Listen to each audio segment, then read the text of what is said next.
Go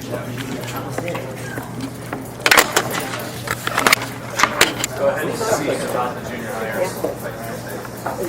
Very good.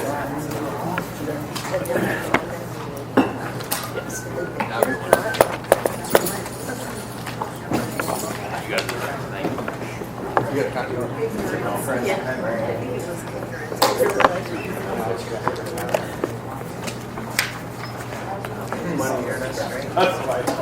So I'll call us to order for this work session. Now we're doing our second night of council goal setting. So we'd like to start recording.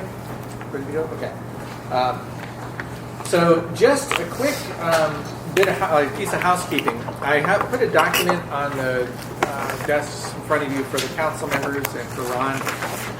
The other night, Dustin very astutely noted that there was something that was different in the new document from the old document. And so I went through yesterday and just did a line-by-line check to see if there were other spots where something had been track changes but had gotten accepted or something.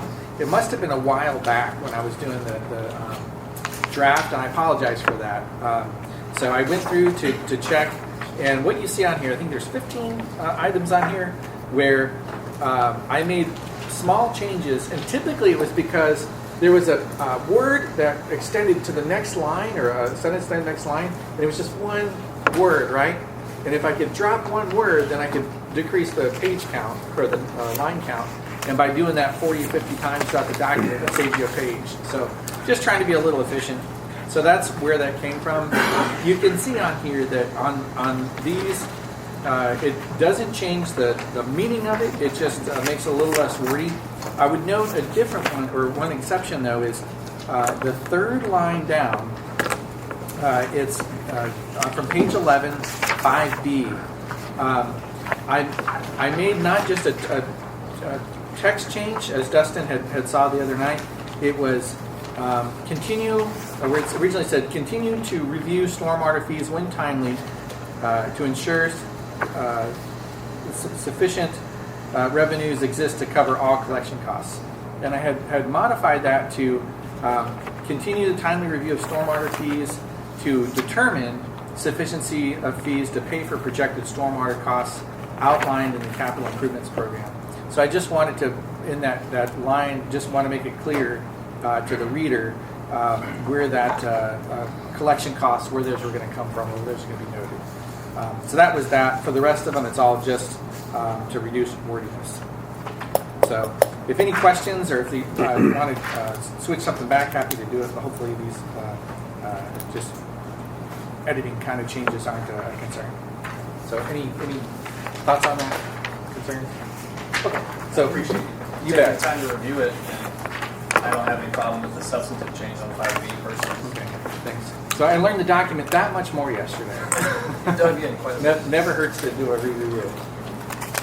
So with that, we're moving over into the review of goal number 3 first, promoting economic development. There's 90 minutes set aside for that, and we'll just have to see, since that might put us a little bit before 6 o'clock, do we want to break for dinner at that point and then move on directly into the new topic? We can kind of play that one by ear. So we'll do 3 and then into 4 after that, which is another 90 minutes. And then we have a spot for miscellaneous topics, including the CIP, looking at, as we had in past years, we talked about what work sessions we wanted to have to continue on some things we didn't quite finish up here.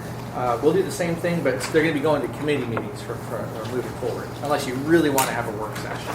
But otherwise, we'll have them brought forward in committee. And then there's a spot in there for others. So if there were things that we didn't talk about, we can bring those up toward the end of this meeting as well. And then wrap up and get next steps. So with that, any questions before we turn it over to Amy? Okay, so Amy, floor is yours. All right, well, we're starting with goal 3. And the first item is highlighted. So Ron, that's you, right? Yeah, I'm just going to jump in if everybody's okay. So first of all, from my perspective, welcome back to everybody. Like I say, welcome back, but I think the easy night's over, so now we got to dig into some of the other things. As we get started, I just want to run through a little exercise, and hopefully it'll help people be able to understand maybe a number of the documents that we have in front of you. So if everybody could grab your capital improvements program. And so one of the little exercises that I just want to do is to show you how it's actually a very good or a great planning document for us to move forward with. If you turn to maybe page 4 and then go to item 95.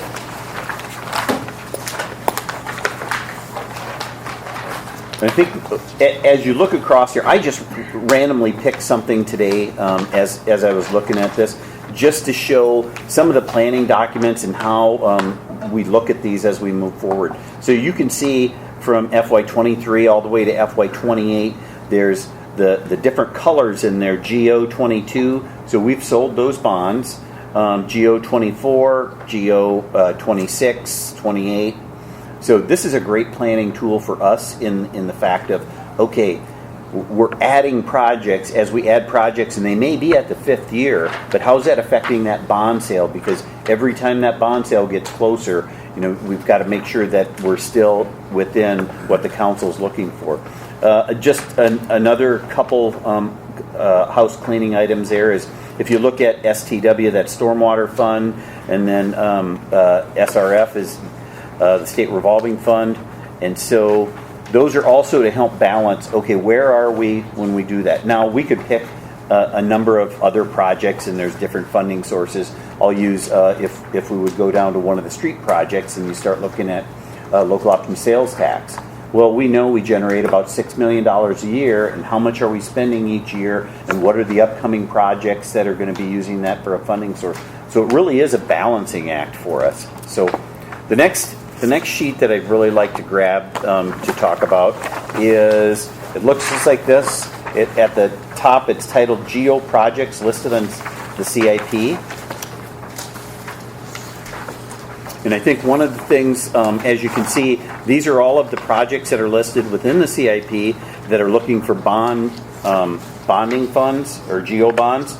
And so, so if you go down to the bottom, you can kind of see what those balances are. Now, I think we've done a little bit more work on this, but if we go back to the 22 bonds, you can see we've sold those. And what we're trying to balance now is the 24, 26, and 28 bonds. Well, if you actually look, 28 doesn't look too bad. That's right around $4 million. Council policy is somewhere selling bonds somewhere between $3.5 and $4 million.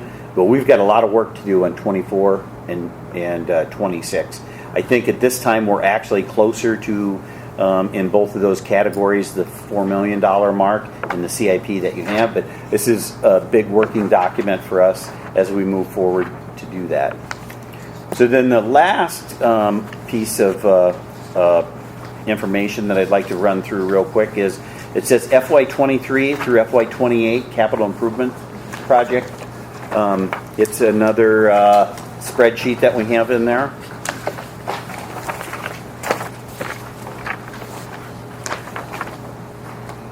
So this, if you look up there, this is a list of unmet needs.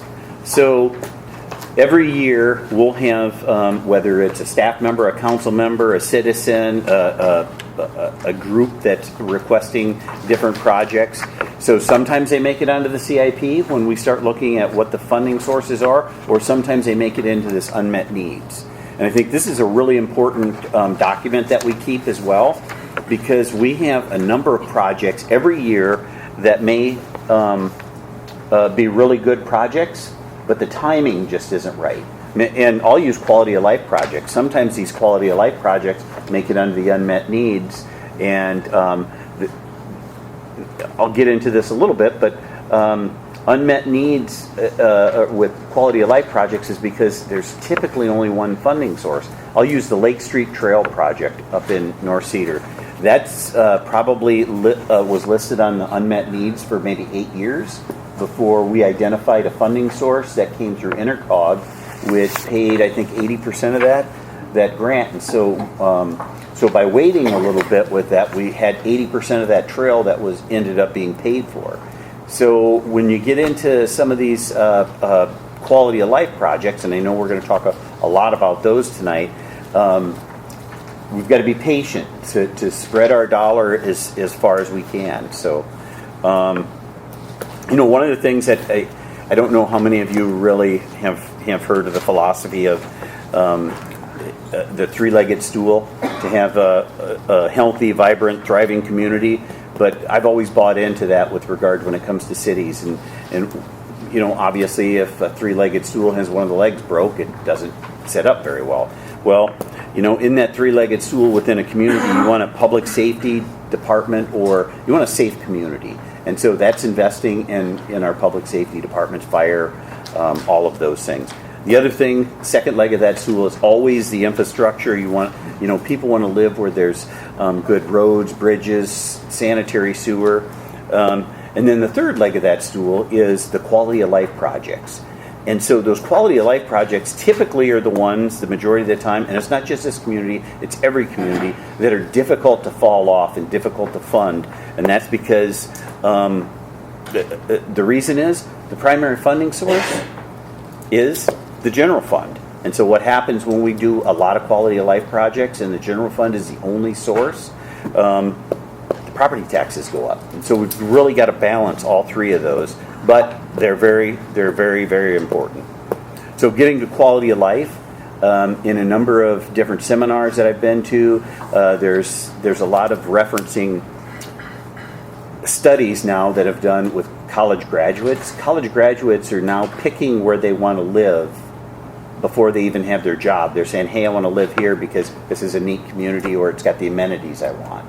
And those are those quality of life type issues that we really have to look at. So, see what else I have here. So yeah, again, talked a little bit about the Lake Street Trail. The other quality of life project that was a long time was the river project.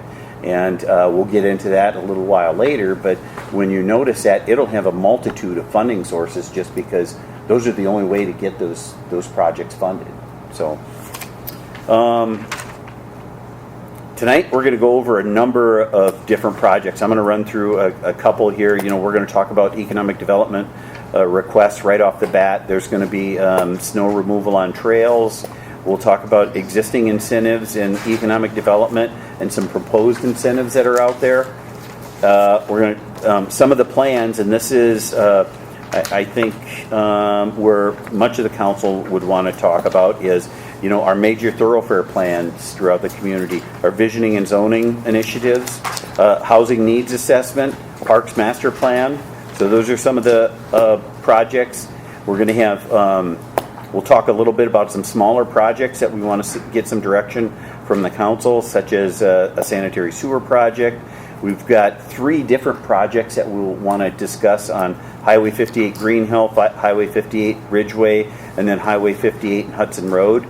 So some of that's going to be updating. Some of it we're going to look for direction. We have a request for a Royal Drive one-way, some sidewalk construction, Orchard Hill Park, and a pickleball expansion.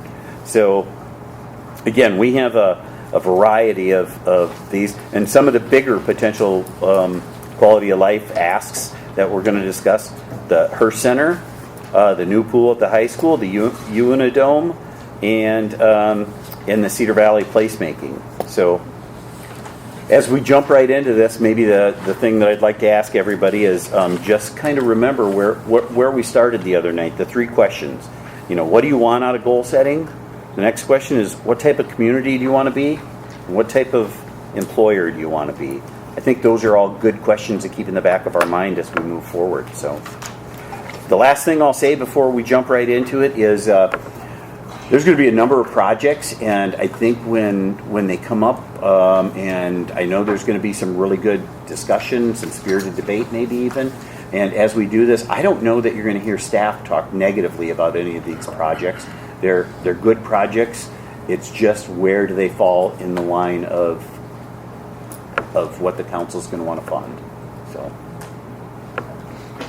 with that, I'll kind of jump right into the first highlighted item here, and now I gotta get my stuff back. So is to continue is goal 3A1A, which is continue to support public and private economic development. So we've had funding requests for these particular projects before. There is a handout in your packet from the CFEDC with a request letter. Also, Grow Cedar Valley is, if you recall, last year we took that out of the competitive funds, and we're looking at the incentive for an FY23. Community Main Street and College Hill Partnership continue to be projects that they apply for funding every year, and so move forward with that. So I think maybe the conversation really begins with, are there anything here that you don't want to see funded, or I have to admit, and I asked Shane about this, I don't know where the $300,000 in the CIP came from for the Cedar Falls Economic Development Court.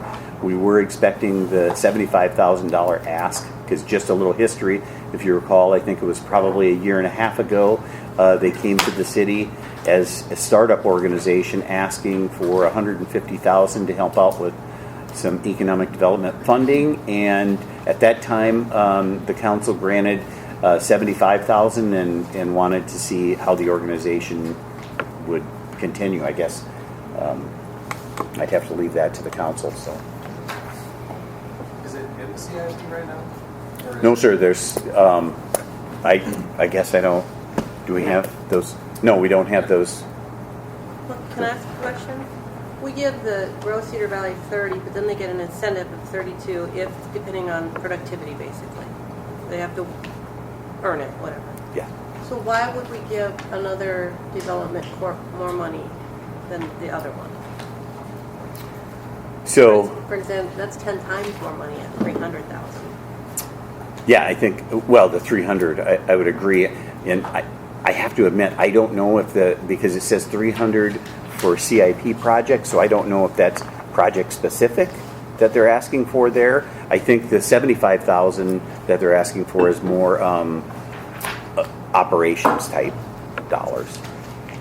Yeah, my question on that was, because I believe there was something said at the last meeting, and I was gone, I was trying to get all the information. Would that 300,000 just be earmarked in the CIP, just there for basically, if they need it? Is that what they're asking for? Well, again, not knowing exactly what Mr. Brown had in mind when he asked for this, I would assume that it would be project-based. So, for instance, if they came into a project where they needed some help, whether it's through a TIF district or economic development, to go ahead and get that project moving, that the council could then allocate those dollars. So you're basically saying, if you put it as a placeholder, that the project, if we don't know what it is more important than any of these things that are already on the unmet needs. Well, you got to remember, the things that are on the unmet needs probably don't have those type of funding sources. That would be the only difference. But Am I wrong in thinking that I saw they were requesting $100,000 for 3 years? yes, and I think that's the 300,000. Right, okay. And then I guess I'm not clear, is that they're requesting 75,000 plus $100,000 for 3 years? Again, I think, I'm trying to speak for them right now, but I think they're asking for the $75,000, and then in addition to that, for the $75,000 for operations and those type of activities, where the $100,000 a year for 3 years would be specific project, economic development project based. The way I recalled it, he was putting a bug in our ear about a potential ask down the line, so I don't think that should be included just yet. I'm not against looking at it, and I think in alignment with our goals of economic development, I think we look at maybe, remember last year at goal setting, we were talking about why should we take away from Grow Cedar Valley to earmark money over here. If we're about economic development, I'd like to invest in those that are actually accomplishing it. So maybe make it a meritocracy with $100,000 funded that we use at our discretion to fund those efforts, whether it would be through, incentivizing after the fact for projects or in a collaborative before the fact. I'm just saying, we as a city we want to put some money towards economic development without partnering with those that aren't doing anything with it. So maybe we set aside $100,000 and then we allocate to each entity as they come up with a project. Rather than saying, hey, you get 75 grand a year for your operational expenses and then not do anything with it, or 30,000 and not do anything with it. Let's partner in Or- actionable items. Or come to council and scold us for not doing what they want. Yeah, they're not an extension of the Cedar Falls government, they're a whole separate corporation. Yeah, so I don't know why we fund them at all. that's my point. I mean, Well, because we have a goal of economic development and they're a facility to do it. I'm just saying, Shane had told me, I asked him when they first got their money, and I was the only one that voted no on it, if I remember right. But I said to Shane, I go, do you need them to help you? And he said, no. So there it is right there. Government and private business are two separate things. So if you guys, if they want to have economic development for their area or whatever they do, I'm for that. I'm for economic development for where I'm at, but I don't come to the city and ask to be paid to do it. in advance, Yeah, not knowing what's going to go. I'm just kind of surprised. And then he went to the Netherlands with Shane. I don't know. I don't know. I'll vote no on it again because I don't think it's right to combine private business and the city's economic development when Shane specifically said he didn't need any help and we could hire somebody ourselves for the 75,000. For specific jobs. Yes, or move them up and then we'd have control over them the whole time. And they do the city's bidding.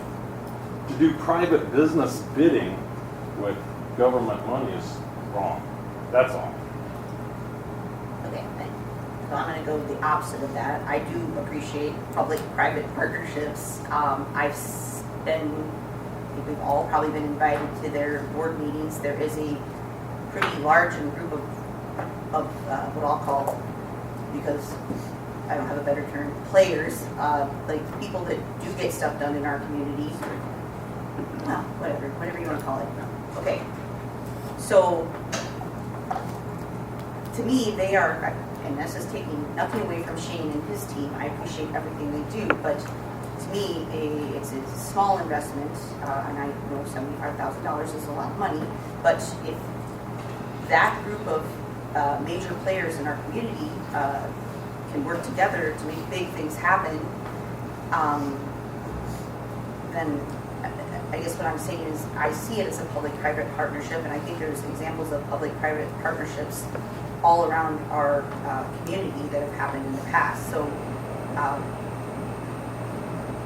I don't think that I'm for the $300,000 ask at this time, but the $75,000 that was discussed previously, I am okay with that. And then as far as, we're not talking about Cedar Valley right now, right? We're just talking about this? Oh, kind of, okay. Same thing. Well, I thought we'd Cedar go Valley line is- by line just to see, that way we can get up or down on Yeah. everything. To jump on what Kelly said, it is a fine line, but I know there's a lot of stakeholders in that group that have put up their own money as well. It's not just the city's money. So, How much have they put up? well, last time I talked to Jim, they had I don't know the exact dollar amount, but I'm pretty sure that they had raised. Wasn't it 100 grand? It was per over person? 100 before they came to the city. Per Does anybody know? Well, I know it's every organization that's been joining. It's like 10,000. Yeah, I mean, there's a lot of organizations in the group. So it's not just funding from the city. It's a partnership. It's collaboration. They throw a lot of things together. I'm with Kelly in the fact that I'm not ready to earmark $300,000 in CIP for things that we don't know that are coming down the pipe. But I would feel comfortable moving ahead with 75 for the next 6 months to see what continues to happen and give them the year to see. That's exactly why I asked him at the last meeting, well, tell us what you've done in the last 6 months. What have you brought? What economic development, if that was the function? And I think the answer was there wasn't any. So I would think that I'm against the 300 and the 75. I'm really having a hard time why you do it them any more than grow Cedar Valley. If Cedar Valley only gets 30 and then it has to be incentive based, like Dustin's talking about for the extra 32, why, if we're going to give them money, why would we give them more than grow Cedar Valley? Plus, you've got the large stakeholders, the deep pockets, I guess is the word I could use. If you look at the list of names that I just counted in my head, roughly 20 members, divided into 75,000, that's 3750 each. That's pocket change for most of those people sitting there. So they can fund themselves real easily. Well, is the reason they're coming to the city is to have that collaborative and for us to have a voice, or for Ron, is it just? So I would tell you, I think what they're trying to market it after or is, I forget what exactly it's the Economic Development Corp that they have down in Marion. And so it's a public-private partnership that they have down there, and they actually go in and work together and try to get a number of projects done. And one of the projects I know that they're working on is trying to work with the mall owners out of New York to get an investment group here to potentially look at purchasing the mall and remaking that. And that's a big thing. I went to the convention and saw the mall, and our mall is it's not in good shape, and that area is owned by people who don't live here, and they're not going to fix it up. They're not going to do anything with it. So that's not something they can achieve in 6 months, getting that done and getting talked to. So if they can achieve something with that over the next year or two, it could be a huge thing for our city to put something there, to get that gone, develop that area. Otherwise, it's just going to continue to get run down and look worse and worse and worse. There's absolutely zero incentive for the people that own it to do anything with it. So I don't know. I think Ashley's kind of nice on the end. Hy-Vee's kind of nice on the other end. I can't. I mean, it's all one big thing. I mean, I said Ashley's pretty nice on the one end, and you got Hy-Vee that's pretty nice on the other end. It's in between. Yeah. So I know we don't want to intermingle. So the Chamber of Commerce's merger and the Grove Cedar Valley, are they not trying to get someone into the College Square, or what's the difference that we needed to have, to Dave's point, Cedar Valley Economic Development, to work on projects that we can all see through either Grove Cedar Valley or Cedar Falls? I haven't been able to, I got conflicts with this scheduling of that meeting. I know, Ron, you go to it. What do you see coming out of it? So I would tell you, if the function of Grove Cedar Valley is really, there are regional contact point for with the state of Iowa for any economic development lead. So when the state of Iowa gets a lead, they contact Grove Cedar Valley and say, hey, we need your members to fill out XYZ. There may be a questionnaire from the company that's a 2-page questionnaire, and they're sending it out to all the state of Iowa. People send that in, and then they narrow it down, but they're always working through that regional economic development partner. Now, my understanding of Cedar Falls Economic Development Corp. is they're a group that is actually looking to be more Cedar Falls specific. Grove Cedar Valley is more regional. This is Cedar Falls specific. I think that would be the best way I could describe it. Well, also, the Iowa Economic Development Corporation is they can purchase property, which Grove Cedar Valley doesn't want to do. And by purchasing property, if they're basically the holder of the deed, they are a nonprofit, which allows them some tax advantages that a regular developer can't get. So I think that's part of what their goal is with the College Square project, is to actually purchase that property as an economic development corporation and then decide how to move forward on it, to master plan it and do something new with it. And that's the Marion model that's worked well.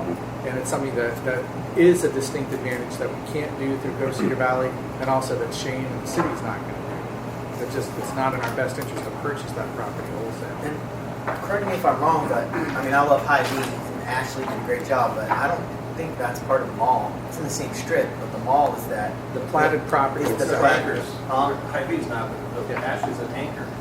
But they're not leasing. Right, but own that land. they platted that off.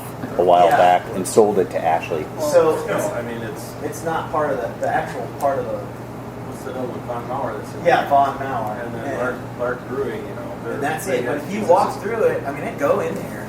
There's almost nothing in There's those. nothing. And- Bad Body Works is leaving. Yeah. Although the Indian restaurant's going in there, so that's cool. Anyway, long story short, I'm for the 75 to see and visit again in 6 months, and that's it. And then if nothing's coming about, I'm willing to talk about. So, and I think what we're asking for is, do we want to move forward? Because what you'll see come back, if the council's all right with 75,000, I would come back to you in the form of a contract like it did last year. So obviously you would vote on it again. Well, how's the contract with the Grove Cedar Valley with the 30? They just get 30, but then they have to come back in 6 months and provide documents to get the other 32, right? So, yes, but they get the base amount is 30, so that, but in their contract and in their contract for a long time has always been they're going to make 2 presentations to the city council about what they have going on. That's what they're talking about, giving 75 with no presentations, no incentive, just here it is. We can add that into the contract. Well, again, I just really have a hard time giving them more than Grove Cedar Valley. I mean, if I'm going to do this, why would I be different? Sure. So one thing, just when we ask what do they do, they are, because I know it's out the housing needs assessment, that's. We didn't ask for that, though. They chose to do that on But their that's, own. exactly, but when we ask what have they done, I'm just saying, they're doing that.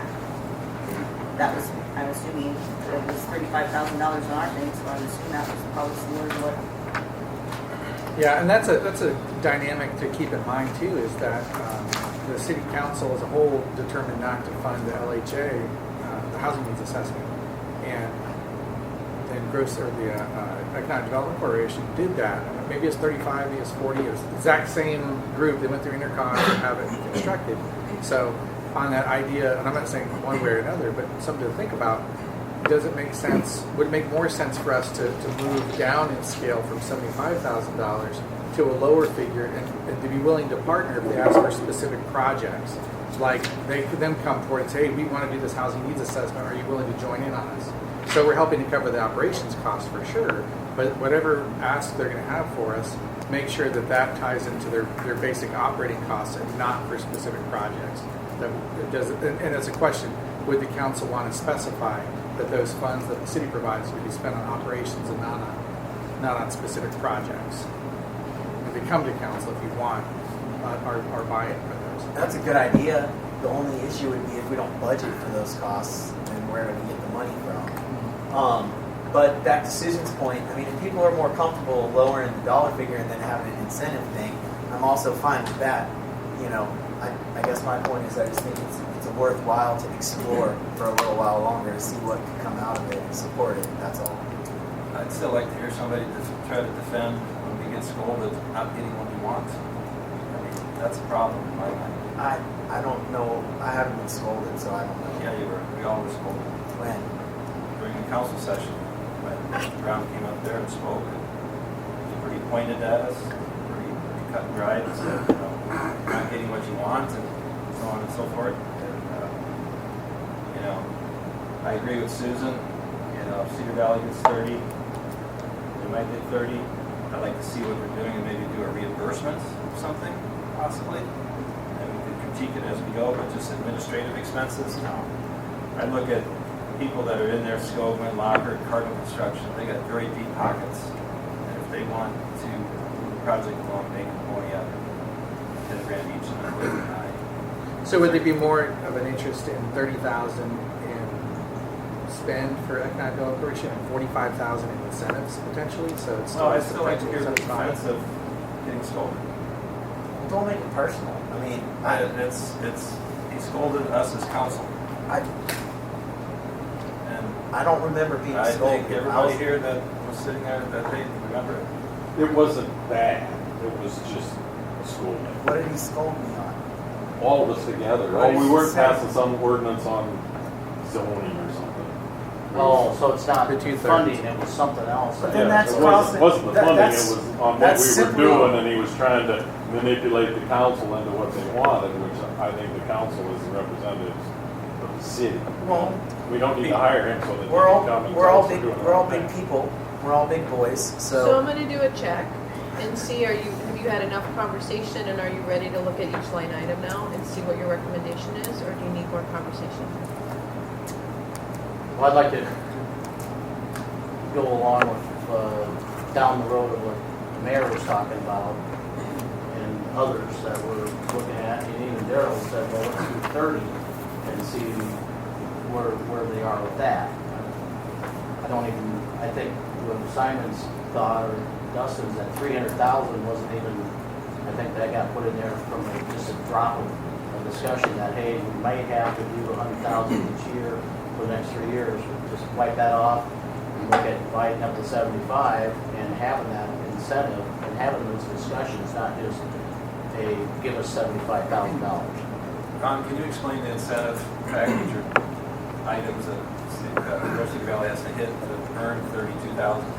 So I don't have them exactly right now, but they're all outlined in the contract. It's got to do with jobs. It's got to do with number of businesses that they bring. Maybe it's even square footage of the buildings. Right, and then I think it's so so- many leads or, Yeah, and then there's- Measure items. Yes.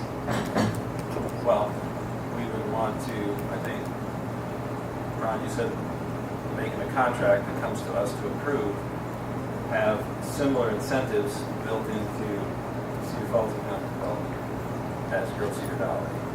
Start at 30 and then give them an incentive of 32 match Grove Cedar Valley. Yeah. And the That's all. incentive should be for economic development. Right. As opposed to what? Well, like the housing assessment, that was something they did, but that's not necessarily economic development. I mean, that's arguable, but Yeah, it is arguable.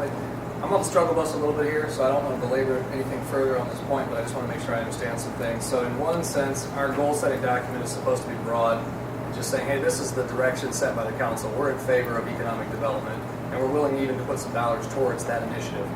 Now we're getting into the nitty-gritty of the how-to, and voting on that by consensus tonight, and saying, okay, we're all for economic development because we need development to grow our city's tax base, et cetera, other benefits, and here's how we want you to do it. I guess we're not in agreement, and maybe we're too in the weeds tonight to talk about the how we want to do it, especially ideas that were just bugging your ear. $300,000 was just dropped one time. We can't vote on spending $300,000 tonight. So I was on that struggle bus last year too with, this is a broad framework, but you're also presenting for administrative tasking, right? And saying, here, we're going to develop this for how we spend this $300,000 next year. But in other conversations, no, it's broad. We don't want to be too restrictive.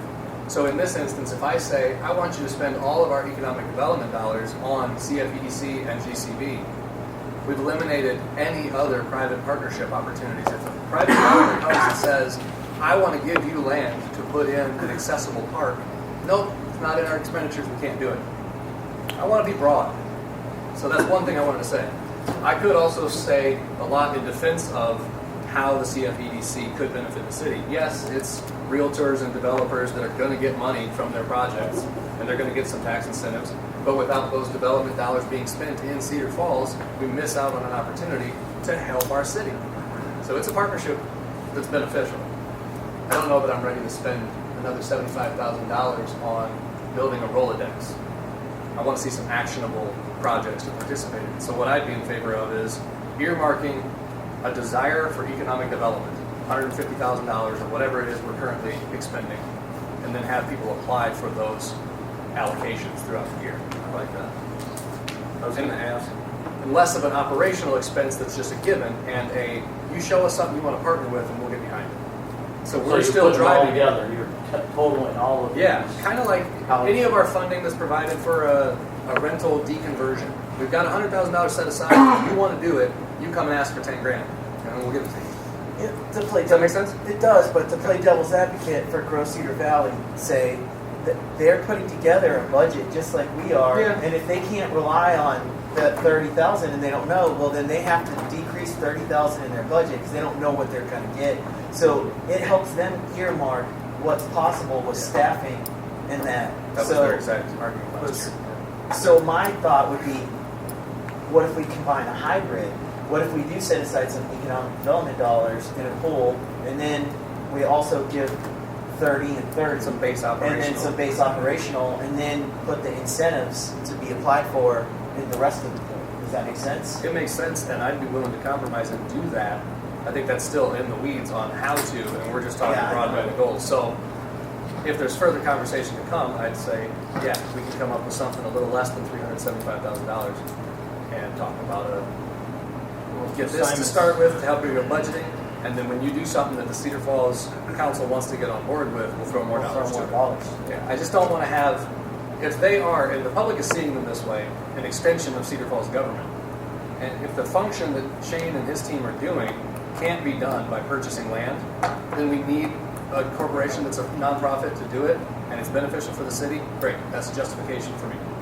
But I also don't love that we're spending city dollars in a group where we're not even a primary stakeholder. We're not a majority shareholder in that. All these other private entities are saying, here's what I want this corporation to do. So they were doing the housing needs assessment to figure out how do they develop and make more money. It also helps the city, but they weren't doing it out pure altruism. No, but it really helps the city to have places for Absolutely. people to live. Absolutely That's the does. end result, but it's their due diligence that anybody would do. I would do if I'm going to go buy a house in a new community. Yep. You know, but I was going to say that Simon's point, Grove Cedar Valley doesn't have the deep pockets in their organization that I'm aware of, that they can all pitch in 10 grand. So their funding of 30,000 is to keep alive, is what I perceive. I could be wrong, and Ron maybe can explain that. If that Probably a good assessment. yeah, I mean, they're not, their staff, I guess, It's a minimal. Yeah. So, and you look at the other city hall we have developed, that's deep pockets, like I said several times.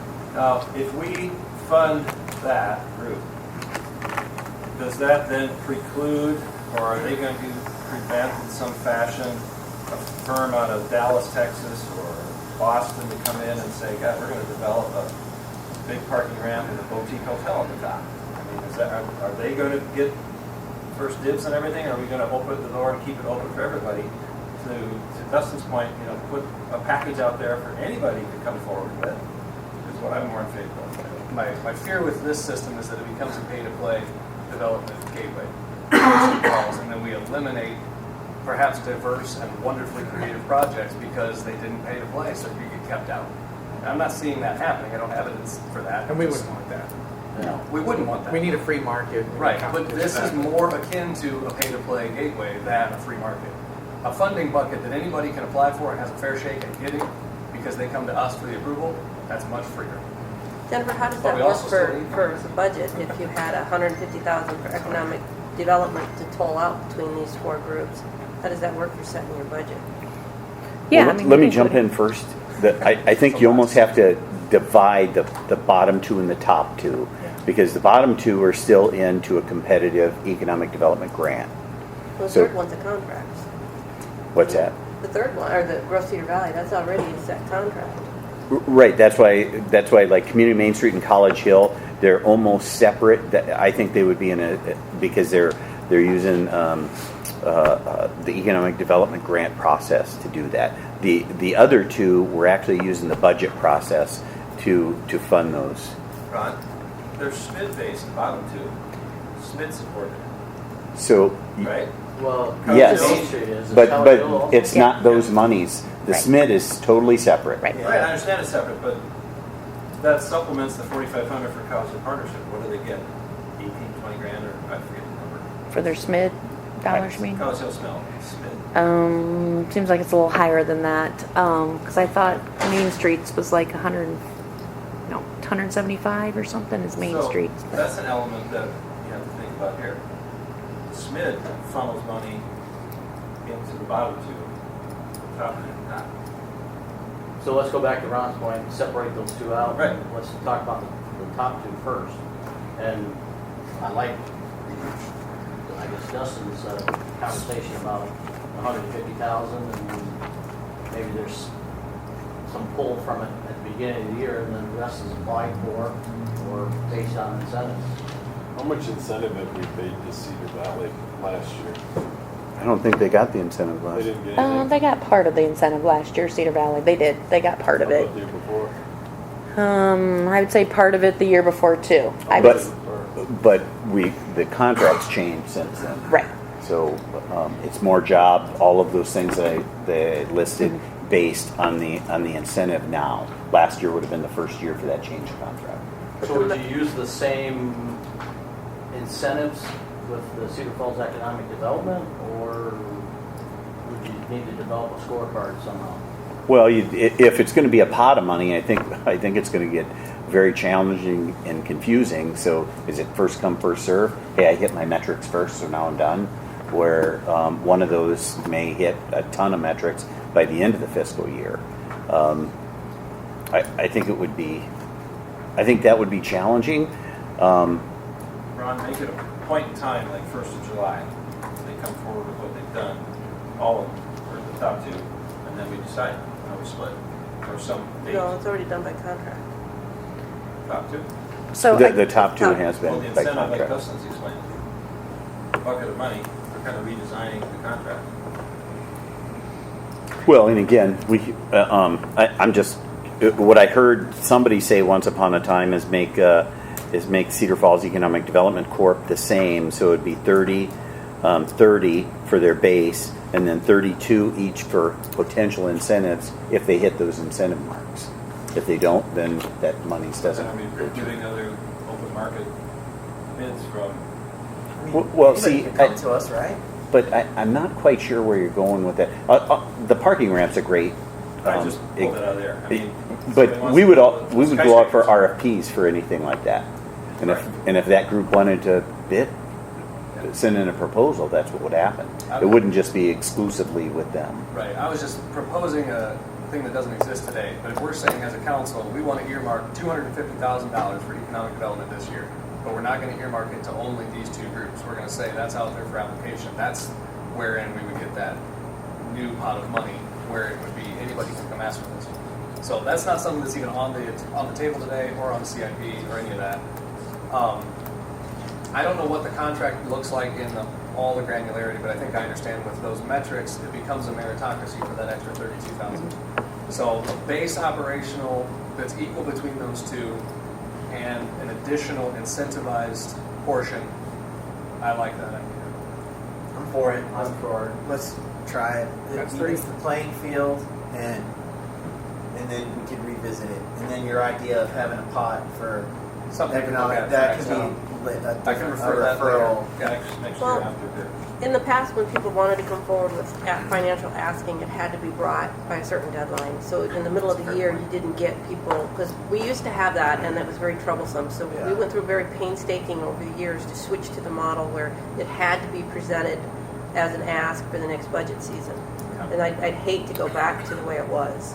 And that's the one bad thing about doing I a pool of agree. money like you're talking, is you're kind of going back to what we used to do, which Well, didn't duly get- noted, have the deadline before that referral. 1st of July or whatever. But for what we have on the table tonight, it sounded like we had three in favor of a compartmentalized base I'll be operation your fourth. and incentive. Okay. So there's a consensus to push in that for the So top for two. line one, we've got 30,000 Plus and then 32 incentive. Incentive. And the for line- 300's gone. And the The 300 For is now, gone. yeah. Yes. And for line Because it really was two, never there. The one, 30 and 32 incentive. And is that the same as what was last year, was the 30 and 32 for Gross Cedar Valley? It is the same. Well, that is what they're in for FY23. They haven't asked yet for So FY24. it's And I just, essentially an 11,000 take from what CFEC is expecting.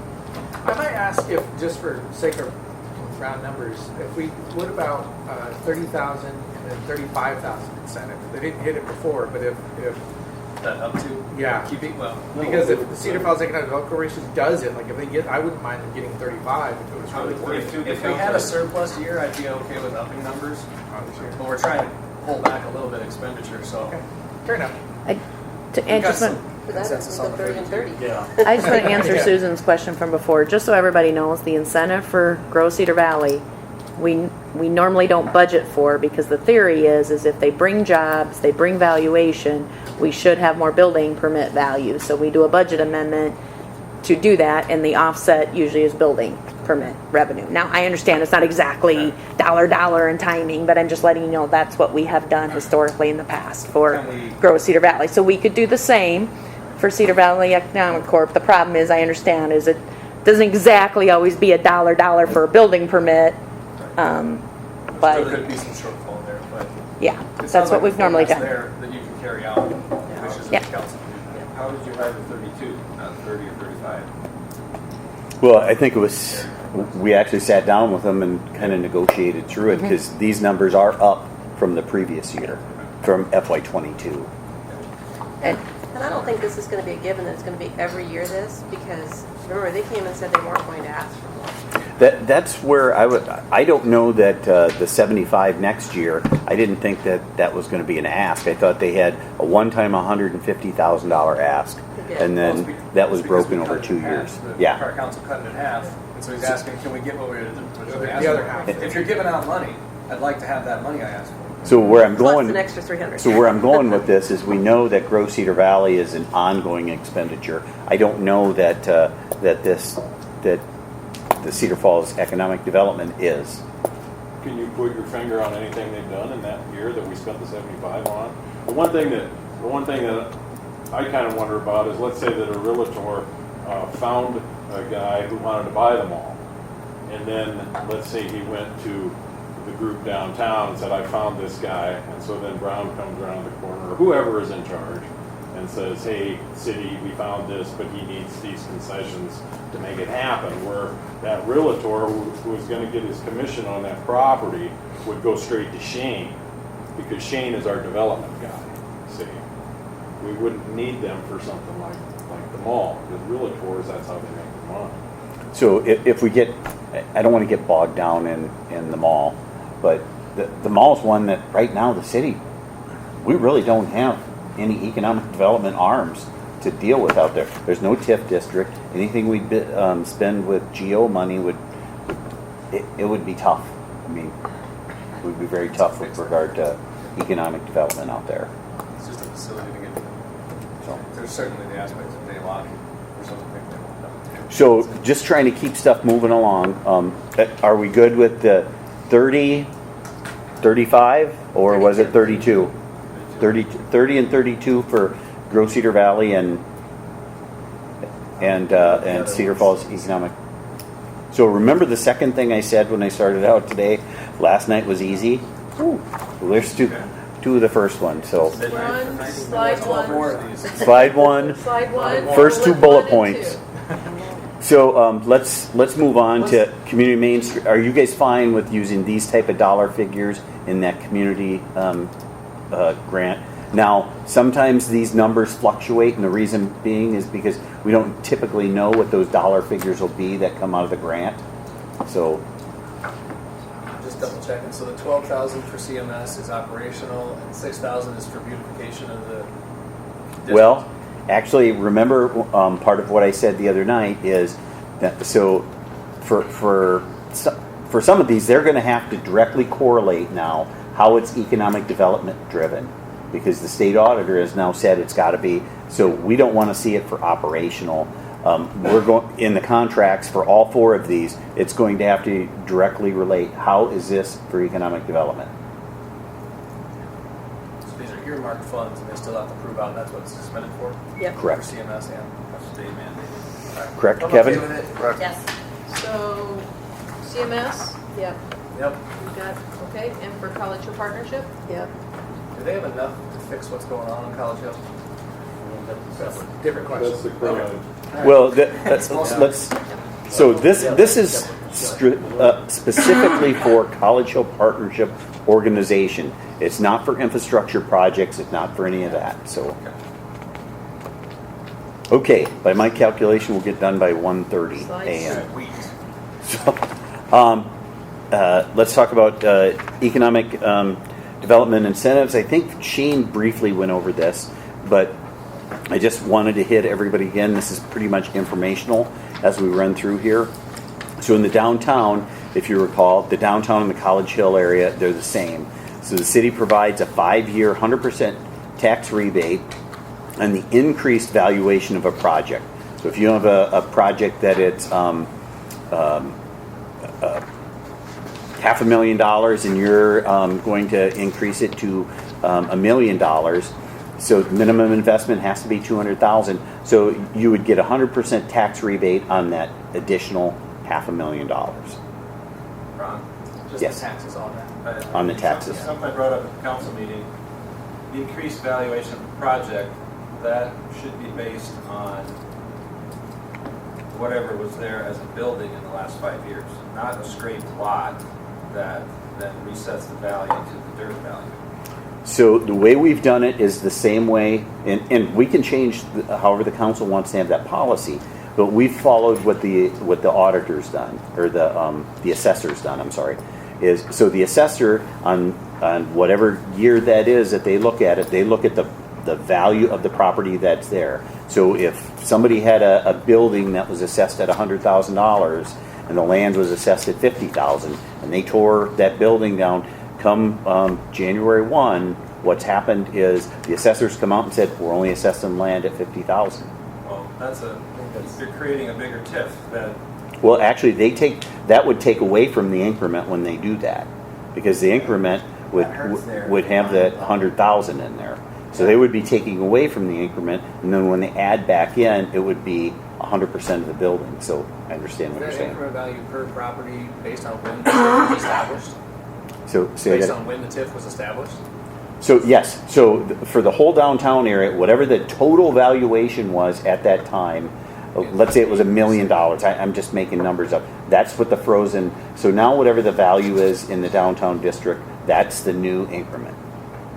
I'm not following, Ron. You say you got,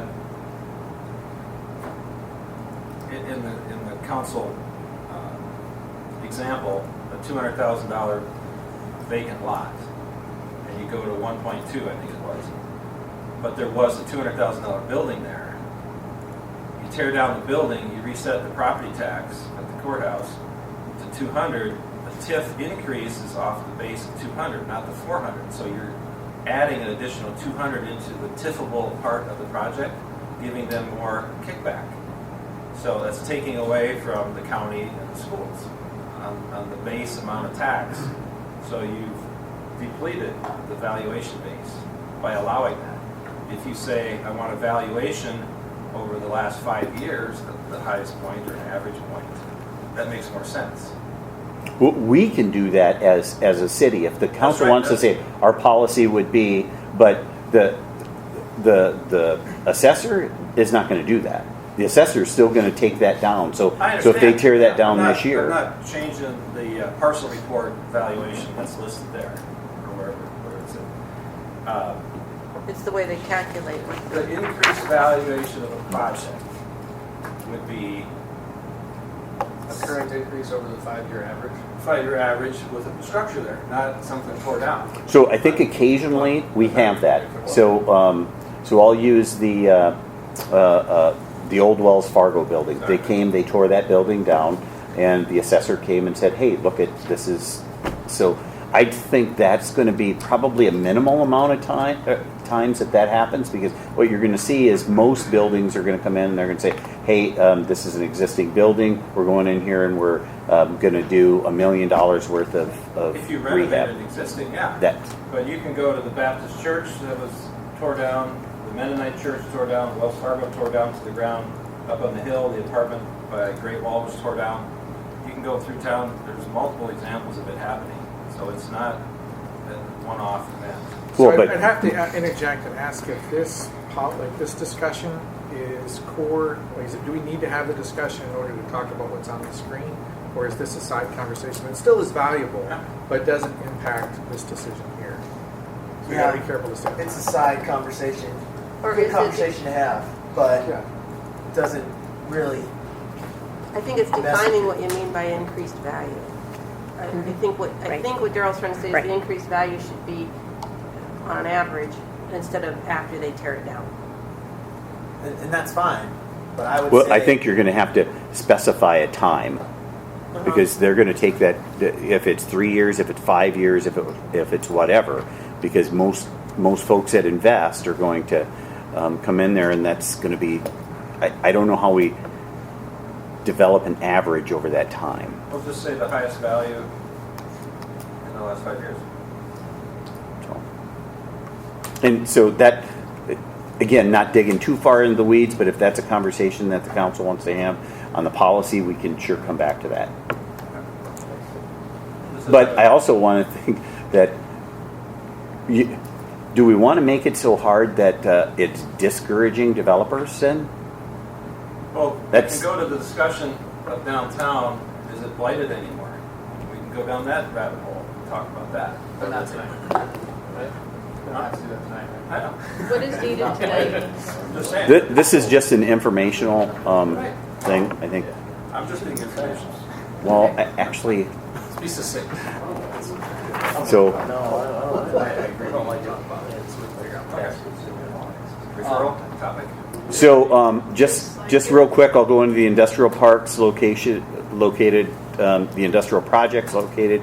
So the city provides 1+ acres of developable land, and for 10,000 square feet.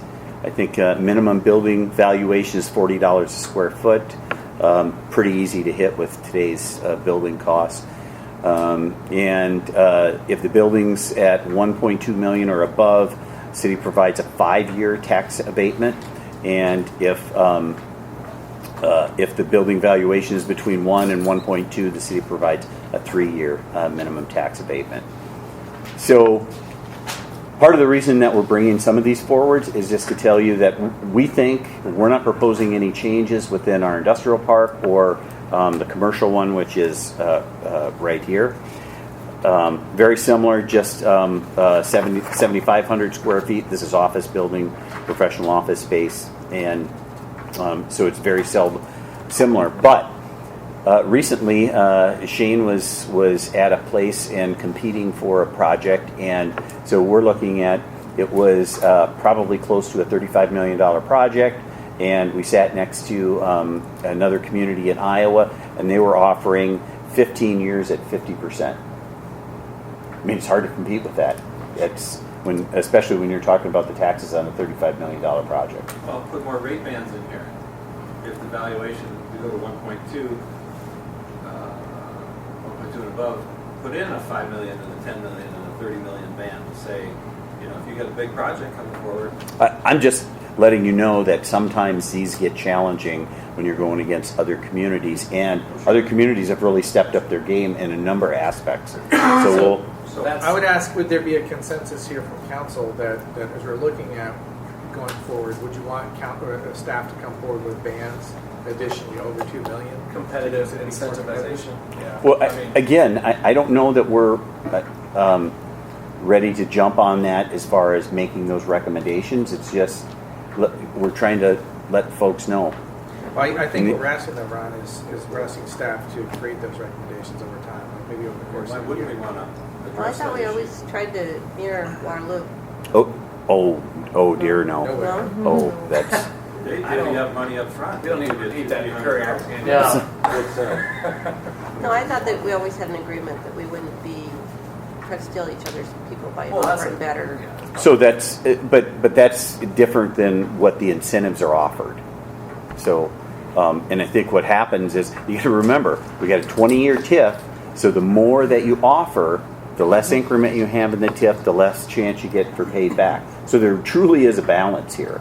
I mean, I don't want to just, I'm sorry to say it this candidly, but I don't just want to go on the fly and start saying, hey, we need to do something different with our incentives.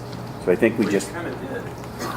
well, I'm trying to give some educational things here. So Obviously, our incentives are doing well by the fact that our new industrial park is going up pretty darn quick. It is, but a $1.2 million building isn't much anymore of any size. If you want to draw in something that will employ a couple hundred people or whatever, it's a big structure. What did the Target building cost? A lot more. A lot more. yeah, That was at least 5 million. Ron, are you trying to teach us that everybody else is getting a little more competitive, so maybe our glory days of just being like, getting everybody, those are coming to an end? what's the worst enemy of great? Good. So we've been good for a long time, and we'll go over a number of these things as we go forward. But I'm okay with our incentives So- right now, and if we decide we want to look at them in the future, So again, this slide is basically telling you that. So keep our incentives in those particular areas. But one of the things that we got to start to look at is developing TIFs in other areas of the community. But the timing has to be right. Again, that 20-year time period, whatever you're going to get out of an increment, has to make sure that we're going to grow that increment, because you'll never get paid back otherwise. So to tie on that with E at the top of page 14, it says there's a potential of, currently the old one says explore the establishment of a University Avenue corridor TIF district. And would council want to say, based on timing, not saying when it would happen, but what is council confident that we would want to establish a TIF district for University Avenue corridor? And Ron, is that a topic after this slide, or? So actually, I have some. There's some other additional information there as we get into some of our visioning and zoning and some of those things on where are we going next, or are we going anywhere next? And there's potential. I'm going to use University Avenue, and I'll just kind of jump into it a little bit now. But University Avenue needs help. It needs help from start to end. We've got the mall. That's a challenge. I know we've got at least 3 motels along that corridor that we've got to do something with. They're preventing other development along those corridors as well. So, there's that old, Levita. Levita. All the, and then there's the University Inn that's just on the same side of the road, the south side of the road, just to the east of the Honda dealership there. So these would be TIFs on their own. They wouldn't be then connected to like the 58. Well, I don't think we've jumped that far ahead to say yes, they're going to be part of the unified, or no, they're not. I think we'd have to study all of that as we're moving forward. well, around the top sentence there, downtown, we talked about change evaluation of the base. So that would be entirely. Say that again, I'm sorry. Keep economic incentives as is for the downtown. We talked about establishing a different formula for the base. You have the increased valuation instead of January 1st, the year to date. So it wouldn't exactly be accurate to say as is. Keep them as is. So, again, this was That's a our referral. this was our recommendation, but yes, we can bring that Okay. that back as Yeah. we want to look at those. Can we ask for consensus to see where we're at with the proposal or the recommendation? For that or for Eve that Rob talked about? You're jumping around. Ron, what are you needing? So on this one, I'd like to know: are we looking at coming back with some bands in the industrial park? Are we looking at coming back with some additional things in the College Hill or the downtown area, or are we satisfied right now? I would tell you, I think Shane is satisfied right now with where we are. I don't want to put words in his mouth, but he and I have talked about it quite a bit. And again, as we talk about, the more incentives you give, that's great. You may capture some additional businesses, but do you get paid back those incentives over the 20-year time period? So whatever we agree to here, a referral, we'll open it back up again for discussion. That's correct. Okay. I'd love to see a presentation from Shane, maybe in the future, what he thinks of where we're at. Well, he just gave one. Well, Simon I was. was there. Oh. Yeah. Yeah. I wasn't there. Right. Sorry. Right. Never mind. I'll just watch it back then. I like the recommendation, and I appreciate when you talk about not micromanaging. Like Shane, if he likes it, I think he's the professional, and I like this plan. If somebody wants to open it up later, I guess that's council decision. So But I'm just- tonight, we go with the consensus whether or not. Well, it's like we said, agree to this and we can refer it back to that. Okay. Yep. Sorry, agreement. I'm fine with this. I kind of, with what Rob had said though on E, getting back to that one, I kind of like the way it was before because we don't know yet what's going to happen. Establish a university avenue. Oh, So she wants so, to go back so to this is explore. such as, that should be, for example, it's not to say we're going in to establish a TIF on University Avenue. It's not to say that we're going to establish something in northern Cedar Falls.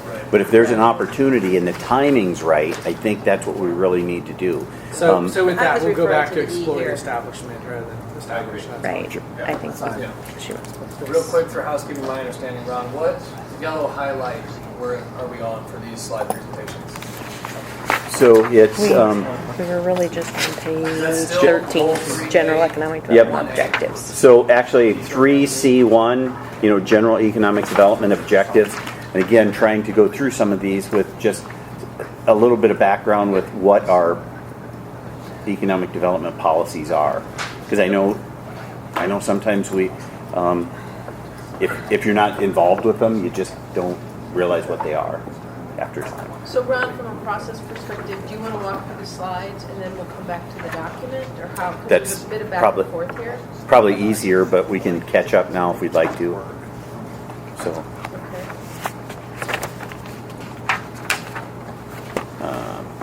and again, some of these, I apologize, but we're trying to follow the goal document so in our slides, we'll get a little herky-jerky when we're jumping forwards and backwards on a number of things, so. Where are we at now? Where am So I I at? think it's right here, So development just for clarity, I incentive. wouldn't go so far as to say we're in two separate meetings, but if we're just going to logistically walk through this document as kind of the agenda, let me know what slide you're showing on and what topic we're elaborating on more fully, Sure. because then we can walk after this to point E like Mayor brought up. Kind of on that. Yeah, just kind Kind of. of on that. I want to go somewhere to walk through. That's all. For an ethics, yeah. But I'm tracking where we're at now, so didn't want to derail folks. So on that, if we're on G, I'll move up to G. That had a provide crossed out and continue to provide. If everyone's good with that language, Yeah. Okay, so we're good with G. and then we'll move on to J, continue to explore, Yep. and then proposed development incentive policy for residential districts. So this was added by the request of a number of developers and some of those folks that are coming forward. Sorry, I wasn't.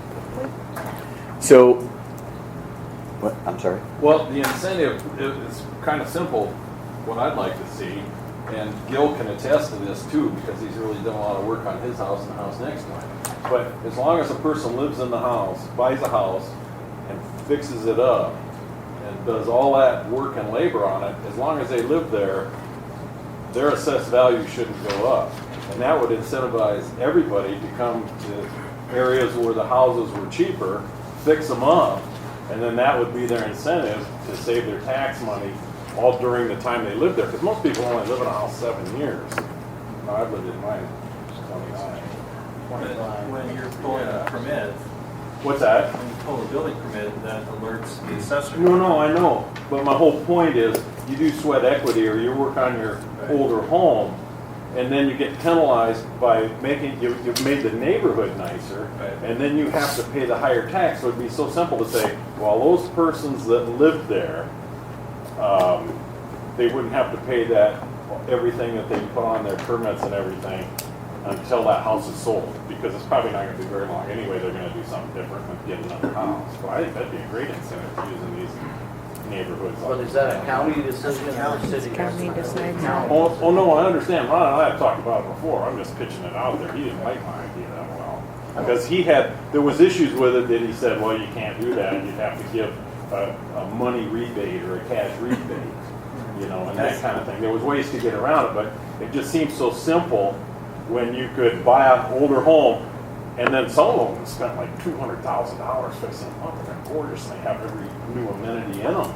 And I think that'd be a great way to incentivize, and then it wouldn't really involve the city. because they've spent their money on increasing their value, and then when that gets sold, then the city gets to get that extra tax. You should run for supervisor. All right, so yeah. just to keep us on time, we're not able to address that here because it is a county issue. So Ron, if you want to keep going with the slides, Well, we legally can do. All right, we're on K, KL. KL, Yeah. I guess. The new L. I would say explore an incentive policy, not develop. But let me, I've had conversations with some developers who've said that one of the reasons we have such high cost of housing in Cedar Falls is we adopt every newfangled thing that comes down the line as far as, protecting the consumer or heat efficiency or what have you, as opposed to some of the other communities around us that don't do that.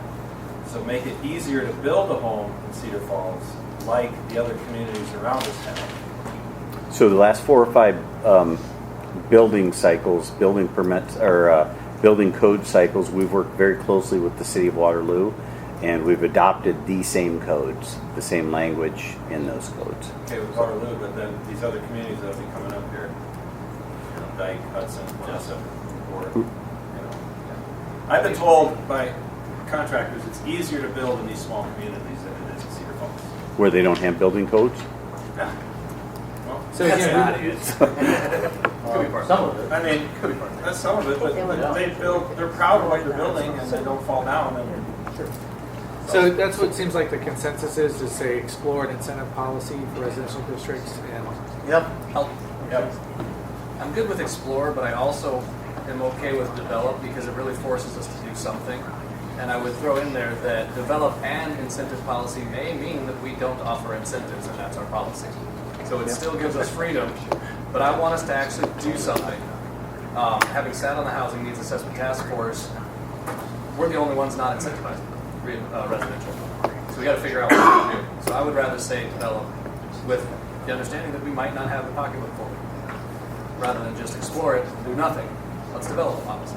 bring forward a policy. And really, that's where the problem is That's exactly lying, is in the infrastructure. The problem's not lying in the housing. We can get the housing up, but right now the developers are the ones that are saying, hey, this doesn't pencil out. I can't go ahead and build the infrastructure to create lots in this community with, it just doesn't pencil out. A buildable lot's $100,000. Well, that's a You minimum. can't sell a house for Yeah, that. that's a cheap one. Yeah. So, I say develop an incentive policy for residential districts. Why don't you do like you did on E and just say, explore the establishment of an incentive policy? Because it's too lazy. It gives us an out. Either way, Yeah. it's going to come forward with a project. We'll do a referral. It's pretty much semantics. I can go either way. So can I hear from folks with keeping with develop? It's fine. Develop. so what I'm hearing from a staff perspective, you can wordsmith it all you want, whatever, is we'll bring back a policy that we can talk about at a committee. Yes. and to potentially see what other communities are doing, kind of a comparison. Well, I had that, but Mayor, I lost control. Because City of Jessup actually has some examples in here of what they've created. City of LaPorte City, and here's just a potential incentive outline that we could have. So are you keeping L as is? Yep. No, That's fine. no. Develop. Okay. We've got Yes, four. there's four. So we just have to vote no on the document when it comes up. We're not gonna try to work together to come up with something everybody's happy with. That's exactly what we're going to do. We're going to come up with something that everybody can tweak. Explore and develop. I'm just saying, don't explore it and do nothing. I want to actually do something. So we're going to have to act on that policy later. If you want to put explore in front of it, I'm okay with it. It would be because spicy. Well, Dustin, if you go up to E, Same thing. the I staff, know, it's wordsmith, but it's legitimately the same thing. explore the development. So there's a lot ahead. What are you landing on here? Develop an incentive policy for residential districts. I think I'm giving a thumbs up to that. Who else would we had four. And I don't think it matters It doesn't because it matter. could be, as Dustin said, the Right. incentive district policy is to not have a policy or not have incentives. So I was think just it saying doesn't we have matter. consensus tonight. Well, it's we gonna know we be need to build. brought to council for a vote, discussion, right? So we have consensus, and Ron, we do have C, D, and E for 3C. Will you be coming back to those, or do we need to check those? So where are you at? I'm sorry. On 3C, C is fine. 3CC, 3C, 1C. yeah, I'm sorry, yes, 3C, 1C, D, and E. Or just continue. Oh, it was just these continue to use TIF Oh, funds. It's just yeah. instead of use, continue to Well, use. let's- So I think. Can we Let's- Check, you can check out again. Maybe we didn't quite have a consensus because it was develop or explore. Explore develop. develop. So we just need to know one of the Which others. one, okay? I thought we had, She wants to explore, she's gonna say no. Well, I want you to vote against the whole thing. I'll just vote against the whole goal document, that's okay, because I just Okay, don't like then go ahead and put developing whatever something. Susan's what proposing. do I you will want, give a thumbs up. Susan? I You just want don't me like to to go say I'm forward? gonna do something that we haven't even talked about until tonight. And yet you guys are saying, let's go ahead and do this, and we've not even talked about it. is The my way I point. look at it is though, they're gonna do something and then they're gonna bring it in front of us and we're gonna vote on it again. So that's my thought behind it. But if we need to have it explored, I give a thumbs up to that. Susan, what language would you like? Well, I had just said explore the development, just like Explore the explore the development? establishment of developing an incentive, same as you did with E. Explore is fine with me, because the final result's the same thing, so. Yep. So explore the establishment of an incentive policy in residential districts. It's the same exact. Yeah, that's fine. For incentive policy. Either way. Explore the establishment of a, Or incentive policy. okay. Mayor, We don't want to lose Susan. we don't- You know, I think you already did. If you say that. then Okay, there's so not we gonna can be a check desire C. to compromise with you. Well, I mean, what did we, That's- where did we go? Does that include J? What are we doing with J? Jay was fine. Just kind of wait, did I miss something? Yeah, Make your options. we approved it. You said okay to So we're okay, G and to to talk J about J? We're okay with Yeah, that? we earlier, okay, you Jay. did? I didn't hear it. Yeah. Jay was in we there did. last year, they just changed the, they just added the continue since it was in there last year. Again, silent acquiescence is acceptance. So if you don't like it, say something. Well, I want to see something happen. I don't want to just us nod at it and we don't. Oh, it's there. That continues to be a problem for a lot of people. Well, that's the semantic battle I'm trying to argue on the bill. Is last year it said explore options for city support of expanded daycare options, and now we're saying continue to explore as if we didn't do it. No, So- not necessarily. I know. I'm just saying that's the semantics, the perception. So are we saying we'll continue to look into it because we didn't look into it? Right. Well, we did do something on it though. I mean, we had a daycare that we changed the rules Yeah, on, we did. on- Out in the industrial park. that's right, Yeah, so that they could hurry it up and not do the 3 readings.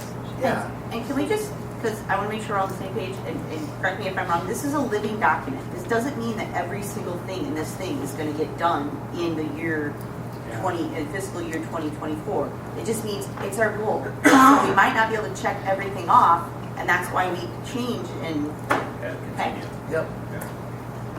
Doesn't mean we didn't try. or we won't continue to try it, there's not something going on. Hey, guess what?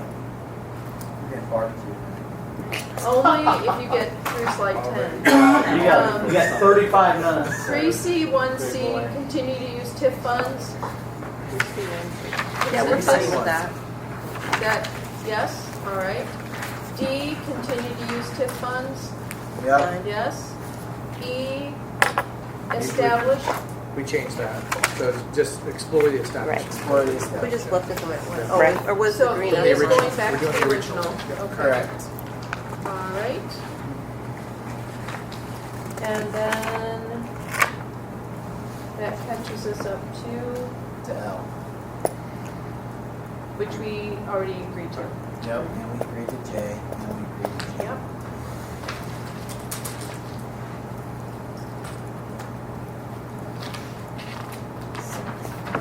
All right, so we are now, So one thing for under 2B, where it says monitor economic development cash subsidies, it had in there CMS, CHP, cultural partnership with Grow Cedar Valley. Is anybody okay with adding Cedar Falls Economic Development Corporation to that? So then we get rid of A. No, I think it'd be C. Yeah. I think what you're asking, Mayor, is would you just combine C into B B? and C together. Yeah. combine all three of them, really. Right. If you want to make the document shorter. Well, it's not really. You're right. You're monitoring. Yeah. Or C, you're right. Yeah. Well, you'd have to include the monitoring would be to the economic Support if you're going to do monitoring. incentive. Yeah. So 2B, you would put CFEDC in there Yep, as well. just add it as a stakeholder. Yep. I'm fine with that. And A and C remain. Okay, fine. Yeah. Yep, okay. Yep. Are we, Do we have consensus on that? All right. Yes.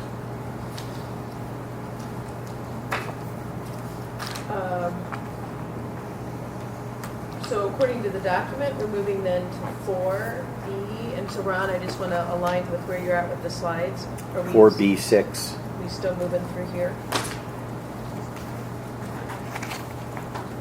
Where are we at? Page 15. 14. Page 14. Page 14, we have, Porch. yep, we're at the bottom of 14. Continue to implement. Yep. Okay with that? Okay. All right. Now we're on page 15. So, revise the major thoroughfare plan. Just all real quickly, I have 3 slides with regard to the major thoroughfare plan. This was adopted originally in 1958. Some recodifications went through in 1972. We actually had a portion of this that was done in 2012. But really, one of this tools is, as a community continues to grow, we actually need to use this so developers know where we're going to start making our corridors, our major thoroughfares, and so really what we'd like to do is update this to reflect the current needs of the community. Again, it's part of what am I trying to say? It's our comp plan. Sorry. Yeah. Part of our comp plan, and so we really need to go ahead and move that forward. I'm just going to go real quickly here to preliminary schedule is what we'd like to look. But if you look at that schedule, that means adoption would be probably in the fall of 2020. This is very important for us to know if the council wants to move forward with this. First of all, sometimes it gets to be a little controversial because when you're setting up future roads through parcels that maybe the owners aren't particularly planning to develop at this time, they get a little sensitive to that, and I understand that, but really it's a projection of where a road's going to go, where are major thoroughfares, arterial roadways or collector streets going to go. If we don't have this planning document, it gets challenging as plats are coming forward and those type of things. So I guess Jennifer, when we had our meeting, that was the 40-year plan from Intercog I brought up. Oh, that I got you the copy of the transportation plan? Is that what you're talking about? This one, or is that a different one? So Intercog's more countywide. Right. This would really be specific to Cedar Falls. That was the transportation plan, not the major thoroughfare plan. It's similar but different, bigger. Okay. I'm okay with this. Because It's a long time important since for it's the been city. done.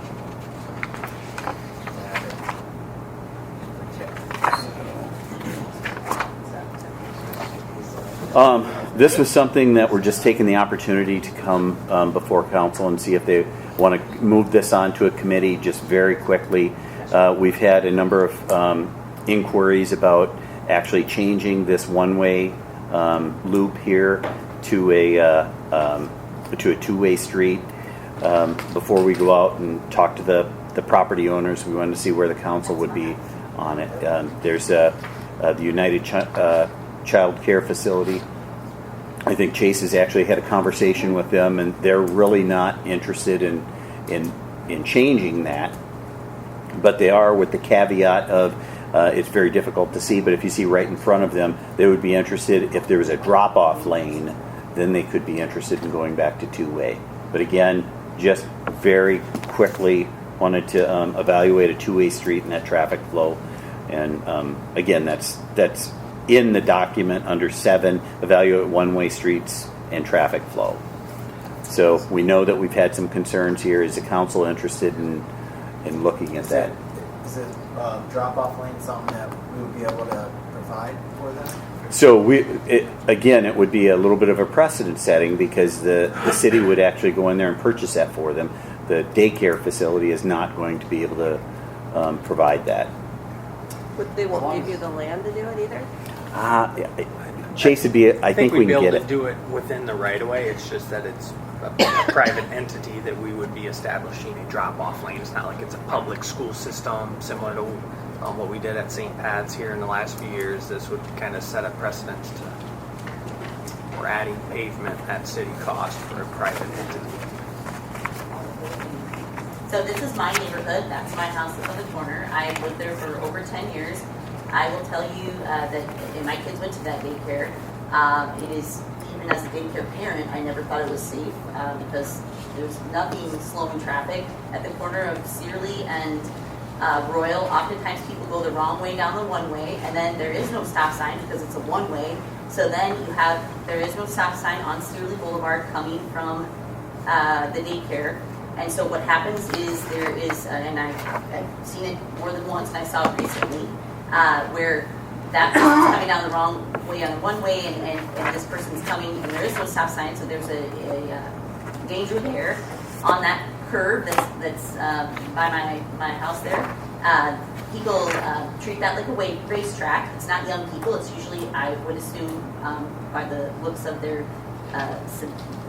vehicles, daycare parents racing around. I will tell you that it is not.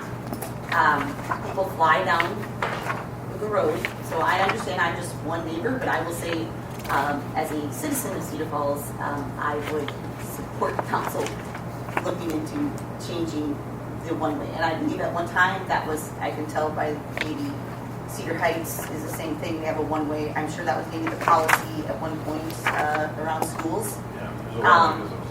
It is not, in my opinion, safe at all. And I speak as a former daycare parent as well. Any concerns from council about pursuing this? I'll look at it. I'll look at it. Just So we bring it through the public works committee? Well, anything that the council decides, we'll try to figure out what the appropriate committees are. And sometimes on the fly, that's difficult. It comes back before you. Right. I mean, Yeah. we voted down, the council voted down the I don't want Washington to do things. to water down the focus, but I'm in favor of this goal, and it's more broad than just Royal. There's a couple other one-ways in town that we should evaluate and see if they're still purposeful. Is that why this is plural? Is that why it's plural on I would here? assume so. We should Well, and it's continue been to look there. Yeah. It's Whether it's smart. this is an existing goal. at- No, This one's no, existing. it's this being is- added. It's It's being underlined. added. But it is red. plural. It's We numbers. looked Black. at Washington Street when we reconstructed it here a couple years ago. As things come up, we'll evaluate them. And Got it. I was just looking at it. It looks like we just kicked this from item 6 down to 7. That's why it's underlined. Okay, so we're good. So we're good there? Yep. Mayor, if you don't mind, can we take a short restroom break? Because I know this next one is just not going to be that short. Well, we'll take a restroom break and then, talk through it while we're in the restroom. Hey, Let's get past it. Thank Okay, you. yes, That's not money. 5 minutes, bio break. Back at it. sure.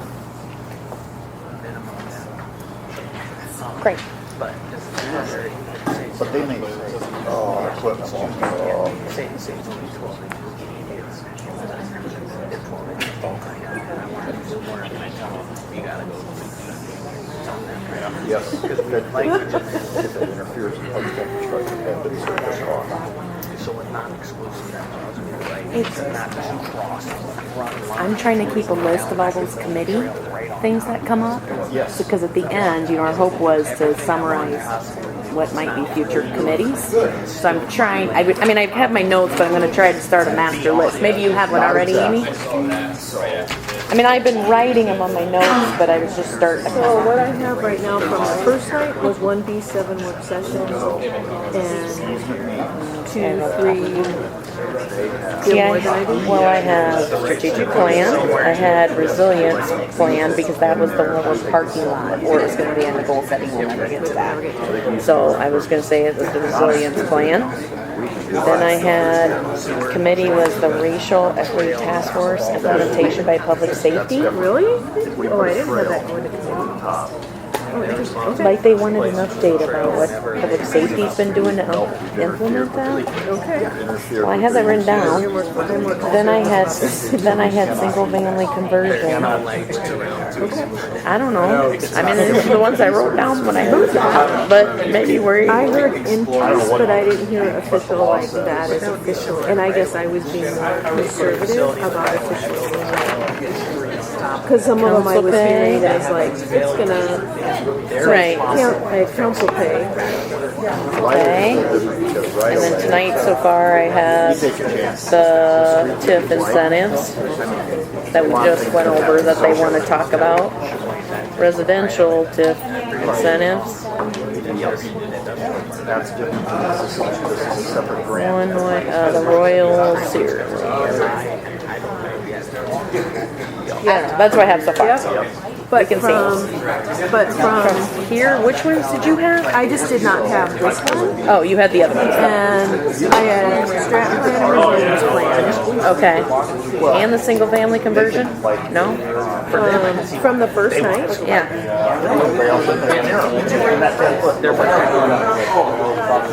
I'm over it.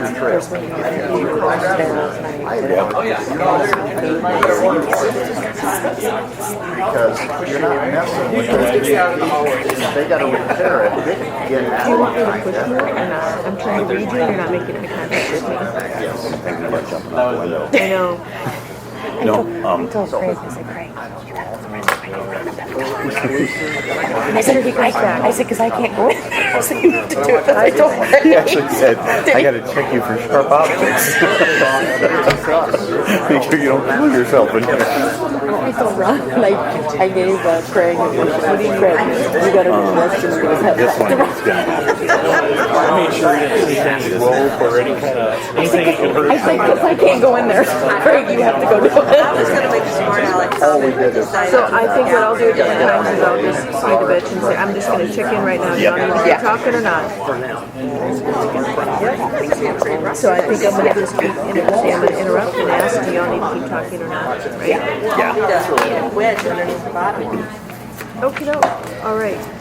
So I just wanted to be clear. I haven't been pissy or hurt about it up till now, but there's a certain point if I keep working with you that I don't expect to be able to put water at some point. I'm just telling gonna you right name now, we're that. walking across the street. I haven't been invited yet. I don't know where you'll go, but I feel like After so many years, there's a point where I And if 0 followers, you walk right straight. And the second location. backup plan. Oh.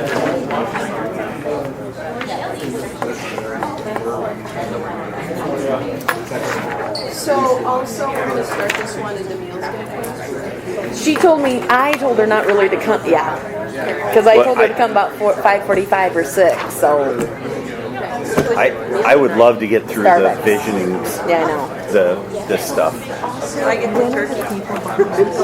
I don't know what they ordered. They're turkey. Is it good? They're turkey. We sold a lot of them. I don't know about told her, but I'm gonna stand up and say no, Yep. but are there any? You know, Is there any? it wasn't Starbucks. I was thinking it was Blue Barn. I have had that turkey, the smoked turkey sandwich. It is good. We understand how to color So that's not like, Yeah.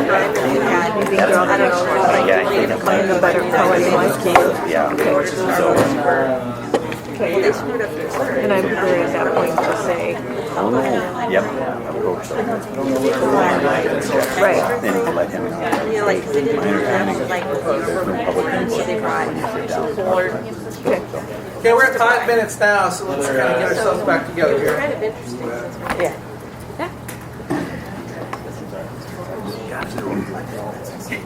I must have had that one Tuesday. I did do one too. Well, Yeah. mine is really short. Council workshop. Okay. And stop looking. Oh, you got time. Probably I should do that. Okay, great.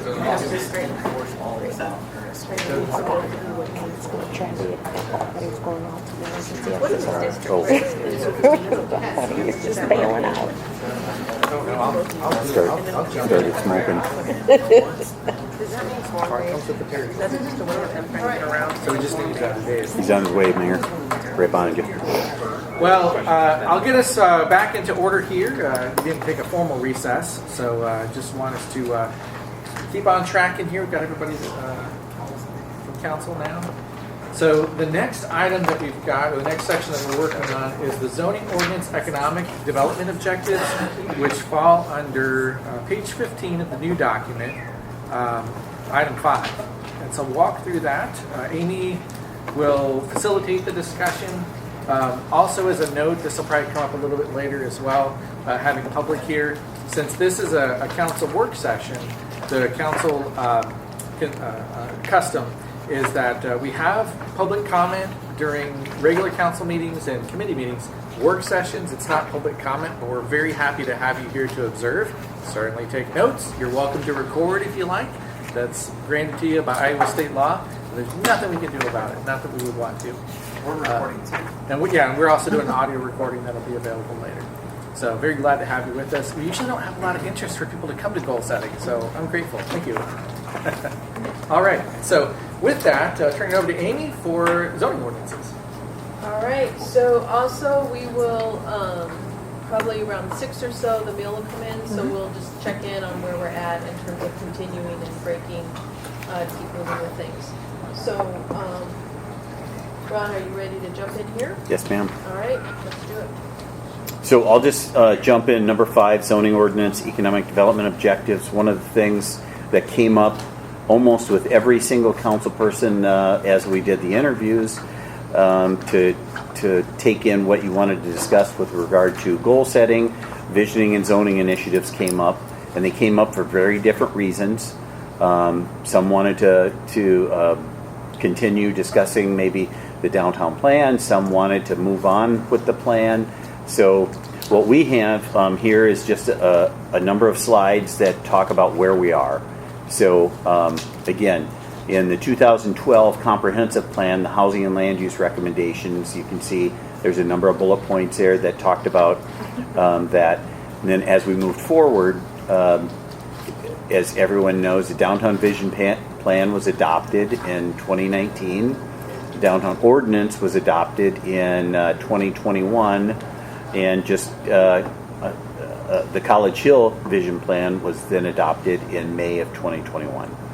So moving forward with the downtown referrals, this is really where we're at, completed or no action. So these are all the referrals that have been made, and the postponed due to hearing is a shared parking, the site plan review, and still remaining to go through the planning and zoning is the referral that was made with regard to the vinyl siding. So again, here's just a little slide on the College Hill and the vision plan. The zoning work was delayed until the downtown code changes have been completed. So one of the questions or notes that we have is, at what stage would the council like to move forward with that, if at all? We have a tentative schedule up there that could move us into zoning change considerations with the College Hill. So we can kind of talk through some of the zoning with regard to downtown and Main Street, or we can get into a little bit here. This is really logically, like we talked about earlier, if we're going to start looking at some of our nearby neighborhoods and some of those things with regard to University Avenue, we know there's some troubled spots that need help, and getting a vision and zoning in those corridors would really be helpful. I think the other very logical spot moving into is if Sartori does decide to, Sartori Mercy One does decide to move their location, that's going to be a redeveloped site, and not too far away from that is the site of the Cedar Falls High School that they'll be moving out of.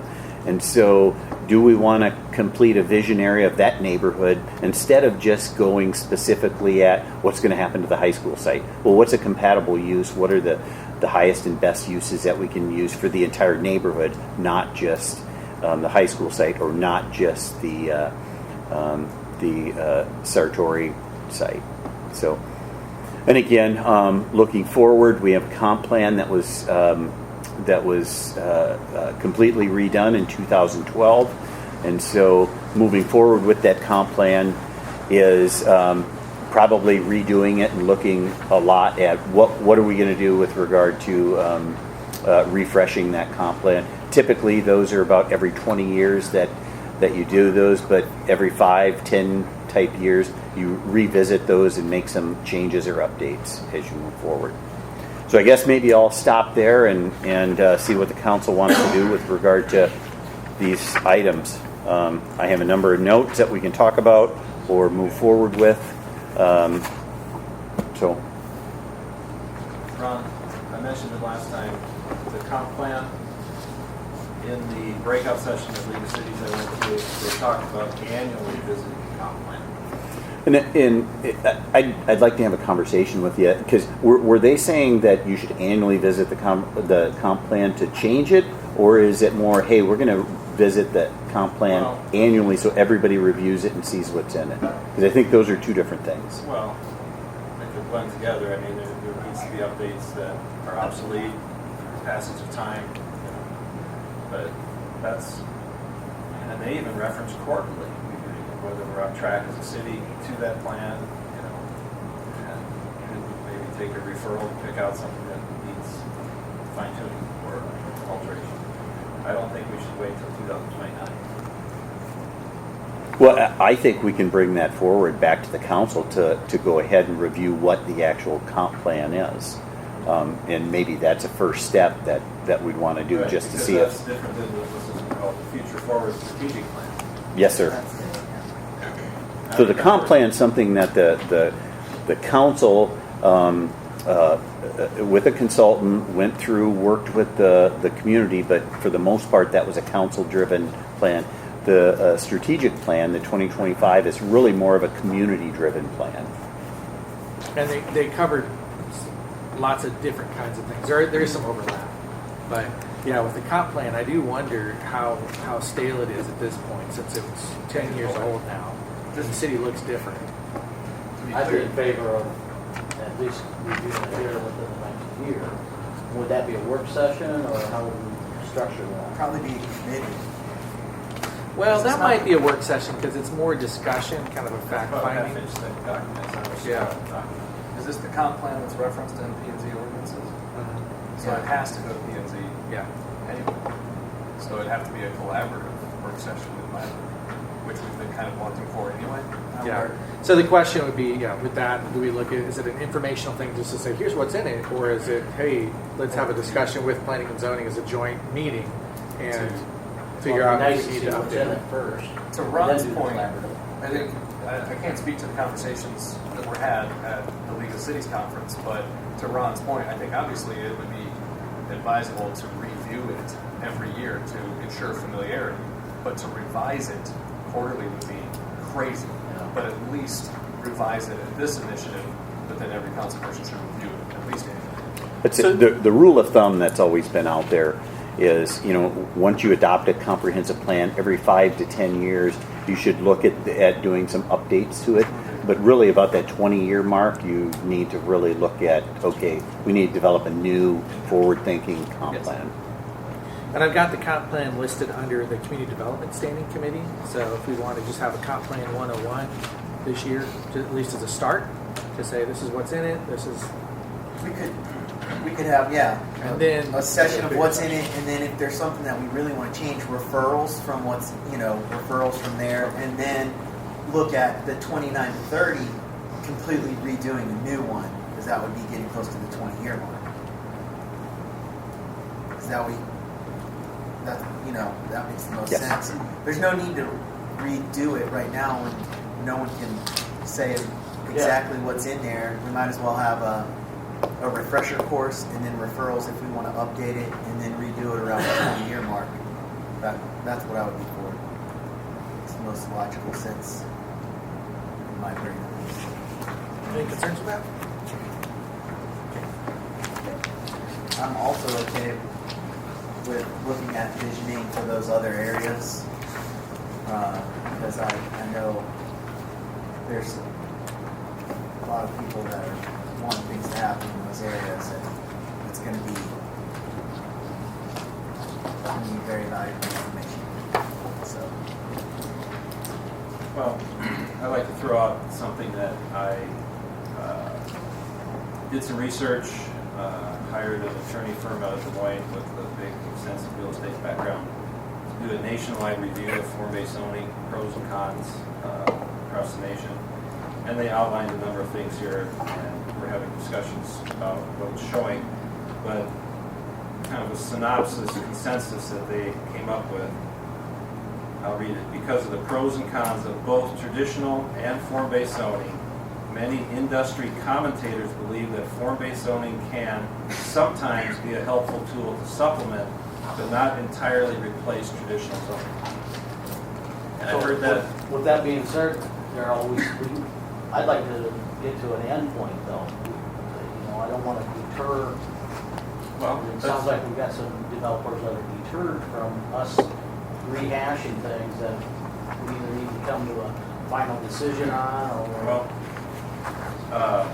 so one of the concerns that was brought forward in this list is that detailed design and look requirements hinder creativity and innovation with form-based zoning, leading to a cohesive but less interesting city. I could read 6-7 points here, but the consensus of this in my research is that we should not be replacing and erasing the traditional zoning. Traditional zoning created the community that we have now, and all across the nation, there's only like 5% of the communities across the nation that have form-based zoning. And they typically take small areas and implement it in urban, dense populations. And again, it's walkable, bikeable, and mass transit supported. Okay. Mass transit, another. Okay, cars is our mass transit. Right. Okay. So I'm not totally against form-based zoning, but I want to take the good points of that and adopt it into our traditional zoning. Well, I don't want to continue to piecemeal this. Well, We need to, if that's going to be our goal collectively, then we need to get to that goal, and here's the finish line. Right. Not every other council meeting rehash something or open up a new door, then that we've got to take another month to explore. Well, the points of contention of these referrals are hitting on the points brought forward by the constituents and issues with the form-based zoning. We basically went to the downtown area and erased everything that was there for traditional zoning and drew character districts. And this is what we're going to have. People don't even know what they're losing. Haven't figured it out. One of the other points here it brought up, form-based zoning sacrifices traditional zoning's relatively objective use requirements for project approval with more subjective design requirements. This makes form-based zoning regulations more difficult to enforce, given their more subjective nature. So isn't the objectivity of the planning and zoning committee that put forth that form-based zoning, that was done. That's what created the form. Okay, another point of criticism from the public, in most communities, only a small number of community activists and stakeholders participate in the hearings when the design requirements are decided. So, dictated. So how can we come to a resolution in this and find out, okay, I don't need to know the names of the people that I talk to are for, let's come to a resolution so that they know where to go with their projects and move forward with them without us in halfway through going, oh, now you can't have whatever siding or you can't. Well, those are the components that need to be discussed. When it was already done. They were done too quickly. It took 5 years for COVID slowed it down by several, so. well, some people like it, some people don't. It's not on the agenda to talk about. So Next. That's what it is. Isn't that what the first one is? Isn't A, or what is Well, district-based? Continue I'm not to, sure what yeah, district-based it's not is. on the agenda to discuss whether we want to do form-based or not form-based. We're going to go down and talk about developing this or that. Well, that's something that I'm looking at our past discussion about other parts of for the University Avenue Corridor TIF district. If on here for 5A through D, I proposed or just had a recommendation, a suggestion of changing. It says they consider new zoning and traffic control regulations. I changed that to there's a suggestion to develop, so that there was a council direction to okay, yes, go ahead and do this. I'm completely fine if there's a consensus from council just for items A through D, just going back to the original language, which was how it was before, and letting it sit. So that it's not we will, it's just we're going to consider. I'm going to throw out here just a concern. It's not a back and forth between you guys, two things. We're getting into the we'll support this goal by doing it this way in all this language in preceding years as well. We've avoided that by practice in many other areas by saying we want economic development, we're not going to tell you, Ron, how to do it in this document. This is less broad in this section. Now this section as of last year and the one prior said support the development of a comprehensive new zoning ordinance to replace traditional zoning. It's right in the goal document. It says we want you to go to form-based zoning. So it's the only option that P&Z could come back with because we got too restrictive here. If we're trying to trust the objectivity of our P&Z, then we say make sure we have competitive zoning and let them figure it out. This was overly politicized and said you have to go in this direction before they even started researching. Now, to your point of having an endpoint, that's like saying, I really wish for the day when the dishes will stay done. You're always going to have to do the dishes. You get them clean one time. Just eat out. There you go. But you're going to do them, and then you're going to have to use them again. It's the ongoing care and feeding and the continuous improvement process of running a city. The problem is we set this up in 70 and said, now let's not touch it, and it got so antiquated and ambiguous and convoluted that we have to do something with it. So we can't get to an endpoint, unfortunately. We're going to have an ongoing process of ever evaluating and improving, right? But we don't need to bicker about it. If it's in this document, though, it removes other options. Does that make sense? So I'd like to say we want to have a refreshed zoning that's good for our city's growth. I don't want to go so far as to say, here's how we want you to do it next year. Yeah, replace. So you can understand what Pat, go ahead. Joe. I was just going to say, like you quoted here, 5A, we are by mandate replacing the zoning ordinance first adopted in 1970.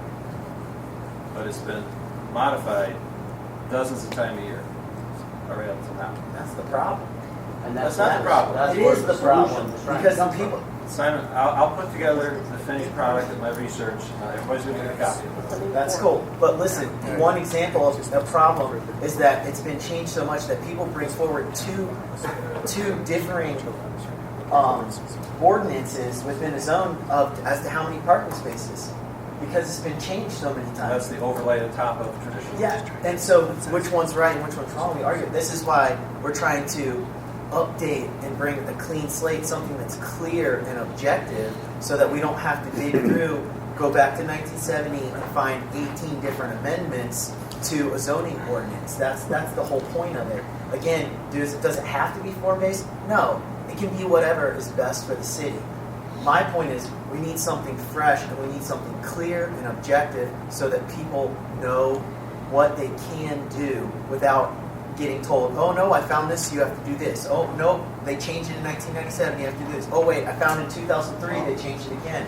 So we need something clear and objective to move forward. But when you erase all the old code, you've now created legal non-conforming items, and then you want to say that the person can build, a new developer can build right next to you and not have full exposure of what's happening. You want it on a zoning review board with a checklist that's impossible to make to cover all the details. It's impossible. And just in my projects, in my experience with residential, you can dig down and find pipes and you find things that you just have no idea. The checklist won't have it. And somebody's got to make a decision that it's not transparent for the public to see, that it could affect people all around. So, So, can I say that recently I had caught wind that somebody had developed under both codes in our downtown character districts had made a comment. So I was with that person and asked, did you make the statement that you've developed under both codes and you found it easier to develop under the new code? And that person said, yes, I did say that. So we can sit there and say all the big words and all the things, but like, when are we going to listen to people and just let it play out and then make changes as needed? we're trying I to. think no, we've never done that, Daryl. We've never let it play out. We've been talking about it since it passed at the end of 2021, and from the beginning of this year, we have been digging and picking, and now we're trying to take away power from a commission. We've never let it play out. Look at it. It's law right now. It's I playing know, out. that's It's what I'm playing out. saying. It is playing out Okay, so right but- now. It's playing out. And we've said all along. But it's what I easy. am saying is we keep taking up our council time and staff time. I know it's law, and what I just said was, it was, I'm not a developer, but I think it speaks volumes when somebody developed under the old code and once somebody developed under the code that is law, and when that person says this is easier, doesn't that speak volumes to you? Like, I don't know why, I don't doubt their experience. I get it, but that's akin to saying, why are you using dishes? I just washed them. That is not what I'm saying. My point is yes, we will always keep working. That's what we do as a council. We work every day to make our city great. We need to move past downtown and get to the other areas of our city that need our help. That is what I'm saying. But not with form-based zoning. That's your opinion, Daryl. Yeah. Yeah, So that's my opinion. that's I the can summary. document it. That's the summary. And that's- His opinion.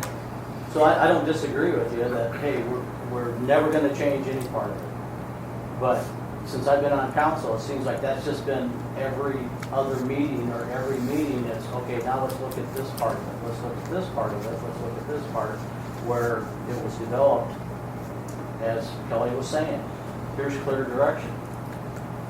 Is it gonna stay that way from, it did 1970 to 2021?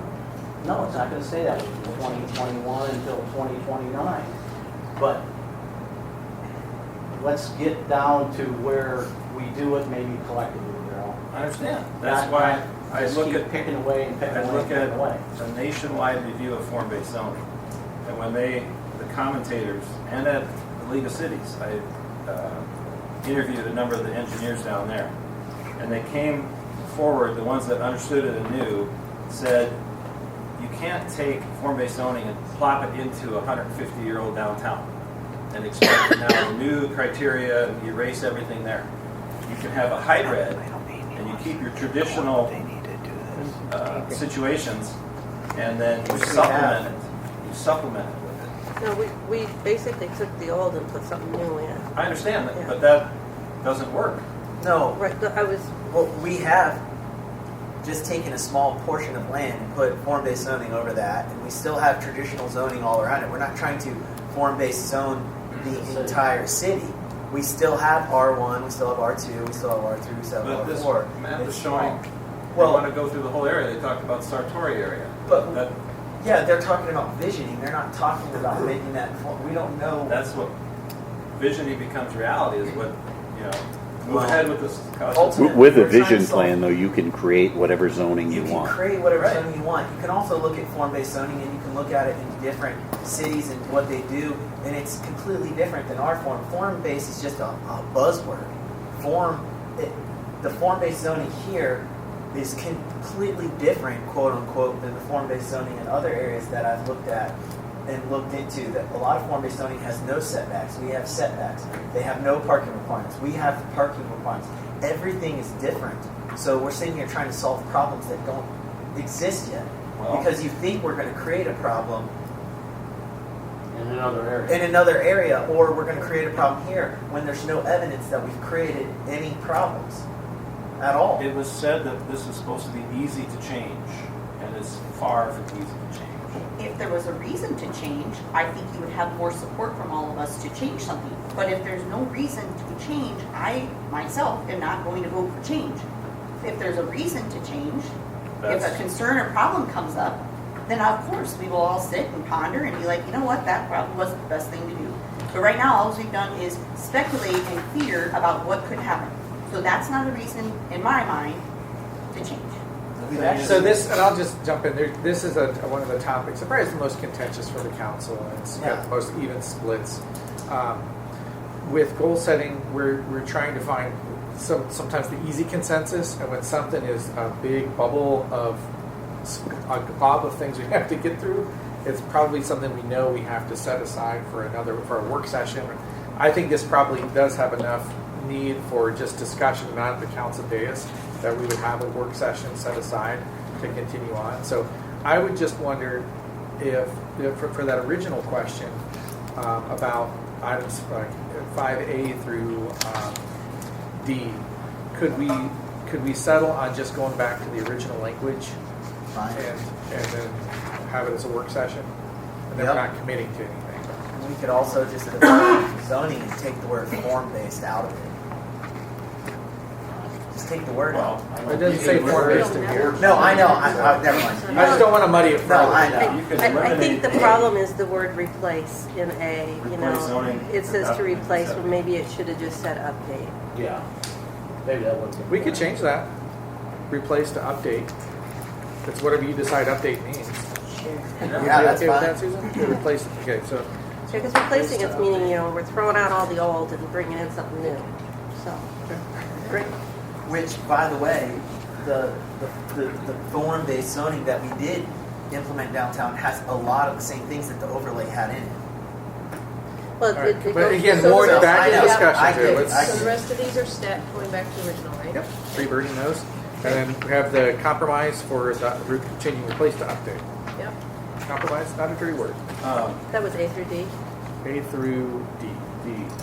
Now, Mr. Mayor, number E, you cross that off. I'm moving forward here.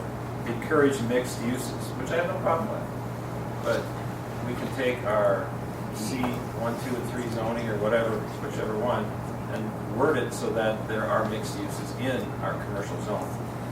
That's the traditional zoning. And replicate similar to what form-based zoning would produce. So the reason I struck that out is just because we had said considered developing, and we've moved into actually developing it. But if we're talking about different areas of the city, we probably do want to just re-enable that to say, okay, consider for other parts. It's fine. So what are we doing with that? So was Just it- restoring E, they scratched it out, so we'll just put it back there. So it was in there before? It was. Yeah, Yeah. so keeping that in as is, Yeah. okay? D, F, former F. So F, I have a problem when you have pre-zoned areas. I remember the language that we removed somewhere in the past was pre-zoning areas for developers. I mean, you designate commercial areas for developers, industrial park areas for developers. It's, Can we change old F instead of a map which includes pre-zoned areas to a map which coincides with the comprehensive plan? It has to, it's required. Right. Well, isn't the pre-zoned area the Just the comprehensive comp plan? plan, exactly. Well, It's just a it's the future land use map is what it is. The future, I yeah. mean, You're if you also wanted getting to just- into being pretty specific, so why not just take it out completely? Just kill it. Just kill it completely, because it then becomes more generalized and broad, and it can happen if it happens organically or not. I always thought this one was a head scratcher. I didn't quite So get just what take, they're I doing. say just take it out completely. Any concerns about just removing it Yeah. for the new D? Remove original F/D or whatever it is. FD. Okay, great. My document's a little smaller now. we can slap some more if you like. No. Okay, All right. so the new F, the next additional. Yeah, I just took out that word because if you're annexing, of course it's additional. And that'll drop my line up. One day to 2 on. Housing. So the only thing I want to touch on just a little bit before we move on to housing would be the College Hill area. I know the council said that they don't want to take that up until they give staff direction to do that. And for a budget standpoint purpose, it would know hey, are we going to look at that this year, that FY20, because it's in I mean, in the CIP. the CIP and College the Hill budget? needs zoning, whatever you call it.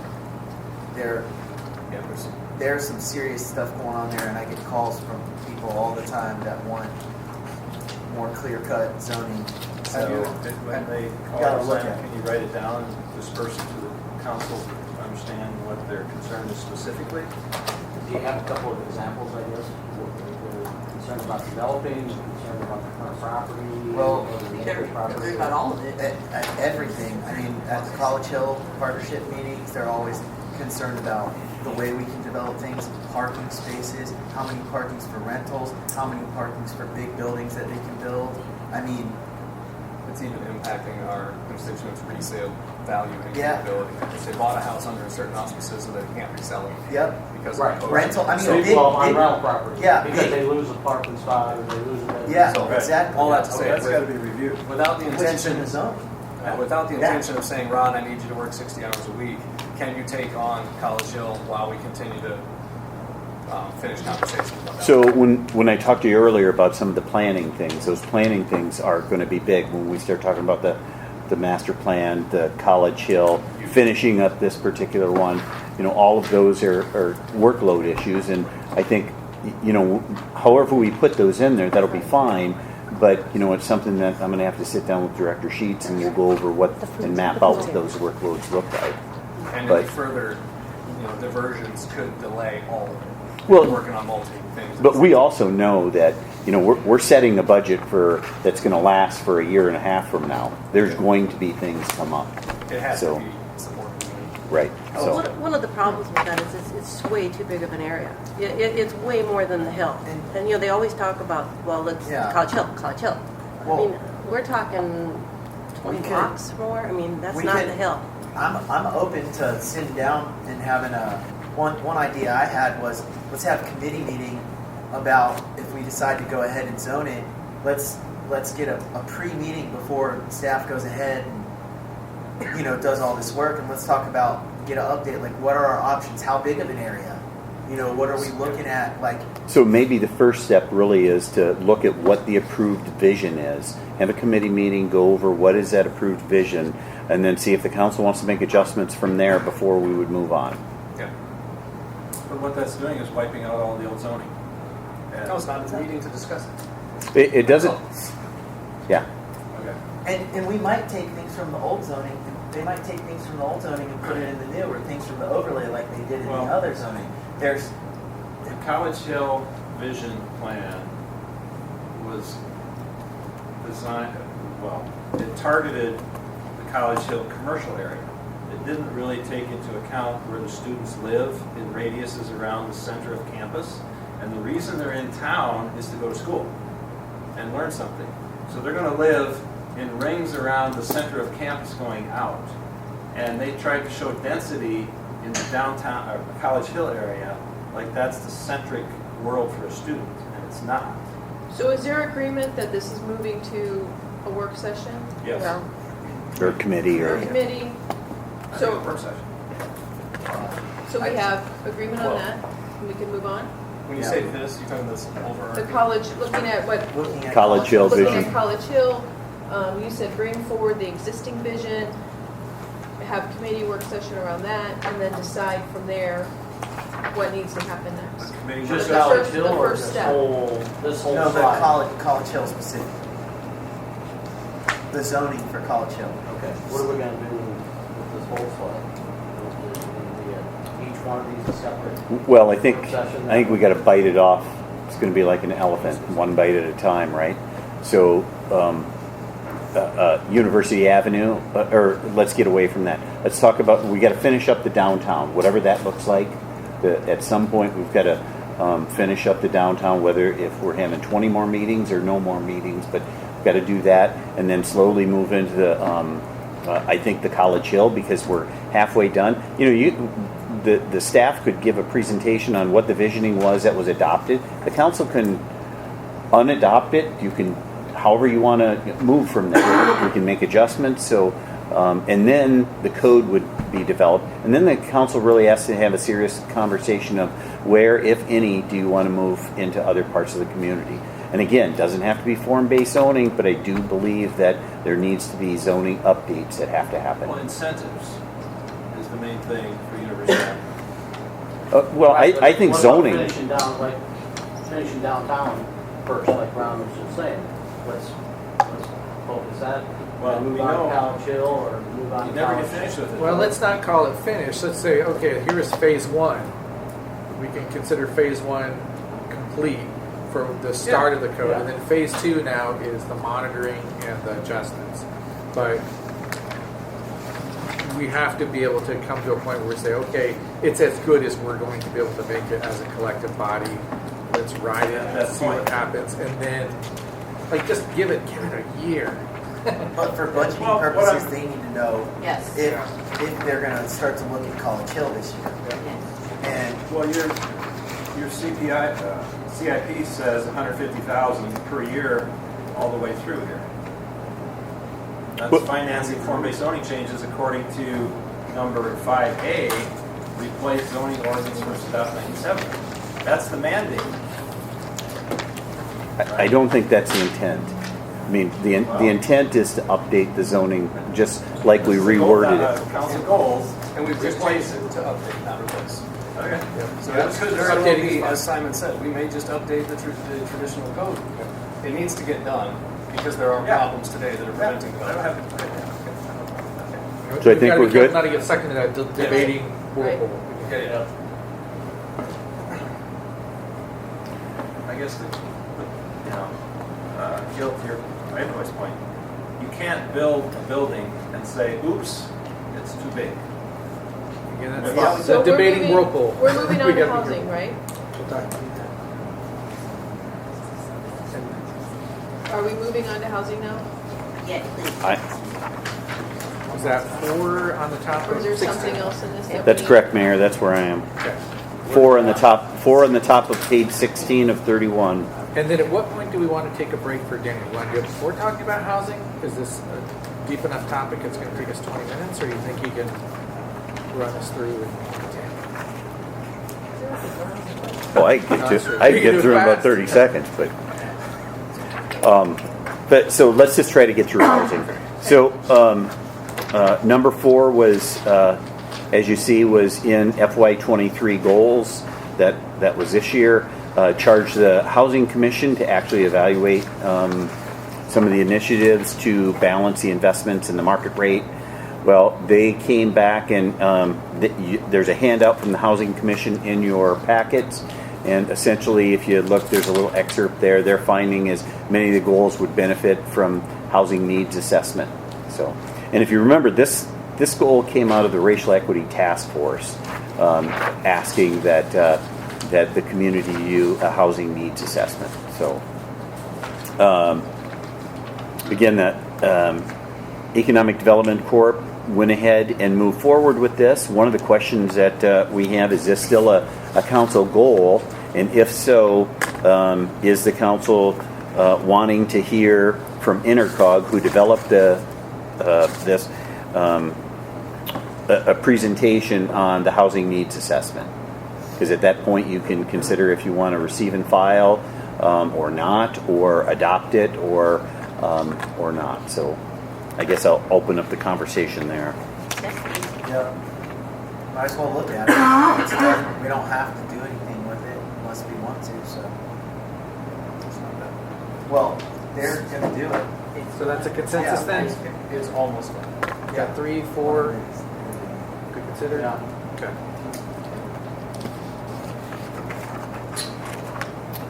So then, item F about the middle of page 16 is proposed to be struck.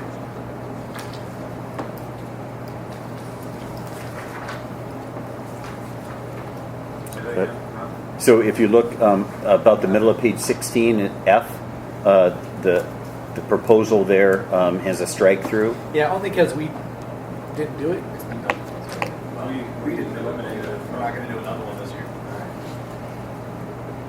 We could change it to consider the housing needs assessment done by CFED? Or I think we'd know what it is. We'd like consider the results of the housing needs assessment. Yeah. Can I get a definition of what affordable housing is?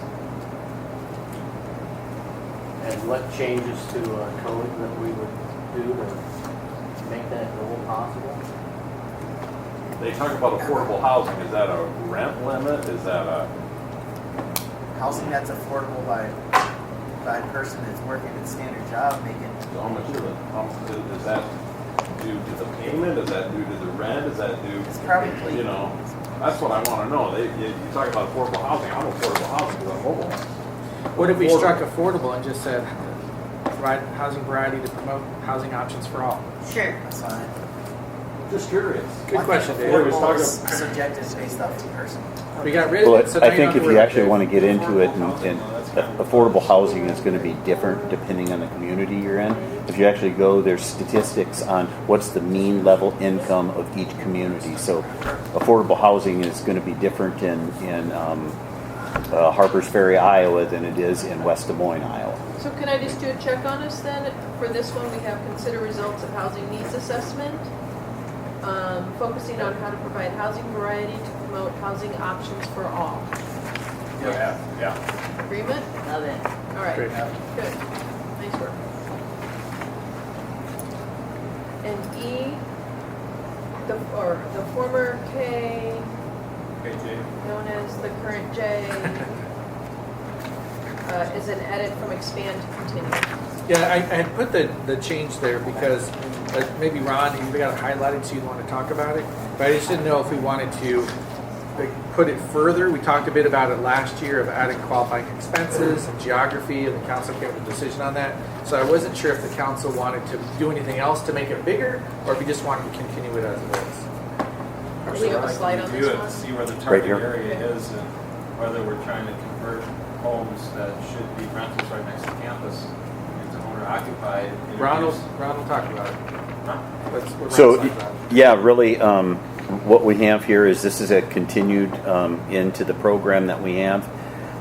Again, we've identified this as 3C, 6K, but do we want to, typically that was right around the College Hill area where the existing boundary was.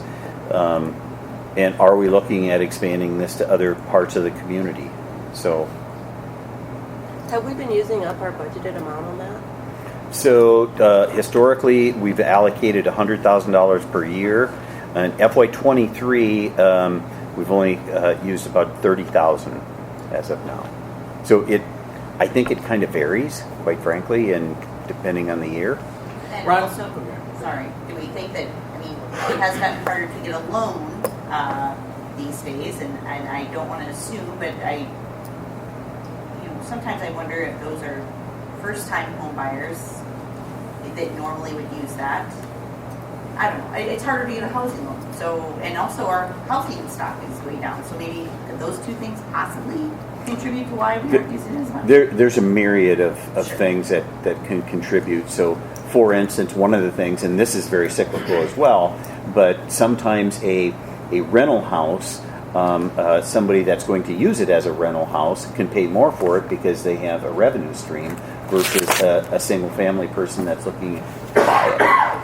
But that's cyclical with the way the market is for rentals. Sure. So, but like you said, there's many of things. But I think we have heard from realtors who have shown interest in, hey, how about would there be interest in spreading this throughout the community? So. And what did we change from last year? Because we did have a discussion and we made it a little bit different. But I don't remember if it was the money or the... We never did. No, last year it was to support expanding the program. We had yet to bring forward a committee discussion about the ideas that were there, and so I guess that's what we're looking for, to go ahead and bring that forward to a committee to consider expanding the program. Yes, please. Yes. And from a budget standpoint, making sure that, is the council all right with us continuing to budget this? Yes, please. Yeah. And so that would be looking at community development committee, Stephanie? Yes. Kind of following you. But you're not looking at asking us to change the dollar amount, because that would affect the... Not right now. Okay. No. It could be more beneficial. Not that it matters, but is there a reason that it's called a forgivable loan? That's what it is. Because they're loading. So what Essentially, typically, they're getting the 10 grand Right. if they convert it from a. They gotta be there 5 years. so but they got to be there 5 years. So Okay. if in year 2 they decide to sell it and it actually goes back into a rental, they would owe back Do they get the 3/5. 10 grand ahead of time? They typically, I don't, we've done it a couple different ways, but we've dispersed. I believe the program is 50% up front, then 50% when you complete your project, and then the 5 years kicks in after that. And it goes down each year. And we have had people sell their homes in the middle, and they have sold them for more. And, you know, we just, whatever we granted, that's what we asked to have back. So it's, they stay in the house for 5 years. It doesn't matter if it's sold back into a rental or not.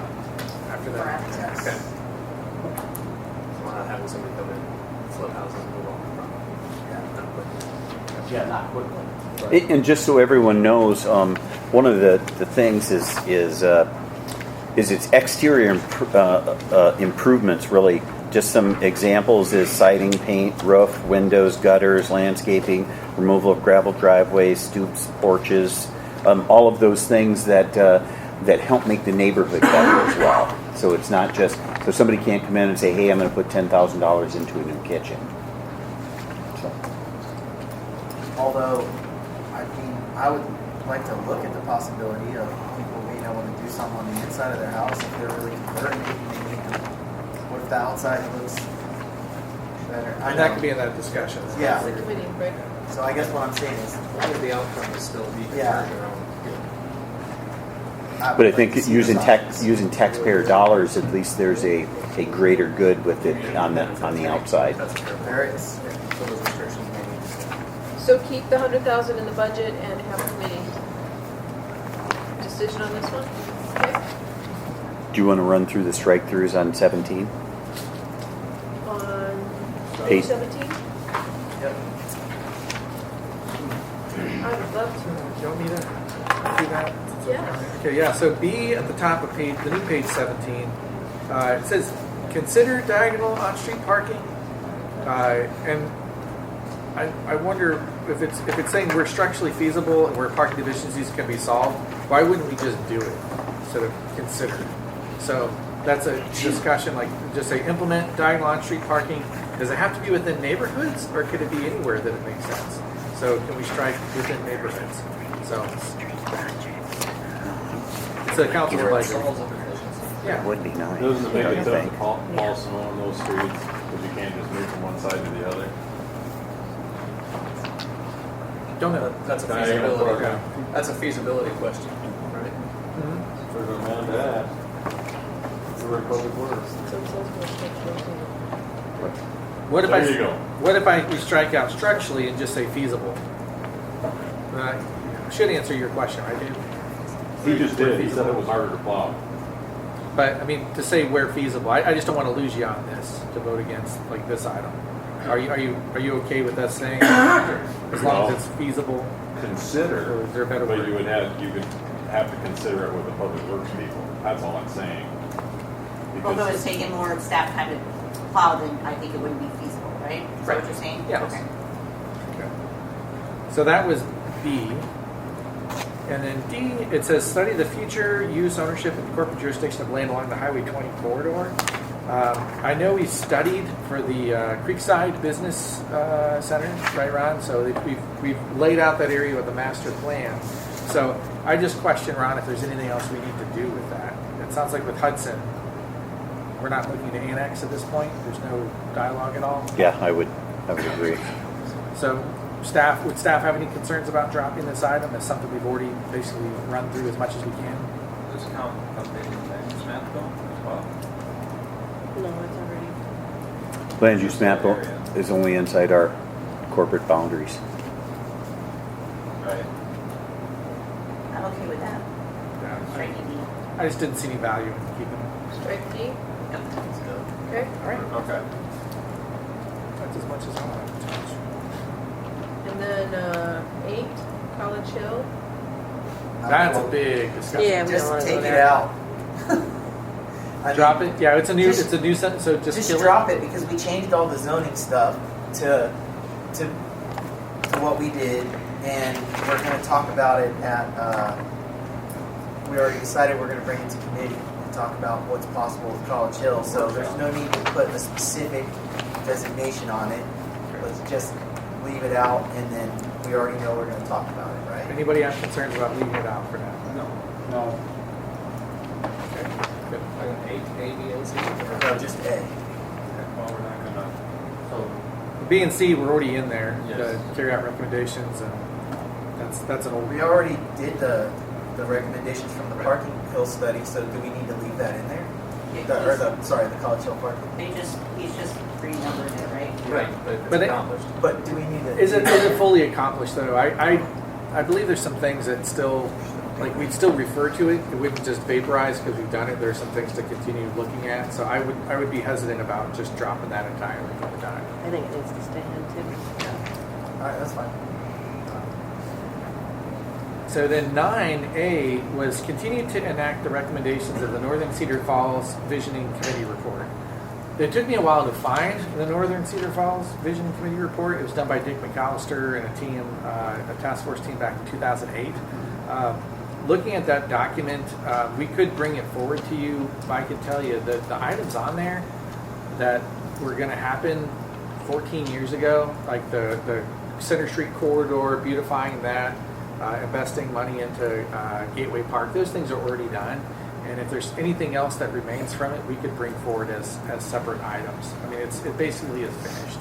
So I don't see a value in keeping it in the report, especially if we've not really. I think I remember seeing it once also, when you say basically finished, Yeah. what's missing that isn't finished? That you So they had some items in the, what's that? The track, right? There was, I think they talked about also some beautification along that corridor. It wasn't quite the parks plan for North Cedar, but it did talk about like economic improvement and things. So it's pretty general. Okay. And I think what would cover that is if we do a North Cedar vision plan in the years ahead, like the slide said, that's going to basically replace this anyway. Okay. back up Yeah. real quick. ABC, I guess we call it. College Hill Urban Revitalization Plan. What exactly is that? Oh gosh. Where's he at? I gave it a number, so I know it exists, but I don't recall Does that go the back details in it. a number of years? It was So it's- adopted in August 2012, and if you'd like the plan, I can give it to you. Sure. Hey, look, it's the plan. Email And so- it out to everybody. Yeah, when you see in that CFD 1852, whenever you see a dot, some two-digit number, that's the year that Oh, it okay. was published. So it's a 2012. 10 years old. I mean, is that a similar assessment, Mayor? That one still has a lot of valuable to-dos, or you didn't assess? Objectives. Yeah, I didn't look too closely at that one for. Reduce the Eight, presence C, of eight, interior and and residential. Continue to enact college. On the door, Yeah, so we're focusing on that area, so maybe we leave it in there, harvest good from it, create a new, whatever. And it would be replaced by this new thing. Got objectives that are held on to. Good. Okay, so then downtown area economic development objectives, I think Ron, I didn't make that change, so just, I think because it's not in the down, it's Which because one are you at, it Mayor? talks about, are you talking about 10? yeah, Yeah. just, I think the one that's crossed out is because the site isn't in the downtown area. So we didn't think it Yeah. belonged there Yeah. because it's not in the downtown. Agreed. So I think, I'm okay with it.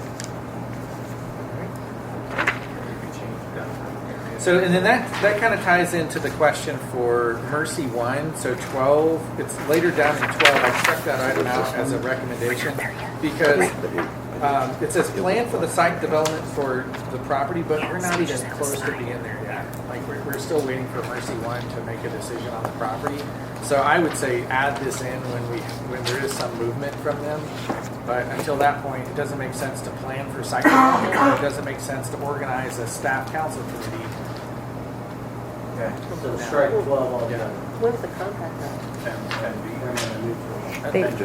They just renewed their 5-year, Yep. so we're probably in like the first year of that 5-year of the 5 renewal. years. So. 10B strike and then all. 12 over here. So we've got 10B with, and then we're up to 12. So you're on 12 now, the one you confirmed. Yep.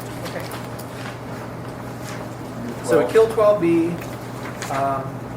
and then the new 12, yeah, so that was the old 12. The new 12 on 18 has complete priority wastewater treatment system improvements. Is that already done?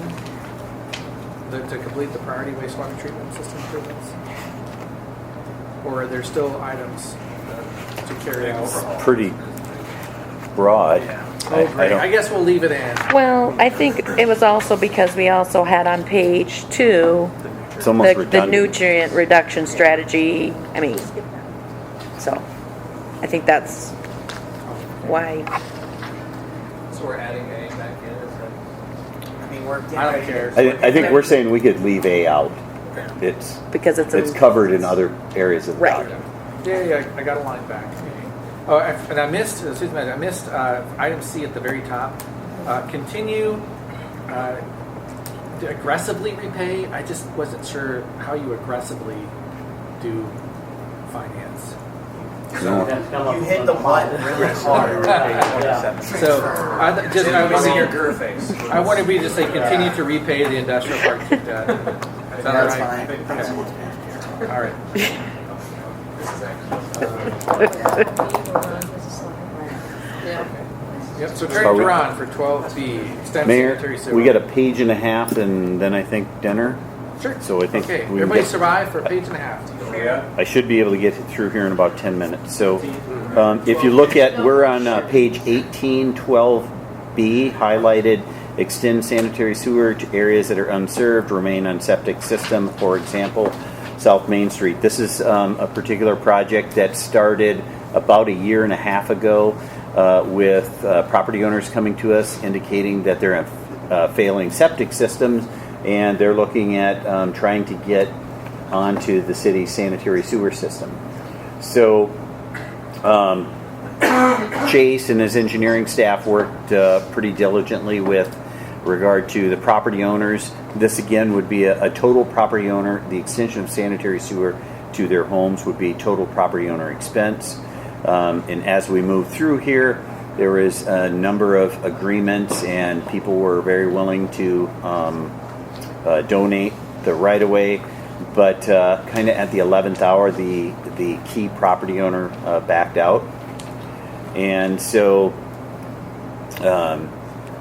there's 3 property owners there that you can see that are still really, really interested in this particular moving forward with the sanitary sewer.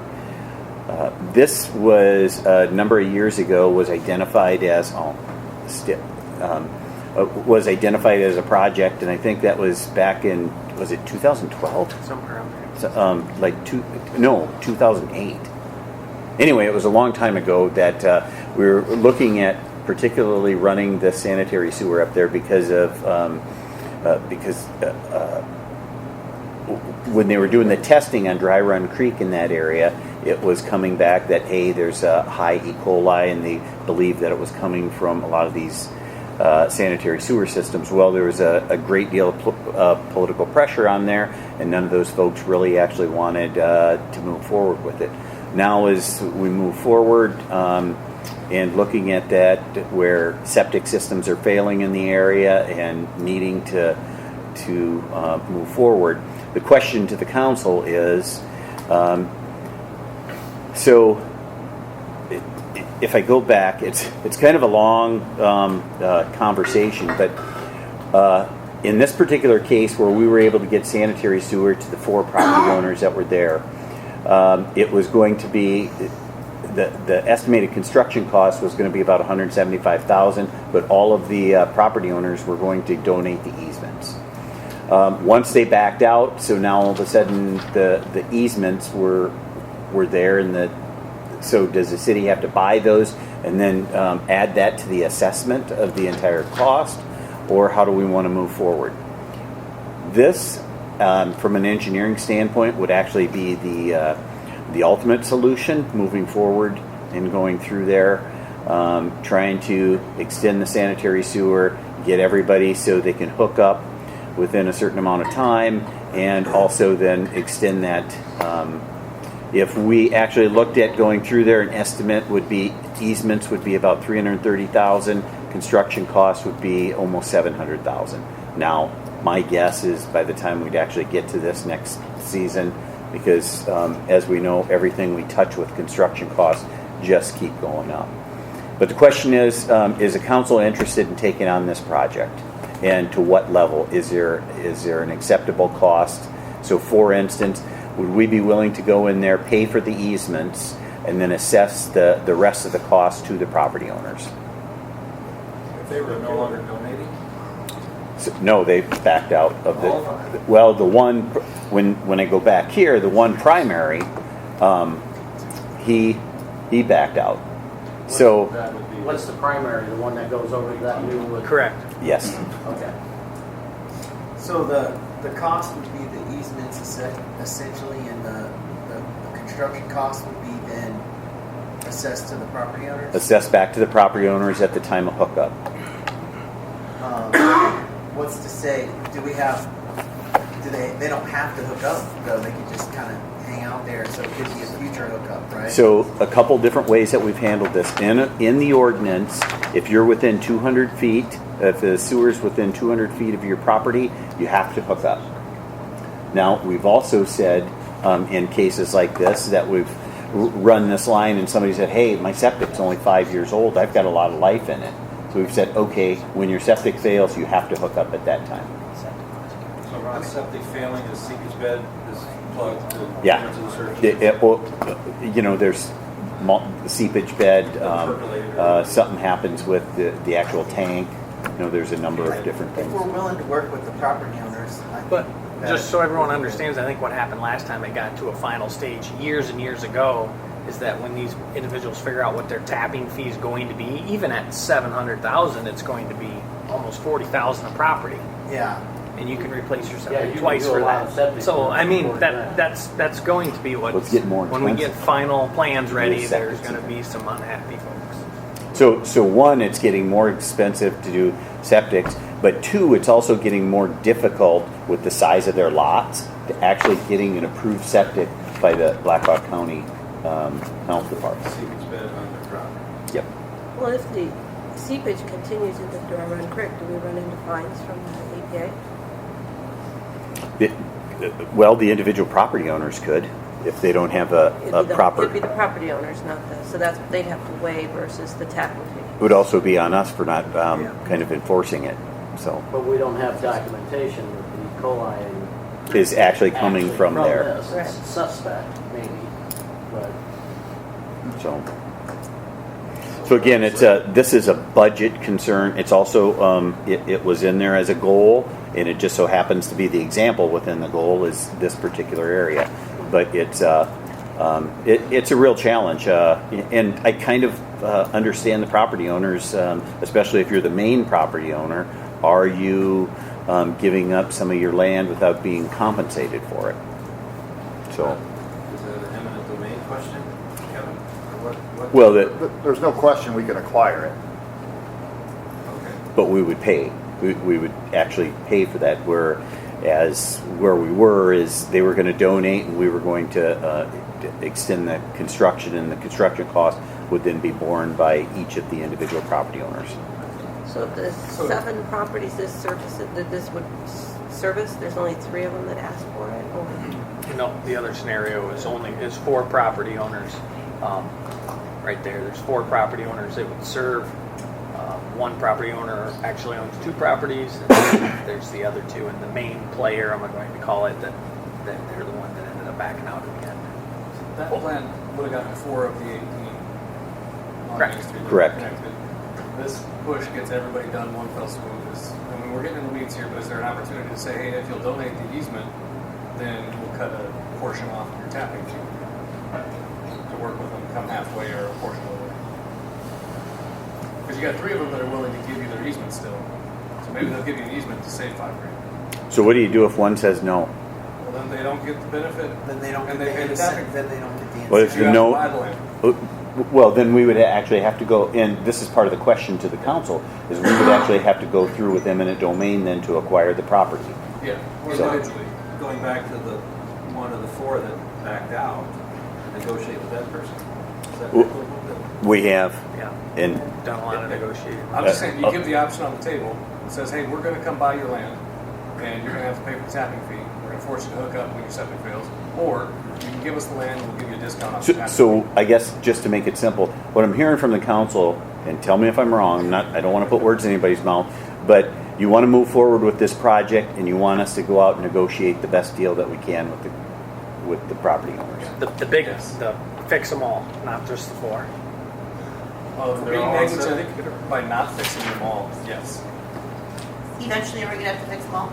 Yeah. And once we're already out there, it's gonna end up costing us more money if we have to go back out, Nope. right? Cheaper to do it when you're already doing Or it. the property owner. Last question for clarity, if we had to list out every single area, how many areas would we have that are still unserved? Not a lot. This is the biggest unserved area that's in the heart of town on septic. Fix it. Yeah, I say fix it. It's a tough situation, but you're just gonna make it worse by delaying. So here's really an update, but also some budget. I am now on 13A2, about 2/3 of the way down, page 18. So we've got a number of slides in here, and just so everybody knows, this particular intersection is Green Hill Road and Highway 58. It was just recently put into the DOT's 5-year plan. This is an ongoing project, so not getting too nerdy here, but in order to move forward with a project like this, you have to complete an environmental assessment, which is not quite really what it sounds, but it's like some preliminary designs, and so we're going to have to revisit that. We'll be revisiting the over-under alternative. The picture you see right now has Highway 58 going over Green Hill Road. This was a DOT concept. What I'll tell you is that doesn't make any sense at all to me from an engineering standpoint. If I stood in the middle of that intersection, Green Hill Road goes up on both sides. It seems like it would be better for Green Hill Road to go over. I'll tell you from a noise standpoint, we've had plenty of folks here in the community that live significant ways off of 58 in the areas where 58 is developed. Chase and I went and sat on a deck one afternoon because they were complaining about the 58 noise, and I was not overly enthused about going out there, but I was shocked at how noisy it was once we got out there. I mean, you had to really use elevated voices to talk, and they were well over 1,000 feet away from the.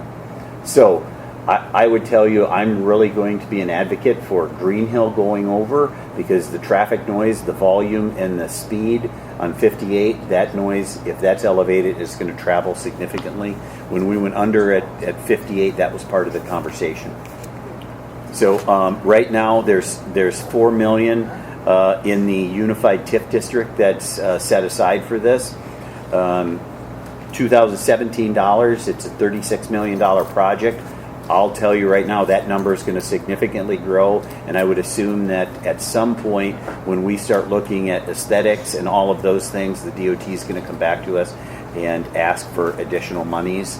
And I tell you, when you start looking at aesthetics, it makes a big difference to look at those.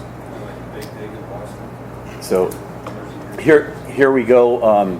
This is really an update that we wanted to share with everybody. It's also, we have a financial commitment here, but this is Highway 58 and Ridgeway Avenue. Next year, they're going to be doing reconstruction, everything in the yellow. One of the things that's a little bit shocking to us is if you see the on-ramp and exit ramp on the west side of the interstate there, they're actually going to be closing those for the entire summer during the construction. They kind of pulled this over with the city of Waterloo, and I think the elected officials got a lot of heat, but they didn't even realize it was coming. The DOT did this. So I'm going to move one step forward, and this is Highway 20 and Hudson Road. So at the same time, this is also another head scratcher for me. They're going to be doing the resurfacing on Hudson Road. That's their jurisdictional on the red portion there. And they're going to be doing some reconstruction on Highway 20 through that corridor. So this would, that's the following year, right? So for 2 years in a row, if you see the green exit and on-ramps, they're planning on having those exit and on-ramps closed. Which Again. Chase has really been working with them, trying to say, hey, how can we just do this for 1 year? Let's try to get the exit and on-ramps built in 23. That way we can have them open at least in 24. So we have financial commitments on all 3 of those projects. Hudson Road on our jurisdiction for some of the overlay, and Highway 58 here. There's some of city street frontage there that's getting done that will be our financial commitment as well. Any questions on the Highway 58 corridor things? If not, I'm going to move on to this is the existing Pinnacle Prairie Master Plan. Really, where I've got a number of slides here just to get us down to the south end of Prairie Parkway and Viking Road. But if you notice, these are what the traffic study's shown for existing intersection treatments. So you can see the blue dots up there on Green Hill Road. Those are constructed roundabouts. If you go halfway down on Cedar Heights, there's a roundabout there. There's also a roundabout at Cedar Heights, and I think they call that Deer Road. And then you can see the planned roundabouts that are going on as well. Recently, there was a study conducted on the intersection down here, just because of the traffic control that we have with regard. So looking at the level of service and what's the design life and 20-year cost analysis. We're always doing this, but as of right now, what we have is, if you look at going through the life cycle cost analysis, roundabout savings is showing about 1.8 million. As you go through there, upfront cost is a little bit more expensive as we move through there. Let me get to my notes here. The one of the outstanding things, just like a report card when you start talking about traffic and intersections, is the level of service. And when it's just like your report card, hey, you get an A, that's great. You get an F, that's horrible. In opening day 2022, if this were constructed, the level of service for a traffic signal would be a B. By the design year, which would be a C. Not horrible, but with all of the growth and all of the projected things with the roundabout, you're looking at opening day A, level of service A, and design year life is still an A, just because of how that would handle the traffic. That would be 20 years out.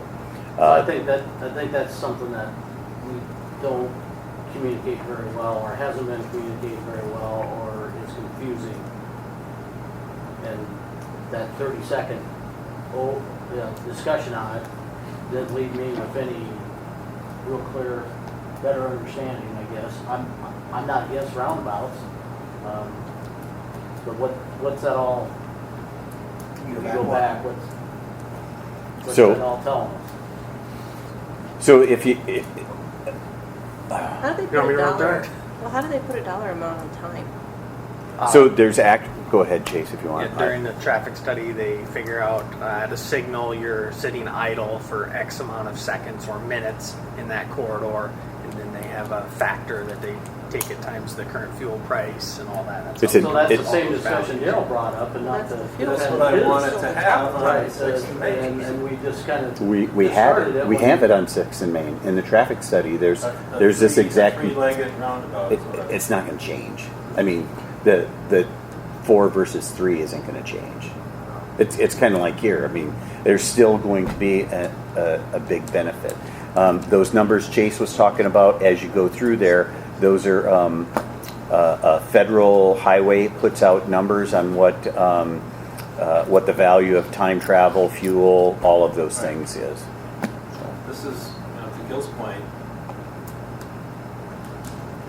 we didn't have this detailed out with the traffic study and the traffic on 6th of May to make a good decision last January.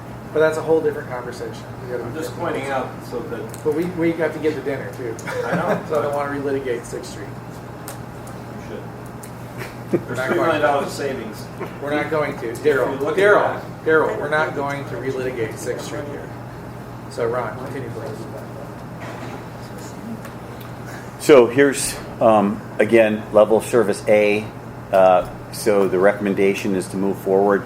Something has to get done with this particular intersection just because of the traffic volume and where we are right now with everything. So we'll be moving forward with bringing you a design contract unless the council doesn't want to move forward with this this particular design alternative.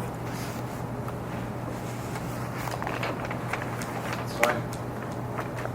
So What's there now? It's just a stop sign, isn't it? yeah, Yes. and part of that stop sign is you're kind of hidden behind that building right there. It's not Well, safe. Green Hill doesn't stop though. Correct. Or Viking Road doesn't Viking Road stop. don't stop. Oh, correct. Just, You gotta Stop. count it if you're turning left.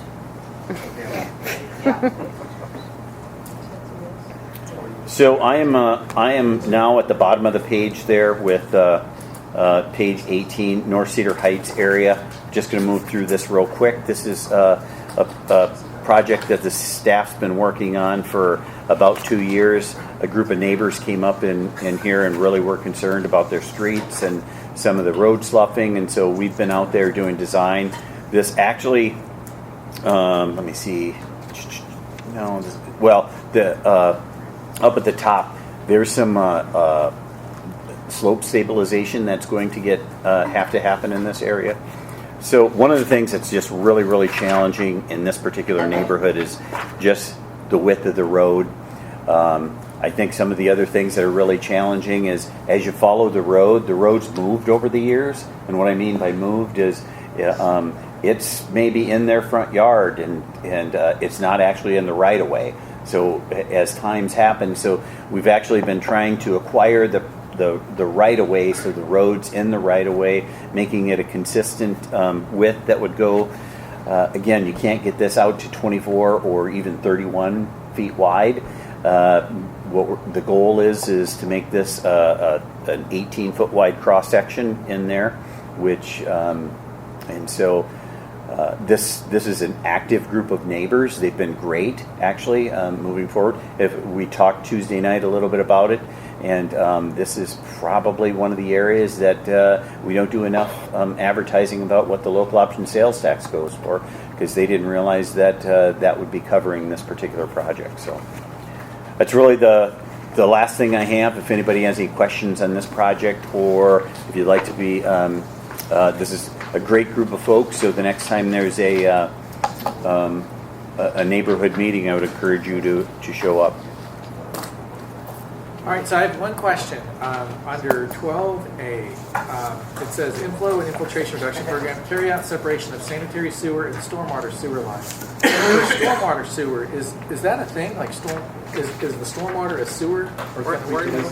That's on 12A? Yeah, sorry.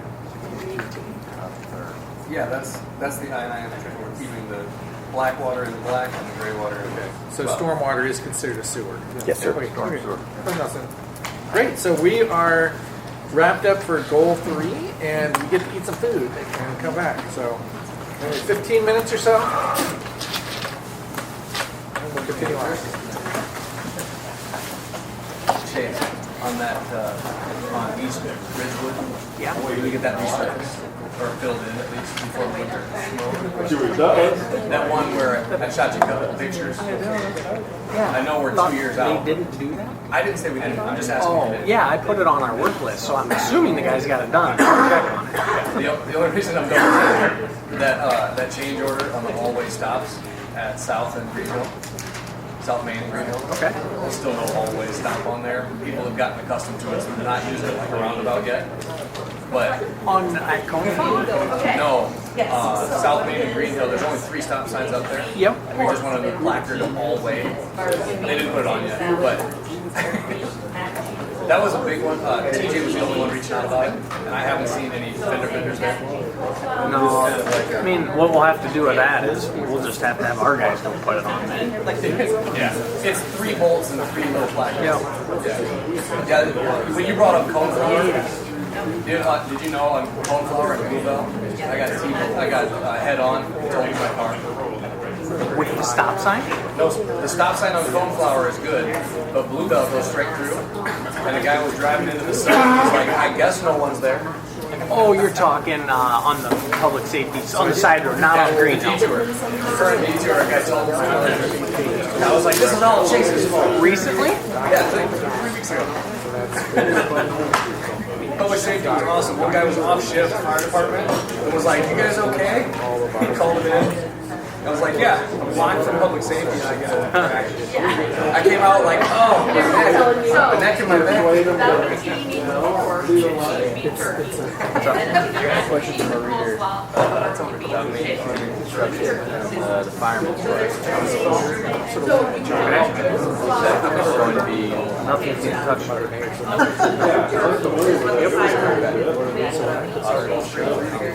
That discussion about the president being extended and he's like, just trying to read out of this conversation. It'll help spread the cost down. Have a bigger project. Have a small project. So negotiations to save them on right away. the last session gets over and try to Construction. All the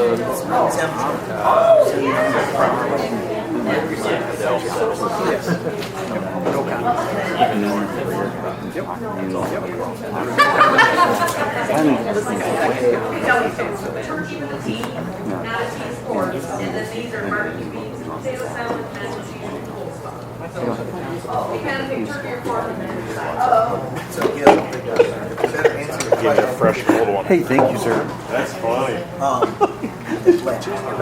Down in the College Hill area, they want landlords. But then after this,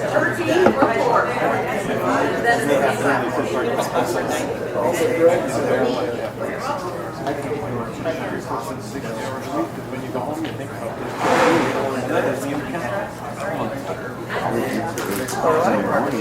what's that? I go here Sunday morning.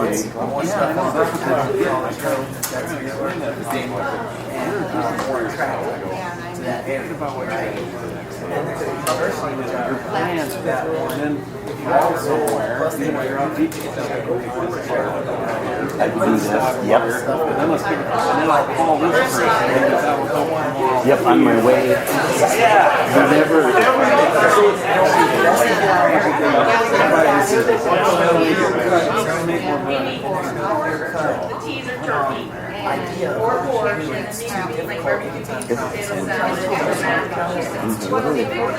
You got one? Yeah. Oh, I thought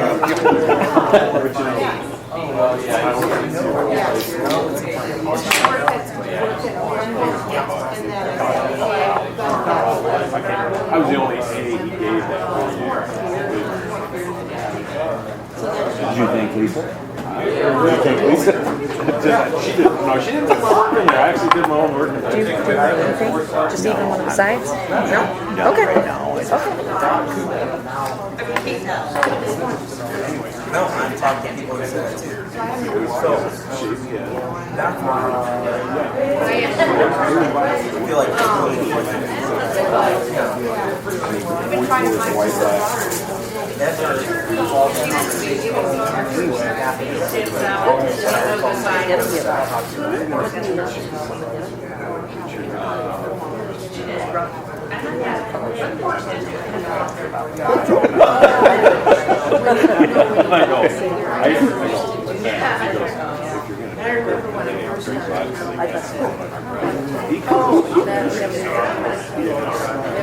It was hilarious.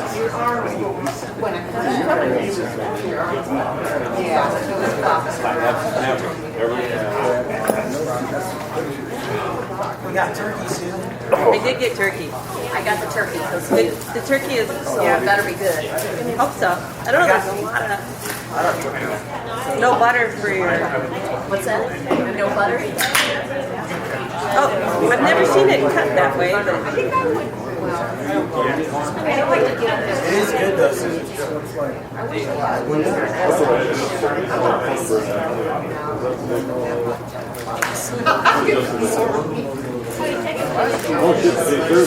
That was action. Get kids in swimming. Get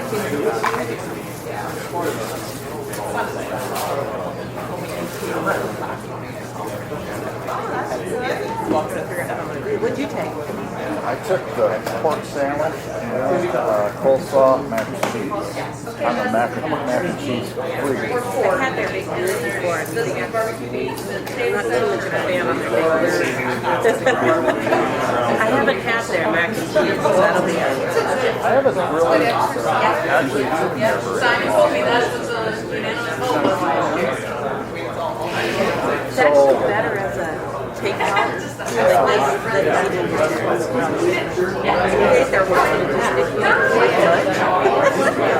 well, so, you know Sam, across the street from me, his brother-in-law runs Blue Bar. So it's kind of almost family, so we try to go there more, support them. Yeah, I get it. I don't think I've ever had the Blue Bar. It's really good. He used to be executive chef at the old Hotel Fort Des Moines restaurant, that famous restaurant. See, I still think of the Blue Bar as very clean. Yeah. And it's like not a place I ever went to go eat dinner. You know, where to get a dinner. Although I will say that Peppers does great still. Yeah. Well, they don't, you can't sit in there. Their room is sit inside of the counters and they still sit there. I think that would help them a little to get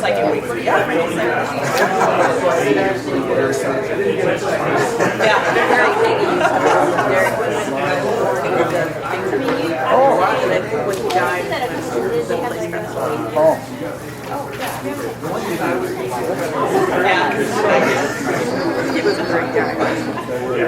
I would think an ice cream shop's kind of a sure thing. You know what I mean? That's Seems like we've got an awful lot of them. You know, there's four lanes, you have scoops, and you got one next to Five Corners. That moment, yeah, that on was that fine. corner right there where we're talking, yeah. Yeah. It will hit you now, sorry. Let's go. I didn't realize it was going to bounce back. I guess it's really Some of it is just like his yard. That was and they want that number of yards. Quite correct.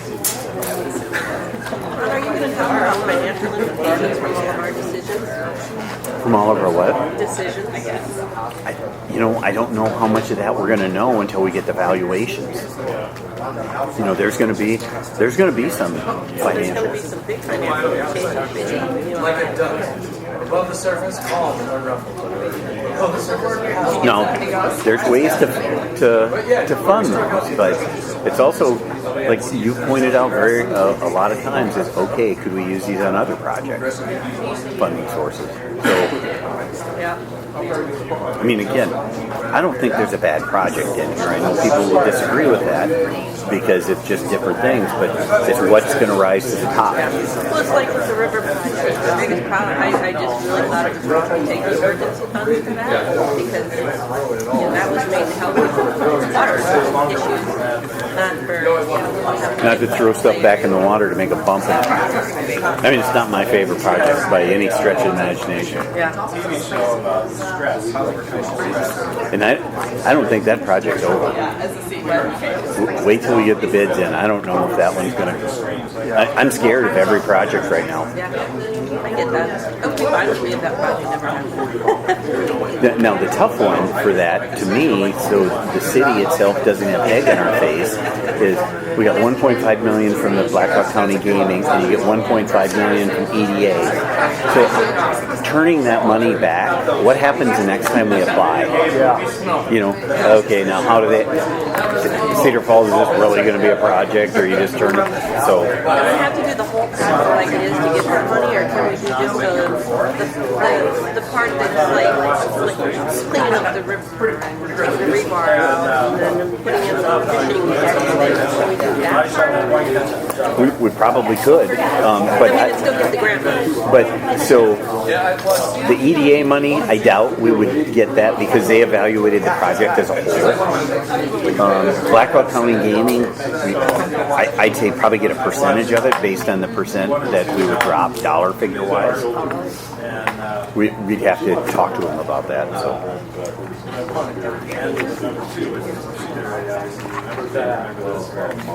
He revoked his privileges at the Continental. Contract. Barbecue sauce got a little bit back. It's good though. It's good. It is, but I love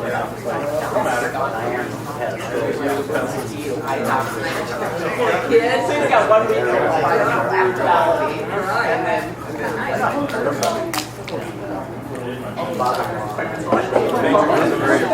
You guys still travel a lot with treatment, or you just in a pause? What they've been doing recently, we've been able to do at University of Iowa. Oh. So we've been going to Iowa. It's like Monday. We have to be there 7 a.m. Monday morning. Then we back down there Tuesday night at 6 p.m. So do you have to leave here around 5? Yeah. Because I figure it's an hour and a half to Iowa City. But then by the time you park and get to where you're going. One thing nice when you're there that early, you go right through the COVID security thing.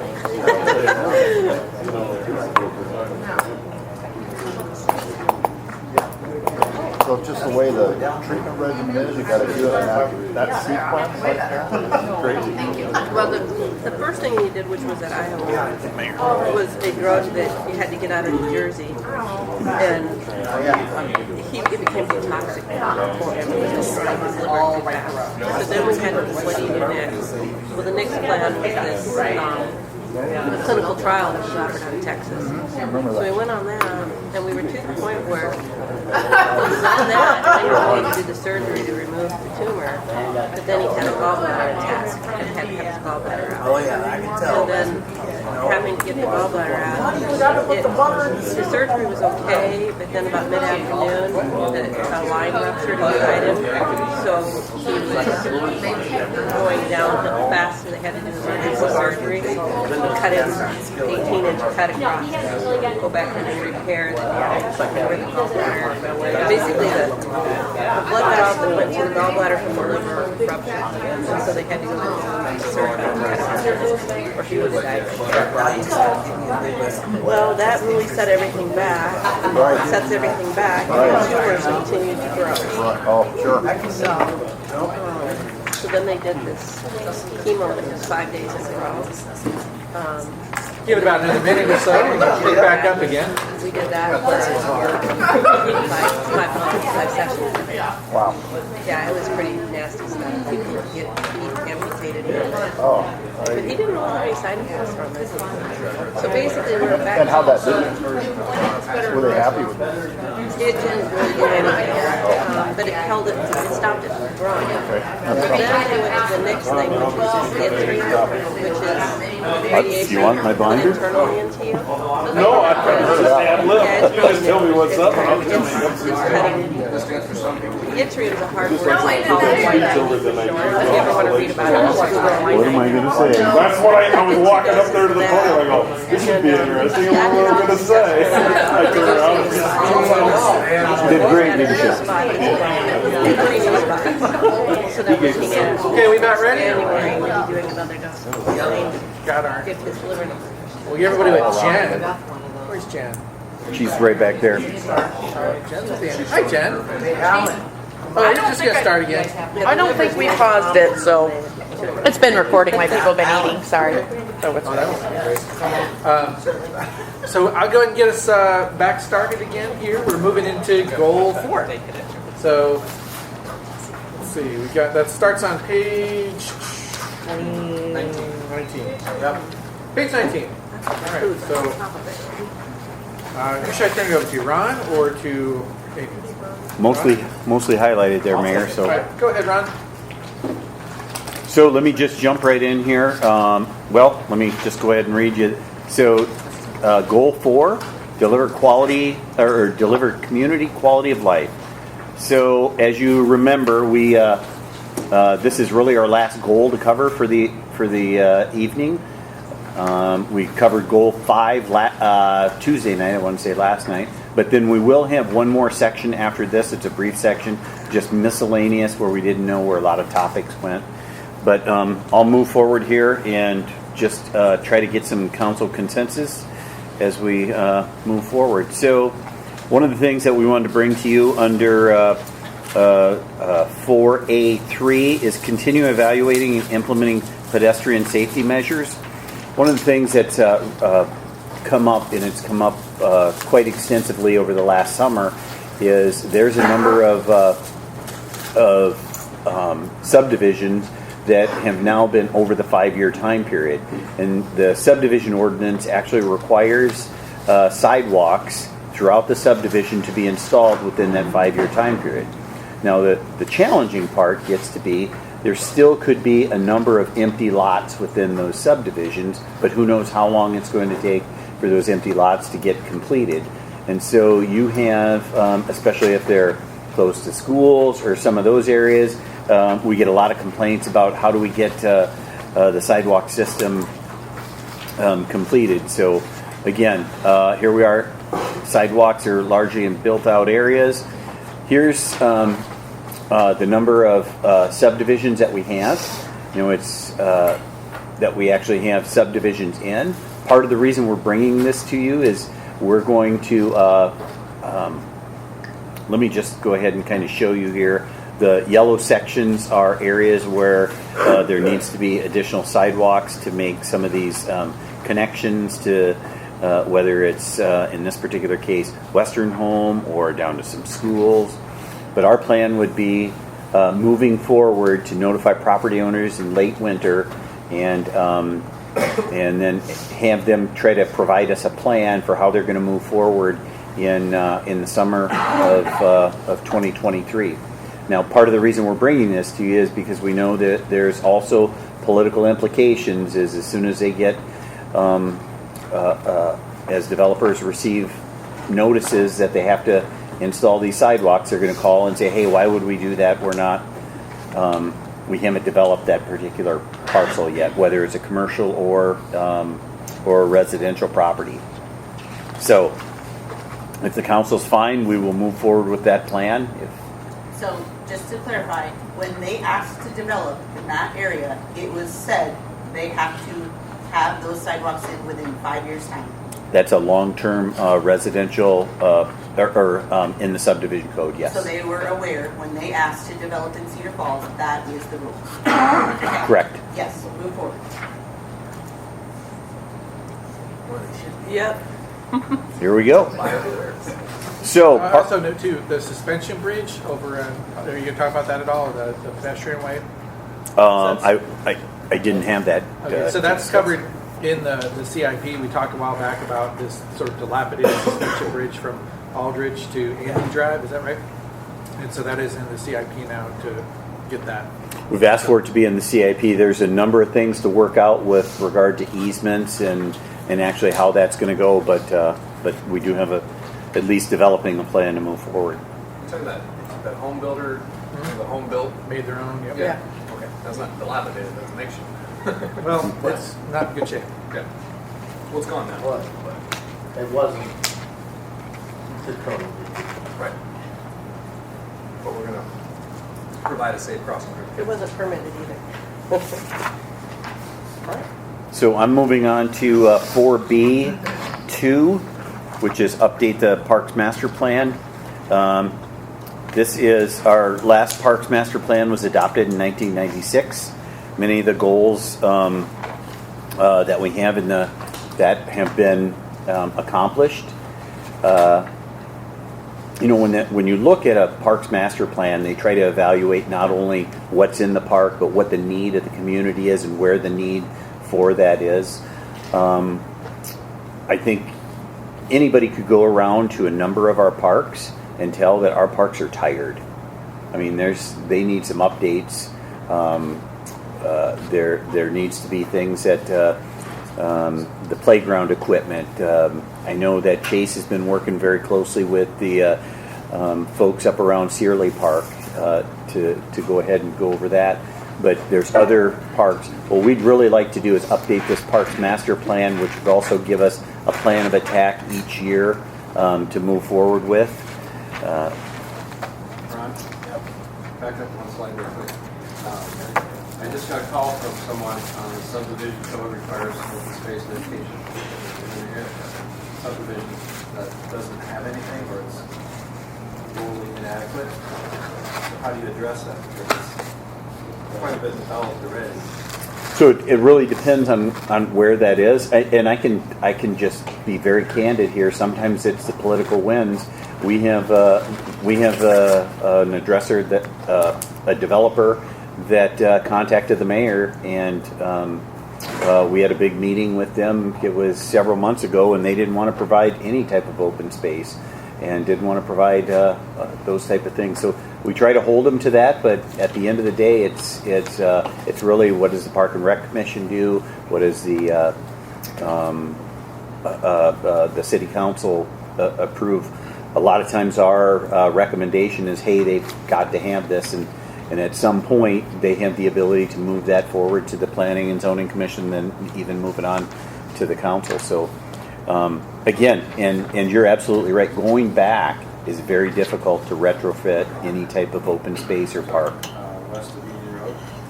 Yes. 2 locations. Yep, and we've been, that's been a knockdown drag out with that particular. Yeah, I'll talk to them. So again, here's just, I'm moving on now to, from Parks Master Plan to the Hearst Center.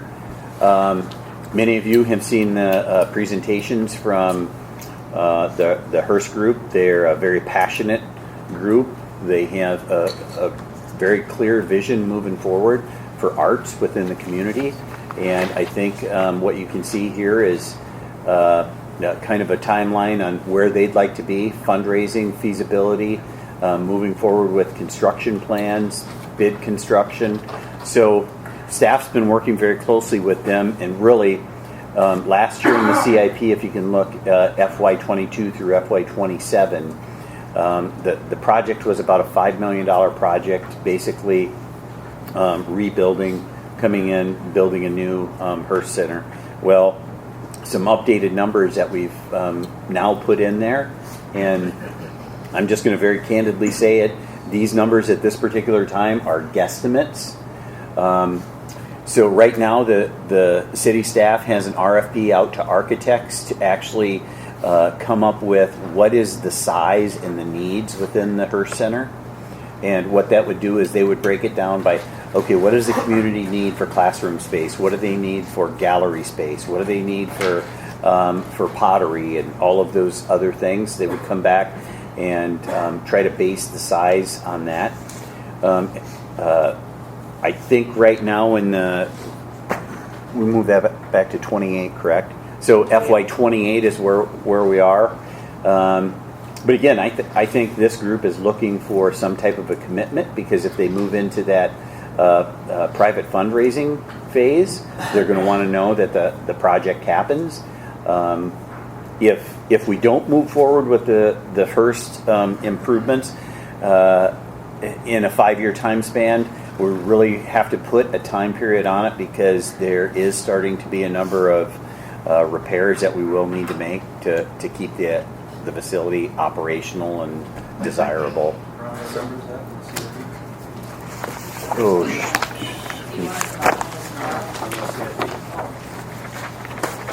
You say it's 22, 27. 49. Was the last big change there? 49. Remodeling of the kitchen? 49, Daryl. Okay, thanks. I'm sorry, Sue? Was the last big thing we spent there was the remodeling of the kitchen, or was there something after that? Oh boy, I don't even recall that. Because it just keeps getting pushed back, doesn't it? The Hearst Center's probably, as long as I've been here, it's been kind of in the conversation, and it went from, are we really going to refurbish or remodel the Hearst Center to, I think right now they're to the point where starting over is what they're looking at, tearing the existing facility down and building a new Hearst Center. I'd love. From that location. Yeah. Yes. We talked about a year and a half, 2 years ago, moving somewhere else close to downtown. So I think they have talked about that, but there's a lot of challenges in there. So where would you move downtown? And then The cost of land. the cost of land down here, where you at least have a starting spot. The other thing that I think they feel that they lose a little bit of is a connection to the university. At least on Searly, they're not too far from the university, and they have some things that they work together on. One of the talking points that this person told me was that going downtown, you'd have more foot traffic and potential activity going into it if you were near the downtown. But that's his opinion, I guess, versus Well, what you said. I don't disagree with that, but I think the other thing is that's going to drive the price up. But the other side of the coin is that I've been there a few times, and my wife takes classes there, and we look at our kids in programs, and they just don't have any space. They're always full. There's no space to get your kid into a program because they don't, and they're storing stuff in like the weird closets, and it's just, yeah. And it's not really hey, let's walk past here. It's more of a destination. It is, yeah, it is. That you're going there, so I don't think the location is got hurt other than being landlocked or something. Yeah. We want to discuss parking as well, with what the size of the building is. I'm in favor of it. 'Cause it's, Do you have in FY28 that fire truck? Yeah. Okay. So what are they looking for? Well, I think we're looking. Nod, or We're looking for direction. Do we keep this in the CIP at FY28? yeah. yeah. That's. And again, this is all going to, if you look at, so let me just back up so everybody knows this would be one of those quality of life projects that if you wanted to actually fully bond for, you'd have to do a referendum. But what we've laid out here is what we think is a good financial plan to move it forward. At least it funds the project at $8.3 million. But what's probably going to happen is you're going to come in and see this feasibility study that happens, and that number down below is going to change. And so we may be back here in a year knowing what that feasibility study is, maybe having to shift it again. I don't know. I hope that's not the case. I hope if we choose to put it in here and as it comes forward, we can plan for that. We just got to remember, if we're going to ask the public to go ahead and do some of this private fundraising, we've got to give them a goal. You've got to give them a target that they can hit, and because if we do, it's hard for them to start and stop and start and stop, and then because the donors say, is it really ever going to happen? So, obviously, there's lots of big projects proposed and asks for contributions from the city budget. And I get what you just said, because obviously fundraising, I'm sure, I can't even imagine going and asking, well, I can, and it makes me very uncomfortable. So, I guess, not knowing what everything else is going to happen with everything else, if we say yes, this, like, keep it in, like, do you think they're going to go out and start fundraising? Like, or do you think we have a year to get through, or I hate to tell, like, say yes, knowing there's all kinds of other things going on that, I mean, this is important. So let me put it this way.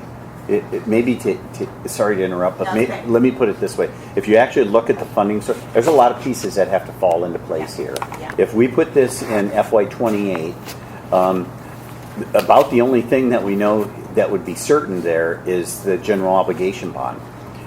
Community foundation grant maybe would be there. Federal state, we'd have to figure out where are we getting the 1.3 million. Though that federal state grants haven't been identified yet. Private fundraising, we're hoping we can get to 2.3. But the Blackhawk County Gaming at 1.5, that hasn't been approved. So again, a lot of pieces are going to have to fall into place, and each year we're going to have to say, okay, where are we? Are we in a realistic spot that this is going to be FY28? So we have a lot of projects that are in here that are much closer to, when we show you the breakdown, that are much closer to the end game. But this is one that's still out there a little bit.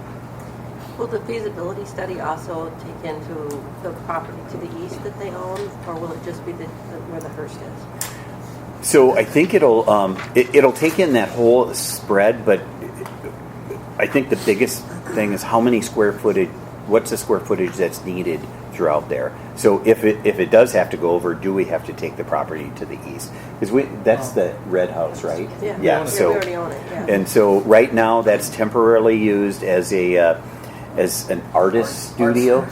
So, but the plan has always been that during this process that would come down as well.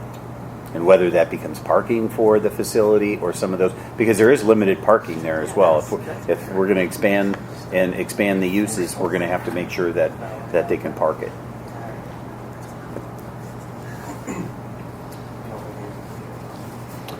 So is there any interest in keeping this in or Sure. Yeah. So I guess if we say, yeah, I mean, I want to keep everything in, but at what point, I guess, do people normally start fundraising? Like, are they possibly fundraising now? I think they are fundraising. I think they have some of that in the bank. What I was going to say, what's identified as community foundation is the Berg Fund, which was a large donation that was given to the First. I don't know that they've actively started any private fundraising. The way that we've structured the project, talking it through with the Art and Culture Board, is that we're starting with this master plan.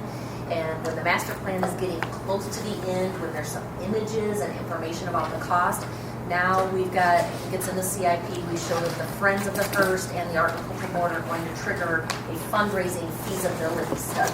Okay, we want to explore. Could they hit that mark? Could we do more? Is it actually less? Where is that going to fall? What's the enthusiasm for this project? So it sounds like Yes, so we're taking getting steps to that to try point. to. Yes, yes. There wasn't anything earmarked, it looks like, in the prior year, even though we've talked about this many times. But it doesn't look like on here that there was anything funded for like this current year. So I think it was in the. I Well, kind of renamed it. I think it was called feasibility study, as you were referring to before, but now we call it a master plan. Okay. Named it differently. so again, this is.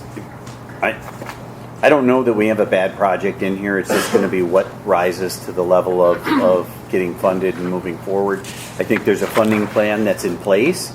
That's a good funding plan, but there's a lot of pieces that have to fall into place before this project comes to fruition.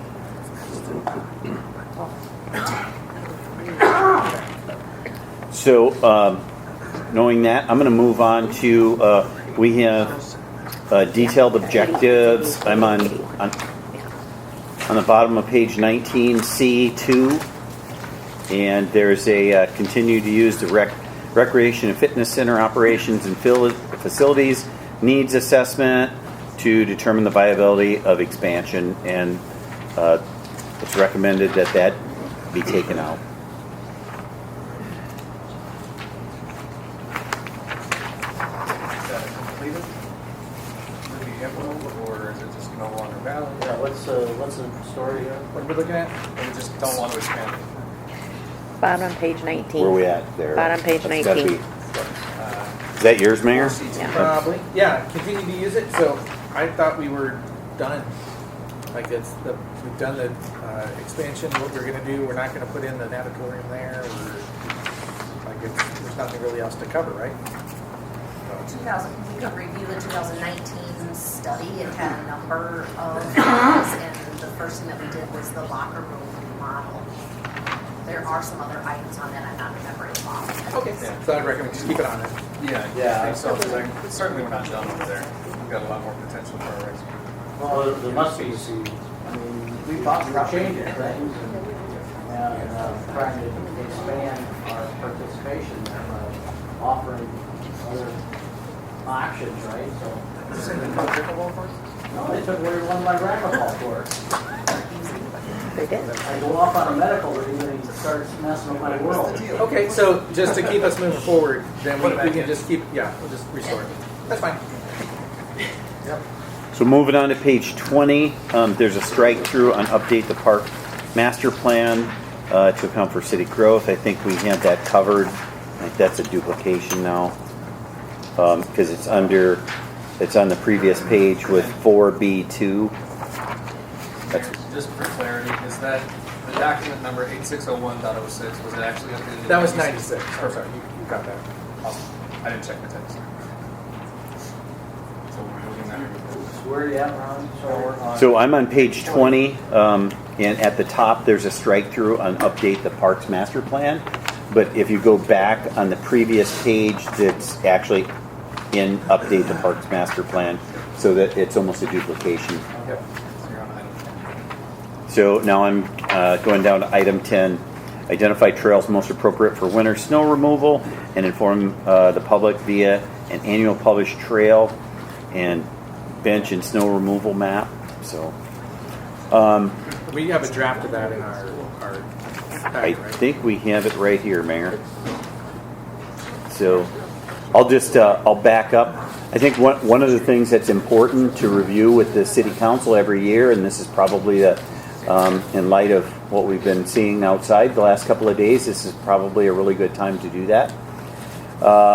When you see just generally the policies that Public Works has is, with plowing in a 3 to 6 inch snowfall event, that's pretty significant.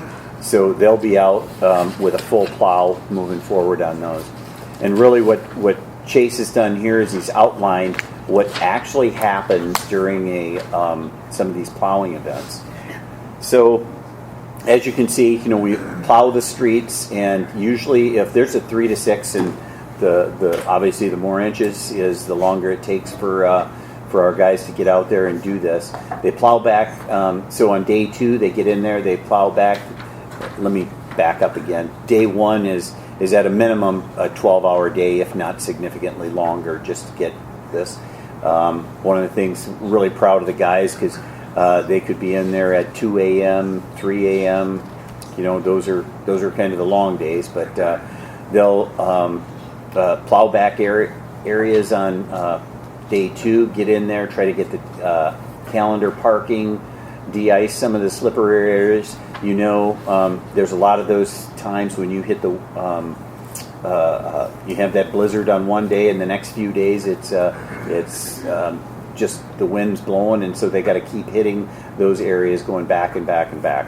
So day 3 is usually where they get out there, push back all the intersections, potentially remove some of those, get in there and haul that out. Day 4 is usually something where we're in there hauling out of the high school area, down on College Hill, the parkade. Typically those guys will start at midnight that night that they go in there and do those, just to make sure that we get as few cars in the way as possible. And then again, hauling snow from the area.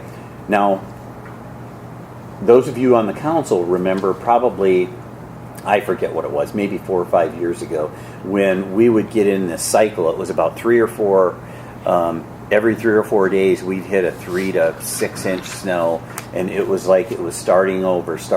It was in the downtown area, some of those piles were getting to be 5, 6, 7, 8 feet, and it was just very difficult for the guys to get ahead of it. But we get down to day 6 in that trail clearing, and then we can get in there and get some of those trails cleared. If we have winters like we've had the last couple of years, we can get in there and do a lot of clearing on trails and some of those things. So this is where are we at here? Staff work. Oh, so updated the map in the fall of 2022. Staff work with the Bike Ped Committee and the advisory committee Really, in the last 3 years, we've doubled our snowfall or snow removal efforts on trails, and added priority 2 trails during the pandemic. 9 miles were added. So, and again, I love the trail system, and I think we need to keep as many cleared as we can in the winter. But there's a couple things there. One is we got to make sure that the streets are cleared for safety purposes, and then the second thing that I get a little nervous about from a liability standpoint is when you start clearing some of these trails, you get some of them to blow back shut, or you get some of those freeze-thaw cycles, and ice gets across there. It does open up our liability a little bit if as we move forward. So. Yes, sir. I spoke with somebody not that long ago about the possibility of putting QR codes out on the trails at different places where people can take their phone and download it to their phone, the system, the maps and trails and things like that. I thought that was a pretty neat idea. Yeah, that's something we can look at. Instead of, like here you publish it, but where's that Currents magazine when I'm out on the trail? This is on. So are the bus benches where all those are located, is the expectation that those will be cleared around, like every one of them? Or they generally are, like University Avenue, the one corridors where the bike trails are cleared. And they're typically cleared with that in that same time period. And the new Lake Street section is not going to be cleared, right? It's going to be part of the winter activity. Correct. So the ones that you clear on the map are what color? There's a map in your handout, the bigger version, obviously, you can see it. I'd also throw out, if you haven't done a ride-along snowplow, I would recommend it. See how it looks like at 3 in the morning after it's finished snow. And what does winter recreation area not cleared mean compared to just not cleared? What's the difference? Those areas really have been designated by groups to snowshoeing, cross-country skiing, fat tire biking. I know groups have designated those areas that they actually might spend some of their own private dollars to groom the trails. Those, yeah, correct. Those types of things. So the Mayor's Bridge is not even on here. So, yeah, that's the next slide here. So, this was a snow removal request from the Bike Ped Committee. The advisory committee has requested that this Mayor's Bridge loop also be added to the clearing and become a higher priority. So you're talking about Cordova over the bridge and then back up through, I forget the name of that street. Sada? Or Lauren Drive on the west. So it's in brown now, so it's not cleared at all. Correct. So you're thinking of moving it to the green slash when conditions allowed? Or? Well, that's kind of the discussion. Like on a mild year, we can clear a lot of trails. It's just when we get these frequent accumulations, we can't even keep up with what we're referring to as priority 1 trails that we typically would clear. So it's I know Mike's here tonight, but Mike's been out on the trail removal team for a number of years, and even a 3-inch snowfall takes a long time to clear on the trail system. So probably what's important for us to remember as council members is we're taking complaints, the protocol. Like that's not top. It would be nice if that was in a format that you could email it to somebody that's complaining where their street is not dry within 12 hours of snowfall. I believe it's all on the Take that. I think this map's on our website, isn't it? Yeah, I think it is. I'm saying the roads. Not Oh, the trails. roads, not the trails. Yeah, that's good. I agree. It'd be nice to have that as a response. I guess this Crowder could be put in a PDF that you could send to somebody that's complaining and say call Chase at the bottom. Sure. Okay. Well, it does, if you go to the Cedar Falls website, I think it does kind of list. It's not maps, but it's not actually. the old map used to just basically be the trails that we remove snow on, and that's it. This map is kind of includes soft recreation trails, trails we don't plow, trails maybe if I want to go out and go snowshoeing, where can I go? It's kind of a one-stop shop. Someone can look at this map and know where to go if they want a clear trail or no clear trail. Is there information on the website of our process to Daryl's, back to, Probably not that detailed, but we can put something together. if we to put on the something up, website. it might be nice, just so that people, we could direct people, because I do get a lot of snow questions. Here's the snow removal, Protocol. trails, all the snow stuff on the website. It'd be nice to have it in a centralized location.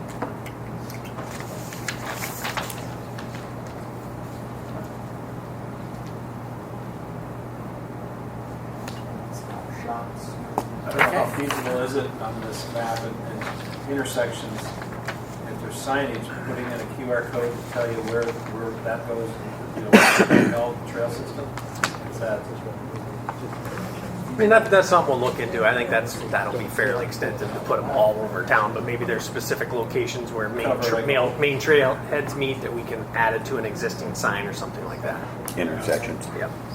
So Ron, what are you looking for from us on this? Just information? So if the council's all right with the process and the map, and if they'd like us to add that loop, that's fine. But I think what we're saying is, really, this is going to be the process. It's going to be very difficult for somebody driving by on an unplowed street to see us up on a trail first. So we're going to have to make sure that we clear those streets. But again, our priority will be right after we get done with the streets, hop on those trails to get those done as Keep in well. mind, if we get down to day 5 and we get another 2 inches, we're starting right back over before the trails are even touched. It looks like there's a lot of miles of trail If on I here sent that you're that already page to doing. somebody, would that be? Okay. Yeah, we added like on this slide here. Not that one. They. Oh, I'm sorry. Sorry, side conversation. Oh, you're good. But It's okay. it was. You can tell, Susan, during the pandemic, they added 9 miles of trails alone. Yeah, I don't know how you even get this many done, not alone adding more. So then we're okay with 10. Is there anything else we need? Well, these don't need direction on adding Okay. 9 and 12? All right. So do we want? Is the council fine with adding that to the loop as well? They asked for the loop, the advisory committee to be added in, and again, and use that as a little bit higher priority. Well, because that would be an added one, would the other ones that are already in green spotted lines be first? I think some of that's a question for the advisory committee, because to prioritize which ones do they want to see. You know, they may know some usage on the trails that maybe we don't. Okay. There could be. So I think Chase will work with them to try to get that priority. Do you have what you need? I think so. Okay. It was. Bridge Let me. Right here. Thank you, Tom. By Dinosaur Park. I want my bridge cleared.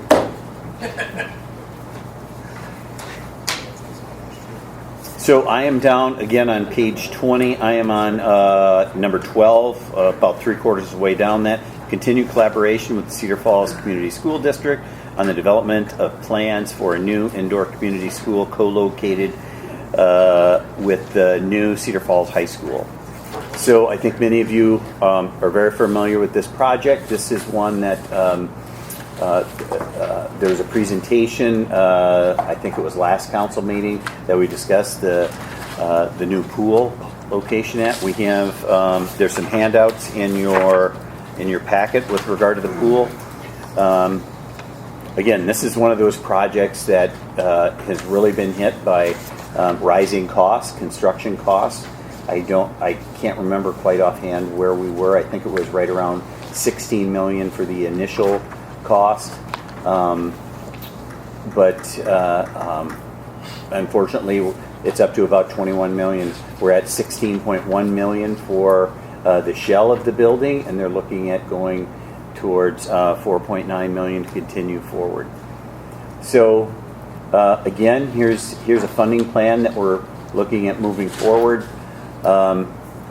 General obligation bonds are at $7 million. You can see the difference between FY22 and FY23 there on each side.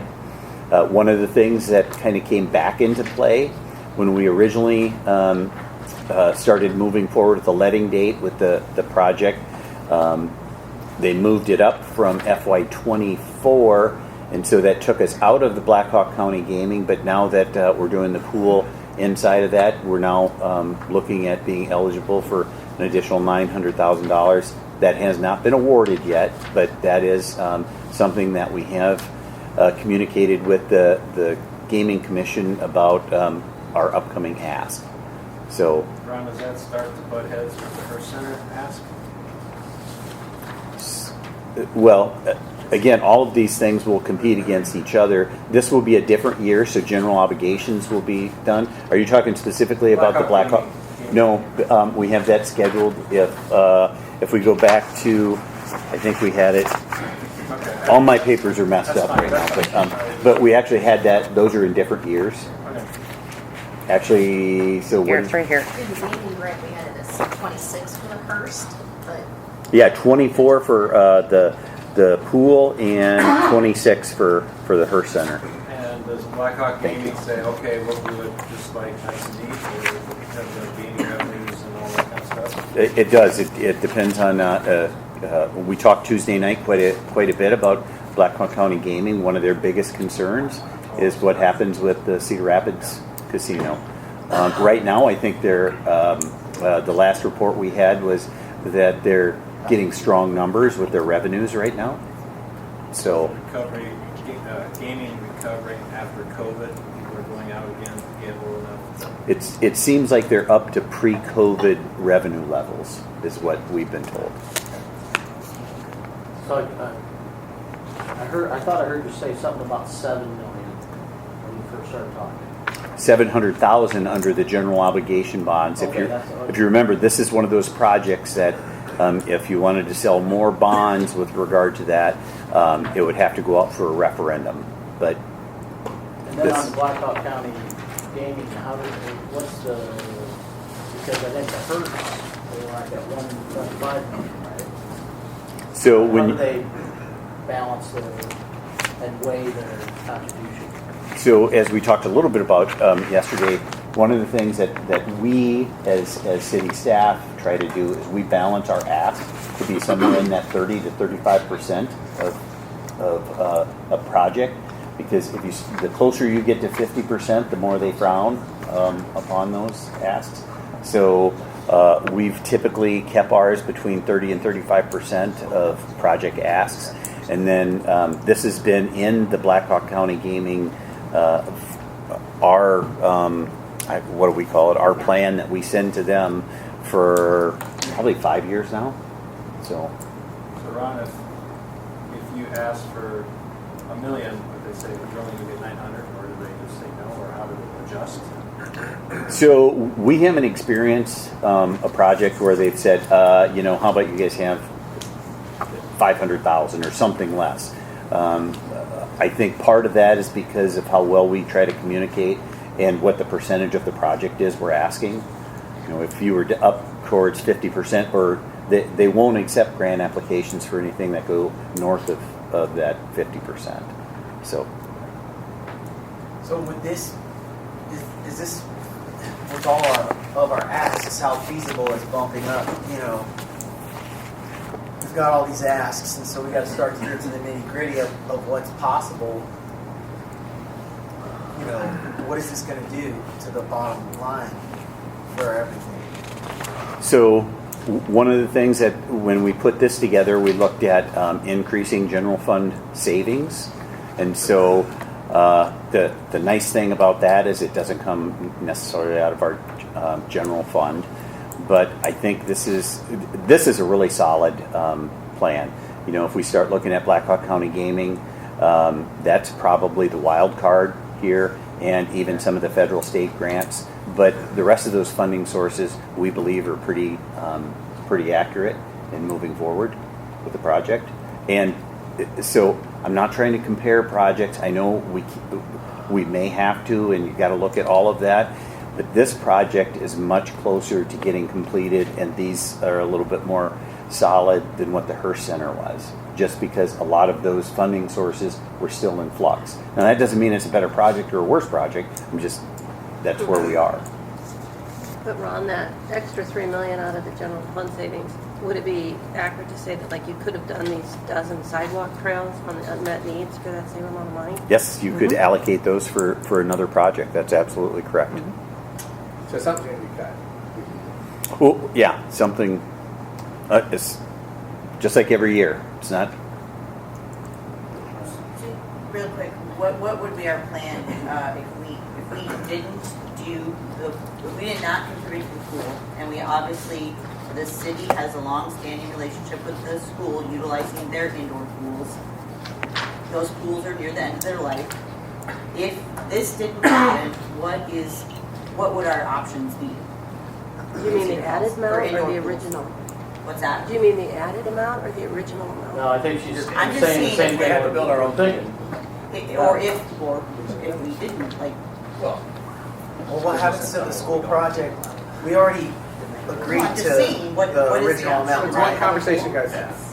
Well, we So- already agreed to 5, right? Now they're up and asking for 3 million more, correct? So if I remember, it was 5.1 Yeah. going up to an additional 2.9. And again, it's nothing with the school or it's construction costs. Construction costs. So the plan moving forward is the school is under contract to build the shell, and they're going to move forward. And as revenues come available, then they want to get the actual pools, the interior completed. And so the majority of that project is done. I will comment on the long-standing relationship that we have. One of the things that's great about working with the school district is, there's times where we have to trade right away. There's things that we do for cost sharing because all we're doing is pulling out of the same taxpayer pocket. Why would we charge them for something that, as long as it doesn't hurt our operating expenses or their operating expenses, we have a long-term great relationship. I've been here 17 years, worked with 4 different superintendents, and all 4 have been very great to work with. Having said that, moving into, we will know, or we do know that this is going to be a little bit of a new animal for us. We're going to have to come up with a new pool agreement. This is going to be a fantastic facility, and if we move forward with this and the city's in there, again, I think the statistics were that we use or program the pool about 70% of the time, whereas the school probably programs it 30% of the time. And then we'll be looking at some of those shared costs, revenues, all of those things moving forward. So. For clarity, Ron, that 70 to 30, that's available hours? Or you're talking about programming 70% of the hours? So the available hours that are there, I think the estimate is that we program that about 70% of those available hours. Just because, we'll have lap swims or we'll have swimming lessons or some of those. And typically the school's programming it for meets and some of those things that are, they just don't have the same need. So, is it fair to say that if the money was not there to keep the project moving and build the facilities that are the goal, once the life of the indoor pools that we have currently is over, if there could be a lapse where there was no indoor pool available in the city of Cedar Falls for the citizens to use. Is that fair to say? that's correct. Okay, and so actually, we're dangling on that right now. I don't know how much longer that we can keep some of those pools open, operating the way they are. And one more thing, just because I feel like it is truly a life skill that poses a danger, and also it could potentially inhibit people from being able to experience things. How busy? I know it seems like it's hard for me to get my kid in swimming lessons. Is it fair to say that we have a fairly full swimming lessons program in the city of Cedar Falls? I'm going to defer to Stephanie on that one. Just Okay. Because we don't have instructor. So the swim lessons that are given at the, or maybe they aren't given at the Western Home, is that part of the city program or is that a private I'm program? not aware of that. That was actually for the UNI, So- and if you ever, I don't know, that's. Yeah. So yeah, it's a need. Well, if you guys think you can, if it makes sense for us to make it possible and not strain the city in an extreme sense, then, I mean, I'm definitely for the pool, for the project. I just want to make sure the extra 2.9 million is, you know, something that you guys believe is feasible from a what year budgetary did we standpoint. budget that for? The 2.9. Our pool is right here in 24 and 25. We kind of split it So between the 2 One of the things years. I think we have to kind of weigh is tax dollars. And should we be using the tax dollars, the property tax dollars for all one thing, or should we be using it for a lot of items? When we're both taxing entities, the school's a taxing entity and we're a taxing entity. So I think that's the thing we have to kind of wrestle with. Because we've already committed the 5.1 million. Yeah. What other funding options are there besides the general fund? Well, this is general fund savings, so it's Yeah. not general fund. So Is that unexpended yeah, correct. budgeted items? So Those we're are- counting on that, putting aside for a pet project, if you will, in the next 5 years. Right, and it'd be the backfill amounts Yeah. that we get, that we say that we're going to use So for when we talked capital last year project. about contributing to the health savings deficit, you know, we talked about wanting to send that money back to the taxpayers. Now we're talking about, no, let's earmark it. If we have any unexpended budgeted funds, we're going to put it towards this. Yeah. Okay. Well, So we're basically there's paying off a loan to ourselves that we have given ourselves for covering the cost of this project up front for the future savings. Like we would just be, is that what the backfill means in your mind? Correct, but I think what Dustin's saying is, or you could have take those savings and lowered the property taxes for the next year versus doing the pool. And they're not guaranteed. I mean, cost of doing business as a city Right. can go up and we don't have any general fund savings. Take your savings, yeah. Or you could have done, like the bridges is the one that scares me the most on the unmet needs. Is I don't know if that's a safety hazard or not, but that's almost $1 million. So this is part of the three-legged stool, right, on quality of life. Yeah. Teach our kids to swim, have activities for our our citizens, and what are we willing to contribute to that as part of that quality, that leg of the. And to bring in like swimming opportunities. As well. That's the other part that we haven't really talked about, is that this seems to be a fairly state-of-the-art facility that could bring some pretty serious swim meets and some pretty serious things here, which would boost economic spending. So we could see a fairly large economic impact in a good way. So, I mean, it's a tough call, but I'm for it. I'm for it. Ron, is there a discussion a number of years ago having a pool at the rec center? So the study came back, and I think it was kind of a general study. I'm going off memory here, but one of the I don't know if it was a study or more of a questionnaire that what are some amenities that you would think that we need, and a pool was one of the highest rated things that came out of that. Did we do any feasibility studies then? And assess the cost of us to build a pool? So about that same time, this conversation really started, and where are we going? So, I mean, I'm not putting words in the school district's mouths, but if they build their pool, and we back out our 5 or whatever, it's just not going to happen without our ad. And they say, no, this is our pool, then you don't get your 70%, and we have to build a pool. We're talking 21 million instead of 2.9 million. Well, the size of our pool wouldn't be 21 million. You know, Sure. it's probably But it's more than 2.9 million. it's more than 2.9. Now, the difficulty in my mind is how do we do this? If we were to take our available cash assets and our cash flow and take a stack of Post-it notes equaling $1 million each, and we start putting those Post-it notes on projects, by the time we come to the pool as a priority, are we out of Post-it notes? Are we out of stacks of bills? So I'm kind of asking, can this be done in our budget? Or what else has to go to the unbudgeted, unspent list? Well, currently we have this in the proposed CIP. We had it in last year's CIP, so it was in those budget. I think from a policy standpoint, that's a council decision. That's not a Ron Gaines decision. No, I mean, from a policy, yes, but if the council says we want this, we want it to happen, Ron, can you pay for it? Can we or not? Yes, I think we have a plan here, but again, some of it's going to all depend on how you look at it. So you can look at this and say, when we get to the final number on the property tax, what we'll have this year. So are we going to look at that and say, oh, if we wouldn't have did the school project, we would have used that money somewhere else? Or, there's we probably... can pay for anything we want, we're just going to piss off some citizens. The tax rate, right?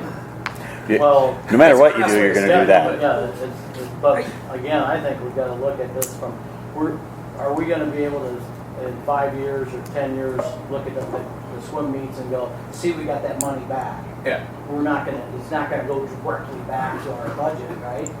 Then it's going to be, well, we're not having to do the tax rate that we're going to do in 5 or 10 years because of other generation of income. So, yeah, it's a tough sell, but it's also part of that, what are we trying to create for our community? And to put it into a yearly perspective, you're looking at a 50-year investment.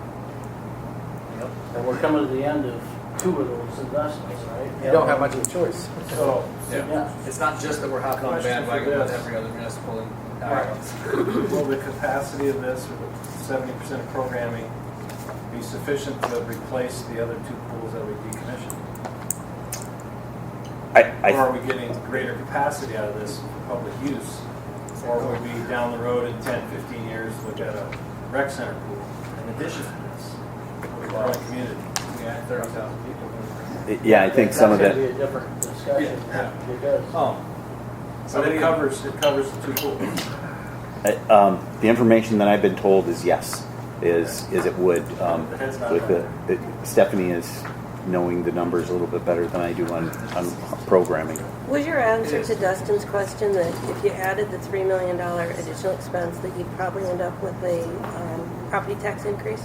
Is that what I caught from your answer? Well, it's kind of how you look at it. You could say, right now, you could say that those general fund savings, if you don't use them, you could buy down the property tax right now. Mm-hmm. Or are you looking at, hey, we've already budgeted those dollars, and so we're going to reinvest them? Yeah, I'm not talking about the $5 million already. I'm talking about the extra $3 million. The 2.9, yeah. That's what I'm saying, because they're coming out of general fund savings. So how do you look at those dollars? I mean, there's people can spend that however they want. It's a difficult thing, because in my home, if I'm saying, hey, I'd like a new deck or a pool or a car, and I can't afford 3, I got to choose because I can't up my income without some significant changes. Whereas here, we can kind of go, I'll just go talk to the bank. They love me, and the citizens are the bank, right? Yeah, but we're not using. We're going to be funding this with general fund savings. So which is that already was already budgeted, not new taxes. Not new taxes. It's old. Yeah, it's just. But if it's money that isn't spent, it could go back to the citizens' pockets. You know what I'm saying? Right. We're not playing with money here. You can that use it to lower. It just gets This fabricated. is exactly what I was trying to explain. Is people have 2 different perceptions of how that money could be spent. Neither are wrong. I mean, It's just if you looked at it as a possibility to tighten the purse strings and save the citizenry with a tax cut, oh my gosh, that'd be one way to look at it. And we're not going to do that so that we can spend and have these community amenities, which are needed. So it's a balancing act, I'm sure. And the risk here is we commit to some money and then we expend all the budgeted funds and we still have this same problem in 3 years and a debt that we have to strap the citizenry with. As a argument to that, I would be, as a citizen, incredibly upset if I did not have access to a pool in the city the size of Cedar Falls. Since the rec center's only open 3 months a year. Well, I don't think it's about that. I think it's about, is there other funding sources for the $3 million? Not just from the city, but in other ways. What is? I know you've told us before, but I can't remember. What's the breakdown? Like, what is the Dunn households? I know it's like per the cost of our property taxes, but what is $3 million break down, like in an average year Per for, citizen? per $100,000 in a house? You mean to tax It's like somebody? $30 per. No, Jen, now. Well, I don't. Oh, I thought, I'm sorry, I thought there was some easy formulation. I thought it was. Well, I mean, I can tell you, any extra 250,000 we add to the budget is a 1% increase on someone's house. So if they had a 2% increase, if you add 250,000, it's now going to be 3% Okay. a year. I mean, What about if you put that extra money off of your tax bill? I'm sorry. I'm sorry. I was listening to Dave. What? Sorry. The 2.9. Your budget. I didn't hear what he said. She said 1% for every 250,000. Other 2.9. So 3 million would be 12%. If it's all in one year, I mean, obviously we're not talking about Correct. the 3 million in one Okay, year. everybody, I want to take a quiet pause here for a moment. We need to make sure we're having one conversation at a time. This isn't a free-for-all. Just to make sure we hear Okay, everything. so 12% for the 300, I'm sorry, the 3 million. But you started to say something else, like it would be. Well, no, what I was going to say too, I think Dustin's concern about committing funds is about savings we're going to have is he's right. If we don't have it, then you're going to go back and say, you know what, we're not doing the Hearst Center, which we committed general fund savings as well. I mean, that would be something you'd have to cut, or you're not going to be able to use savings to pay for health insurance increases. You're going to have to raise the taxes. You're going to have to budget for that and raise taxes to pay for the health insurance. I mean, I think that's what you were kind of getting at, Dustin, I think, is by committing this, you've already committed that's what we're using any savings for the next how many years. But in saying all that, I think it's what Ron keeps saying, but if it was going to be property taxes we were going to have to spend to have our own pool, you probably couldn't build a pool for 5 point whatever we're supposed 8 million or whatever we're committed to. Yeah. You probably couldn't. To Gil's point too, obviously the return on investment is better if we build it now. But to Susan's point, are there other funding sources? I had a constituent say something about the dome request. Like, I'm not down with a grant or a forgivable loan. Why don't we loan them the money and recoup our funds from increased revenue streams? This is different. The district and the city are in the same taxpayers' pockets, so we can't really loan them the money. What other options exist to fund this pool besides this? Anything? Right now, I would tell you I don't know of any. Okay. But having said that, I'll use the river project. We're always any funding sources that come available. We're always trying to apply or go after those. Additional grant money potential. That's new information, right? Right. Cool. So If this just came up the other day, and I don't remember if I mentioned this in committee or not, but like the Western Home has their heated pool, and I know it's hotter, but if the Western Home saw community betterment for their residents by being in a community space such as the indoor pool, where their folks are around younglings and a community integrated thing, would the Western Home want to throw some dime towards this? Like towards building. Towards busing classes over from the Western Home so that they can do their therapeutic sessions in the pool while other kids are swimming. That's a great idea, but it's Just not related to what we Yeah. can talk about here tonight and make a consensus on. So we're I kind of think running we've had out of enough time. conversation to get an idea of whether we feel comfortable committing to this project or not. I got one more question for Ron. Ron, you came up with a 5.1 out of the air. Was that your number? mm-hmm. Who came up with that number? So Forget when we originally went down and started looking at the dollar figures, and I don't know where it was. It was even before the cost estimate was 16 million. There was a cost share that it was almost 50% city, 50%. Well, I'm saying 50%, but it's a percentage of the city, percentage of the school, and then the fundraising came in there. And so actually the school's portion, as we went up to the 16 million, ended up growing. The city didn't grow from 5.1 for a couple of years.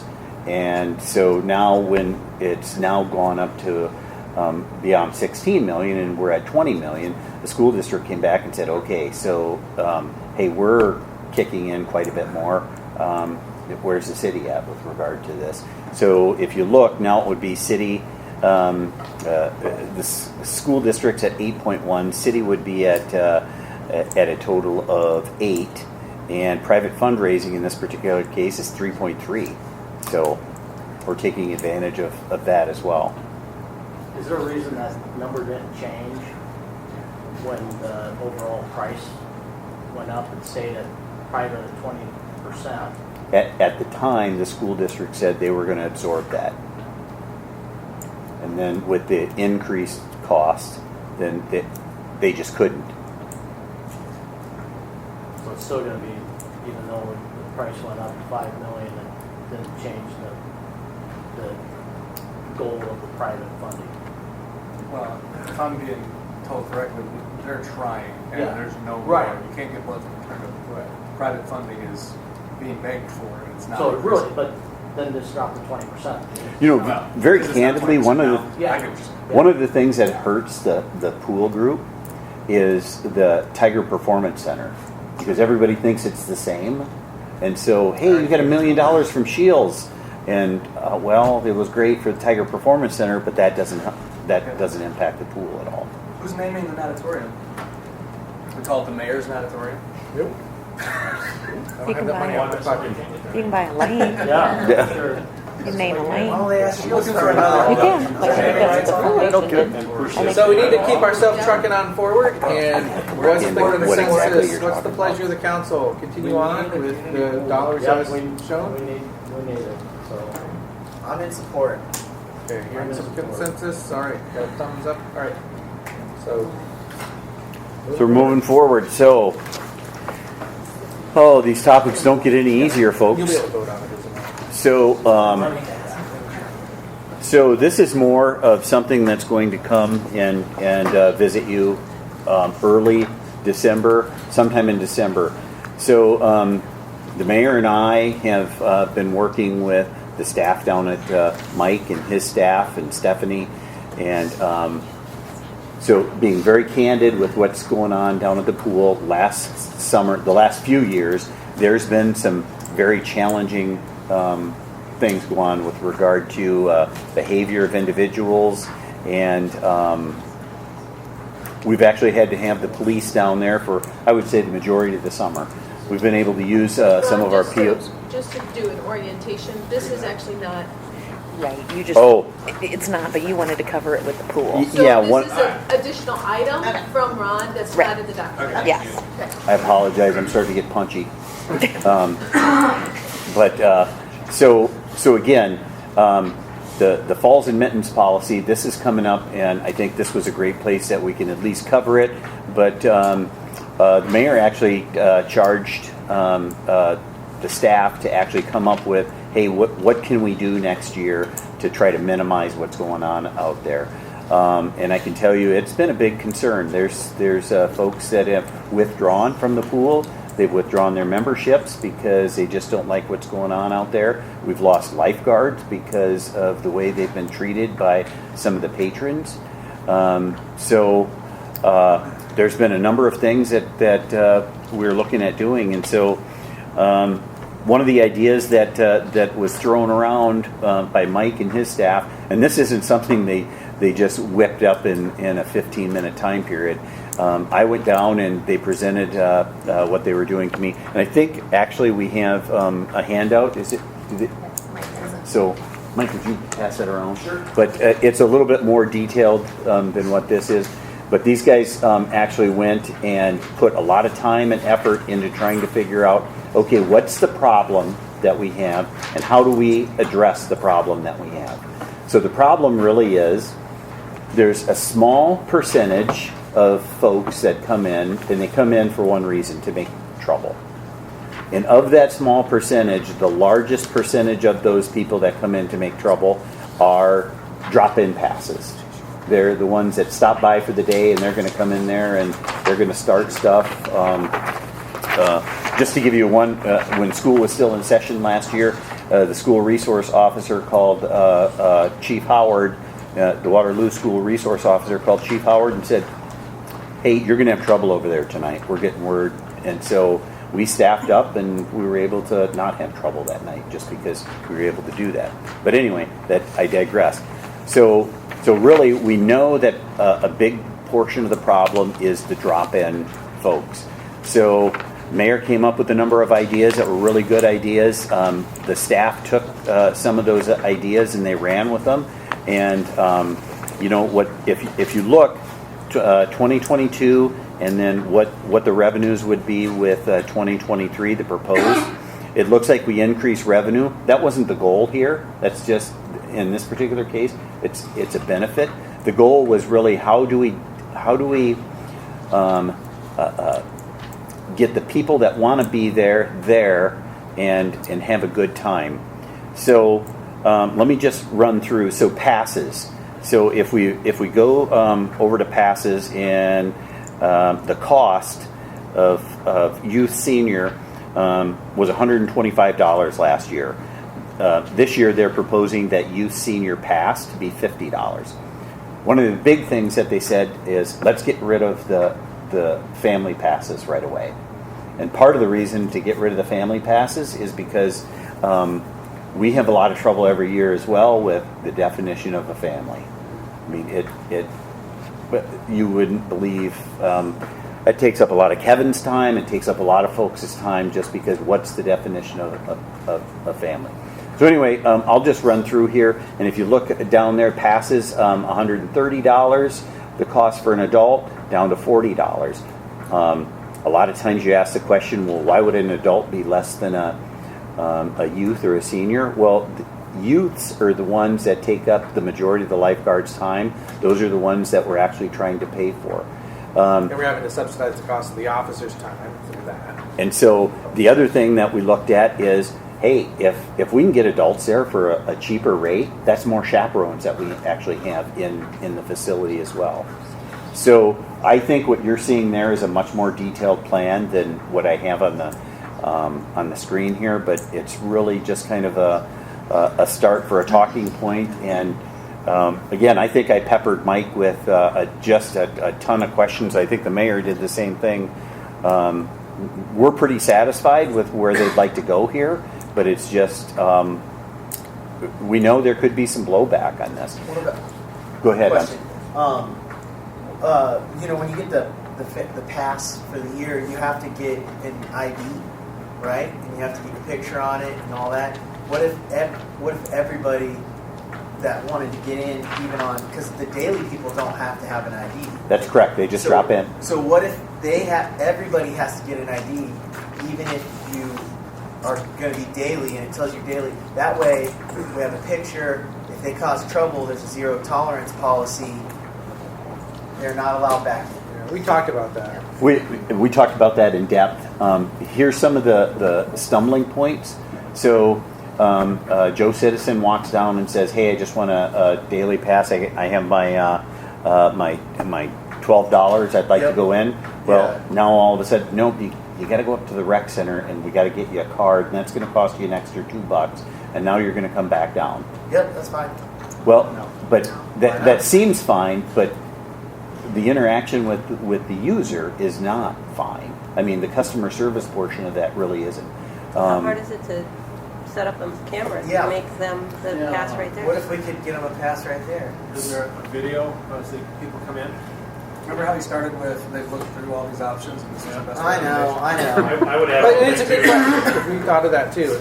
I would add too that just because somebody has an ID and you kick them out one day, the only way to know they're kicked out is then every day when they're coming in theory, you're checking every name. Well, wouldn't you put it on their ID that they were kicked out, and then when they go to scan their ID again, okay. they would come up But with their I name? don't know if the software allows that. Yeah. So It does, but the problem is the long lines that we would have to do that. And when people bring buses of kids up from out of town, now the lines got longer. Do you have to have your parents with them if they're minor to have their picture taken in this pass? Yeah. But it opens up a whole can of worms that would be really problematic. Now, what we talked about was if this doesn't quite get where we want to go, then that is something to keep in the back pocket for next year that we might consider to have passes. What we're hoping is everybody goes and gets the individual pass. And you can do that online at home by yourself. We'll have the card for you at the pool when you get there. We'll take them down every day. Yeah. So you can walk up and then swipe, you're in our system. Yeah. You know, if you go to the falls 4 times, it pays for the pass. So we're really pushing everyone to get the pass. You can take a picture at home. Is that with an individual pass? You can. Oh, okay. Well, quick question on the logistics. The family pass today goes to additional child after how many people? 5. So a family of 5, Yeah. and then additional child is the $10 more. Right. And that was one of the other things. Right. No, that's fine. I'm just double checking. I don't want to take away from families. And that's what we try to do is keep the prices pretty comparable for a family of 4 to 5. Yeah. You know, they are going to go up a little bit if we have bigger families, but we thought the $10 for the whole summer for your extra kid was just super reasonable. And if you've got a bigger family anyway, that's more supervision that's required. So. And at some point, the bigger family, the older kids are going to Correct. Would you remind me what Lap, Swim, WW, and Child Care Pro even mean? I don't remember what those are. Mike, Yeah. What was the question? lap swim, WW. That's water walking. We have a pass for people to go up and walk in the lazy river. Yeah, from 11 o'clock. It's an hour before the pool opens. A lot of people are taking advantage of that. The reason that dropped too is we didn't want to have people pay more for that 1 hour than for the 8 hours they could go to the pool the whole day. And hopefully lowering it will make more people want to do it. And the Child Care Pro meant what? The child care professional is a daycare. Like nanny. You know, if you want to buy a pass for your daycare to take your kids to the pool, it's not really a family member, but Oh. So it's just an adult pass at that point, right? pretty much it will be. Yeah. So- unless they're And why are senior rates higher than adult rates? we actually took the seniors off because the adult would be the same. Okay, so that's just strike that out then? Yeah, if you look at the handout sheet, it's a little bit updated on that. How does this compare to other communities of our size or with pools like this? So we reached out. Ankeny actually put this in a couple years ago. They had good success with it. They didn't have a lot of pushback from the community because, you know, when you drop the passes, the individual passes, as much as we did, it's tough to argue that. And they said they've had great success getting everybody in the system that way. So it was kind of a twofold success story. Are pools the same size roughly and all that? Pretty much, yep. Yep. So where are we at with this? Everybody okay with moving forward? Yep. So you'll see this again coming up in December when the rec center brings their passes forward. But we thought this was a good time just to give an update, and if there was some folks that didn't agree with it, maybe we'd have to send Mike back to the drawing board. But again, I think they know this inside and out. And thank you, Mike. Have you considered, I just wanted to ask one question. Have you considered what happens in those family situations where dad doesn't get a pass this year then? And now we've lost some of that dad voice So at the when we pool? figured the numbers on your sheet, if you look at them, we split the family pass up to 2 adults, 2 kids, and we cut it in half. We went 50%. Yeah. So we try to get. I'm just saying that it has an antithetical occurrence where mom and the kids now get individual passes. Dad no longer comes to the pool, and he was the one keeping kids in line. Well, that's a family, we can't Yeah, control are we that. good? I know Are we we good can't. with this one? Can we move on? That's what we're trying to do. How old are you? Got up to 18. Youth age is what? What's that? Youth age is what Excuse me, age? we have a question over Youth here. age, I believe it's 17 and under. And that's something that's the nice thing about having the higher cost for younger people is that you have to show an ID that you're an adult to get the lower cost. Otherwise, you're paying the higher cost. So we're moving on to 16? The only thing I'd say is with this, is everybody okay with almost to the bottom of the page? Oh, we got 15? 15.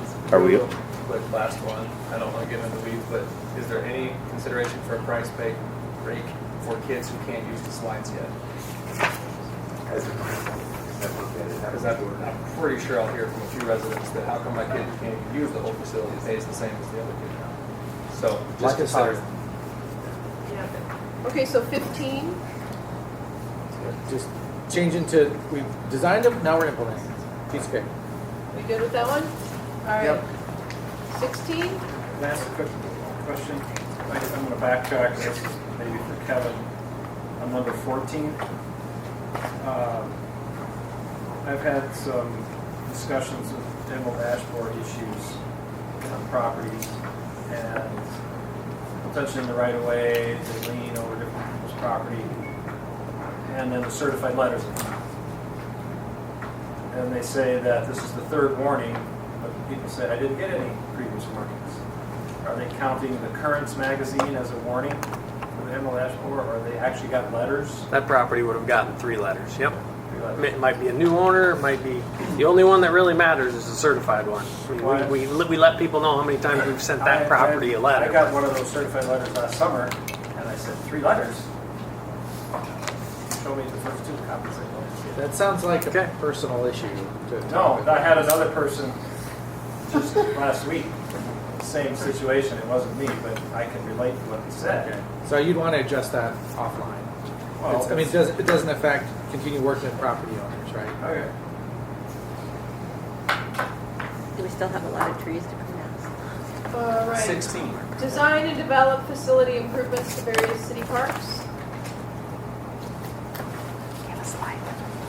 Do we have particular parks they're talking about, or? So actually, again, when I talked earlier about, you know, kind of slides jumping all over a little bit, would this be with the master plan and some of those things? But we're going to go through a series of just park improvements and some of those potential projects that we have coming up. So this is the aquatic center, and if you can kind of see the Totem? yeah, the picture right there in the center is that was the decomposition or the wear and tear that's actually been on that facility. Remember, this facility was opened in 2006, so we're starting to get quite a bit of wear and tear. We're going to have to start making some reinvestments, and so what the pool folks are doing is Mike and his staff. They're looking at, okay, what do we replace the totem with? These are just some ideas, but again, there's going to be some reinvestment in there. As we start talking about all of our parks improvements and moving through with, again, our parks are tired. If you look at the ball fields there, the fence are kind of leaning in and getting unhooked, and you start to see some of these old and playground equipment, and that playground equipment is maybe it doesn't appeal to all ages. Maybe it's just younger children, or so how are we looking at moving forward with what we want to do? So one of the things that we just kind of wanted to point out, you start looking at the reinvestment that other communities are making, and you see that they're putting in new parks or upgrading their parks, and look at the basketball and some of those areas. Here is a 66-acre park that in the Des Moines area that they have. So again, when we're talking about looking at a master plan and looking at some of these, I think we really want to start talking about, what are we looking at to do? Again, it goes back to one of those early questions. What kind of community do we want this to be? And so, again, it's going to be an investment in quality of life things like the park.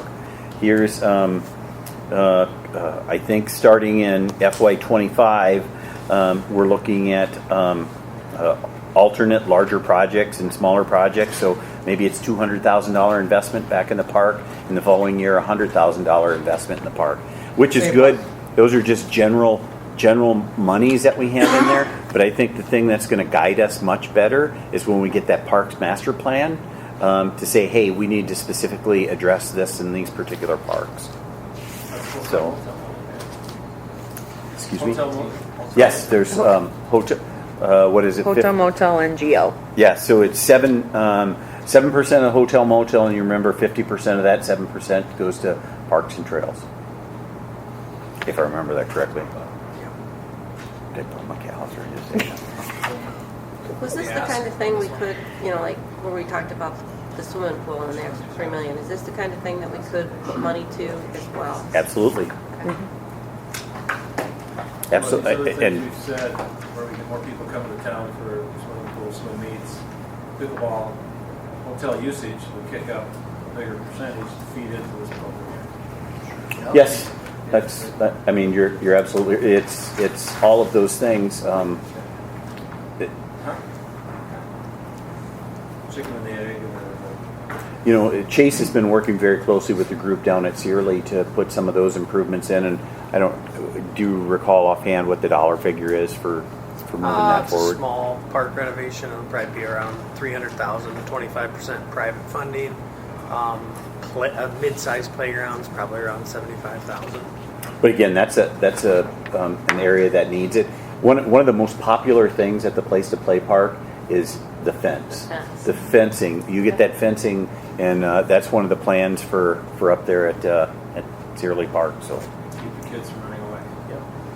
I told you that. Alright, so We just get leashes. So let's see where Those things in the back. are we at?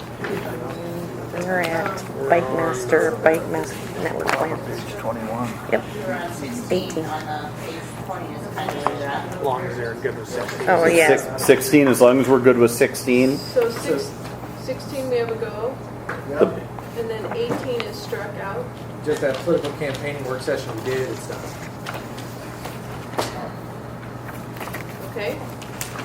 Real quick, is there any room for a develop or explore the opportunity to develop an adopt a park program for neighborhood associations or Kiwanis clubs or whatever as a public-private partnership and cost-sharing initiative? Do we have any kind of an adopt a playground or anything program within the city? I don't think right now we do. We Is have that even official, safe? but we do have a policy about if a group wants to make a major investment in the parks. I.e. Cooper's playground, right? Naming rights, and Yeah. we have had Rotary individuals like did the that Place to with- Play Place Park, to they Play. came to us about developing that, so we'll work with people when they have a specific interest. I'm just You good curious. with that? And- Similar to the encourage a fireworks display, encourage partnership with local parks, right? The neighborhoods that use the park may want to have a vested interest in keeping it nice. I don't know if that's an official recommendation. Good idea. Or, I think there's people that do that initiative on their own already, pick up trash. And Is that something that would emerge as part of a parks master plan and all of that? Or is this something that Probably. needs? That- Probably kick it to that. I'm good with that. Is it okay if it comes up with that? Okay. 18. Before you go to 18, number 17, it's just renumbering, but what is the cost of us, this including in-person visits, and do we really get a benefit from that? Yeah, this, so one would be the Kosovo trip. Haven't been able to take it yet because of COVID. But that was looking at about, well, before we got really low price cost for it, so it's about $800 a ticket now, probably looking at $1,700, $1,800 a ticket. So if it makes sense to, it'd be great to go over one time to set up the partnership. But there is funding for travel. And if the council wants, as I mentioned before, if the council wants to give a approval or disapproval on an individual trip, certainly can take that incentive. Otherwise, it's in the mayor budget to do so, and it's in the community-wide strategic plan to build up relationships. And I'll tell you, they want you to go in person to establish a relationship. So, But I guess my question is, what is the benefit of a city, what's it called, sister city? I honestly don't know. It could be a multitude of things. You're just cultural outreach.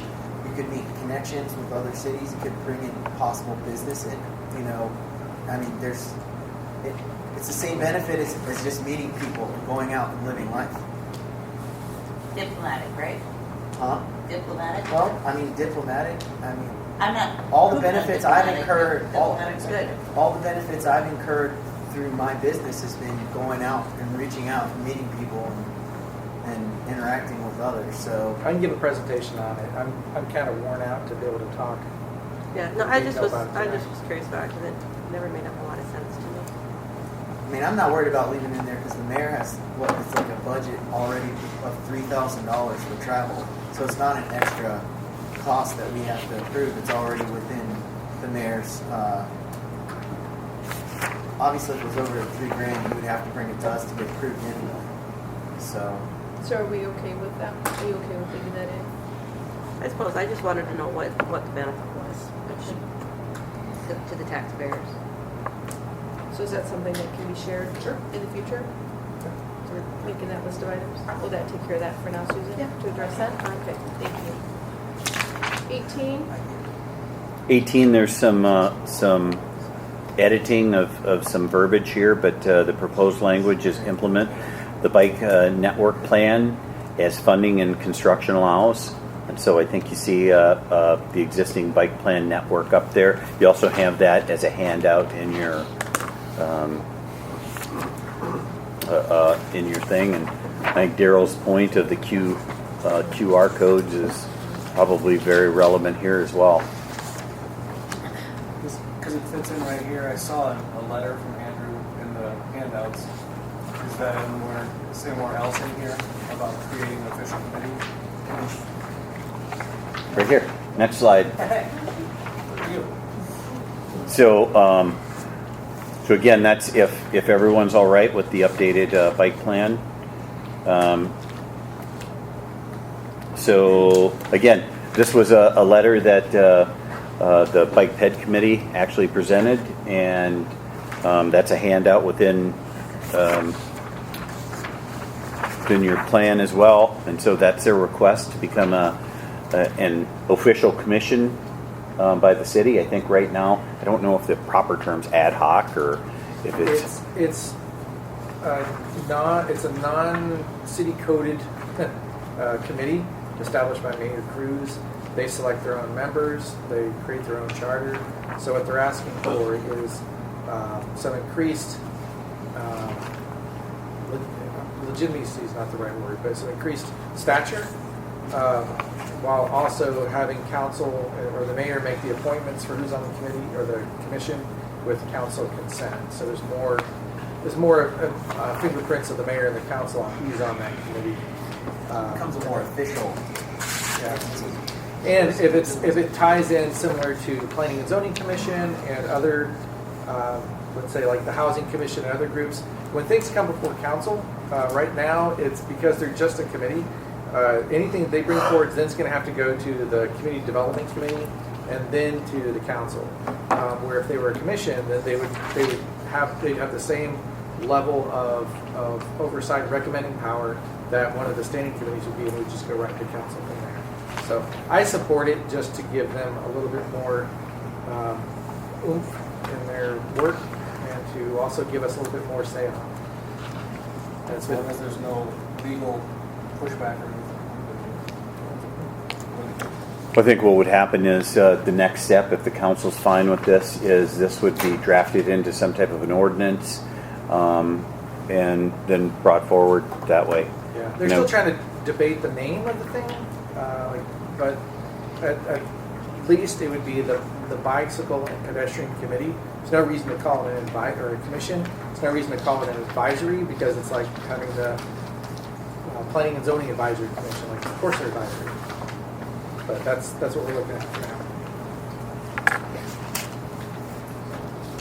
Everybody fine with moving that to an official?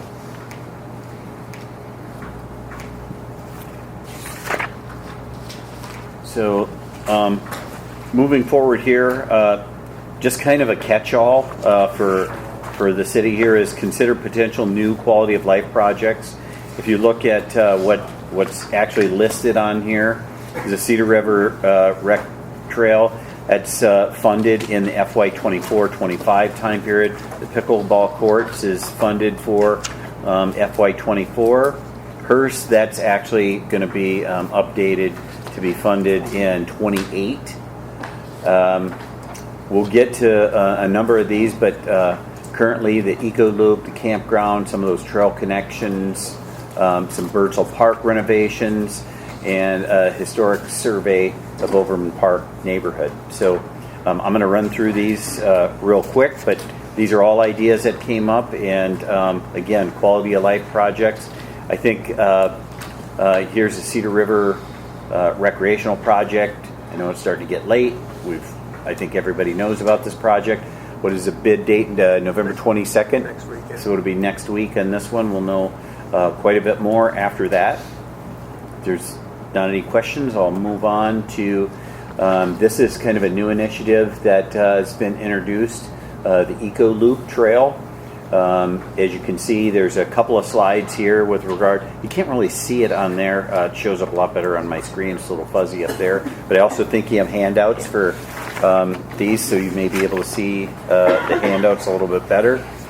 Currently, this is unfunded, and really probably part of the reason is there's a lot of work that would have to be done before this. Again, this would be a funding source that would be one that we would look for a number of other revenue streams. And the planning, and I think the mayor's been doing a little bit of checking and just trying to figure out what cost estimates would be on this particular area as well. Yeah, and this is the first time that I brought it forward like publicly to the group. I've sent out a couple of emails about it. The vast majority of this thing is already built. Where the big question is, there's some on one of the slides, it talks about the pedestrian bridge. I think right there, Mayor, kind of up there. Yeah, Snacky pedestrian bridge. So all I'm looking for from the council, hopefully for a consensus tonight, this isn't going to come up for a vote really anywhere, unless it's like just for unfunded. But what I'm looking for is just from this council, is this something that you think is a good idea, or is it a dumb idea? And what I've heard from Jim Newcomb, I've presented to him just to see, okay, from the North Cedar perspective, what do you think about this? And he thinks it's a fantastic idea to get access across the river. And what that would do for us as part of the river, the Cedar River Experience Project, is as long as I get a thumbs up from you here, then I would feel comfortable going back to Grow Cedar Valley as they're pitching around this proposal of things they want to do all along the Cedar River, instead of ours just sort of stopping at Main Street and then having to come across the bridge. We'd be able to extend it around and talk about the concept of a full loop trail, so that as grant funding's available, we're sort of included in that advertising mix. So not looking for a formal approval of anything on here tonight, except to see is this worth putting on to the unfunded? If you like the overall concept of the big thing being the pedestrian bridge across, and then the other side of it for the loop is that railroad bridge by the utility. So we're planning to get that anyway, as long as we get that grant from the rail conversion.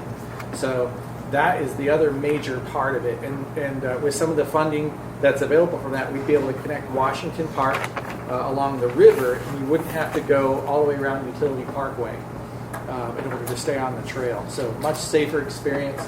Be about a 4-mile loop that you don't have to cross any streets to use. I think it's great. I think it's awesome because we always have to cross the utility when we ride our bikes. Just get the cost estimate. Yeah. That elevated bike trail.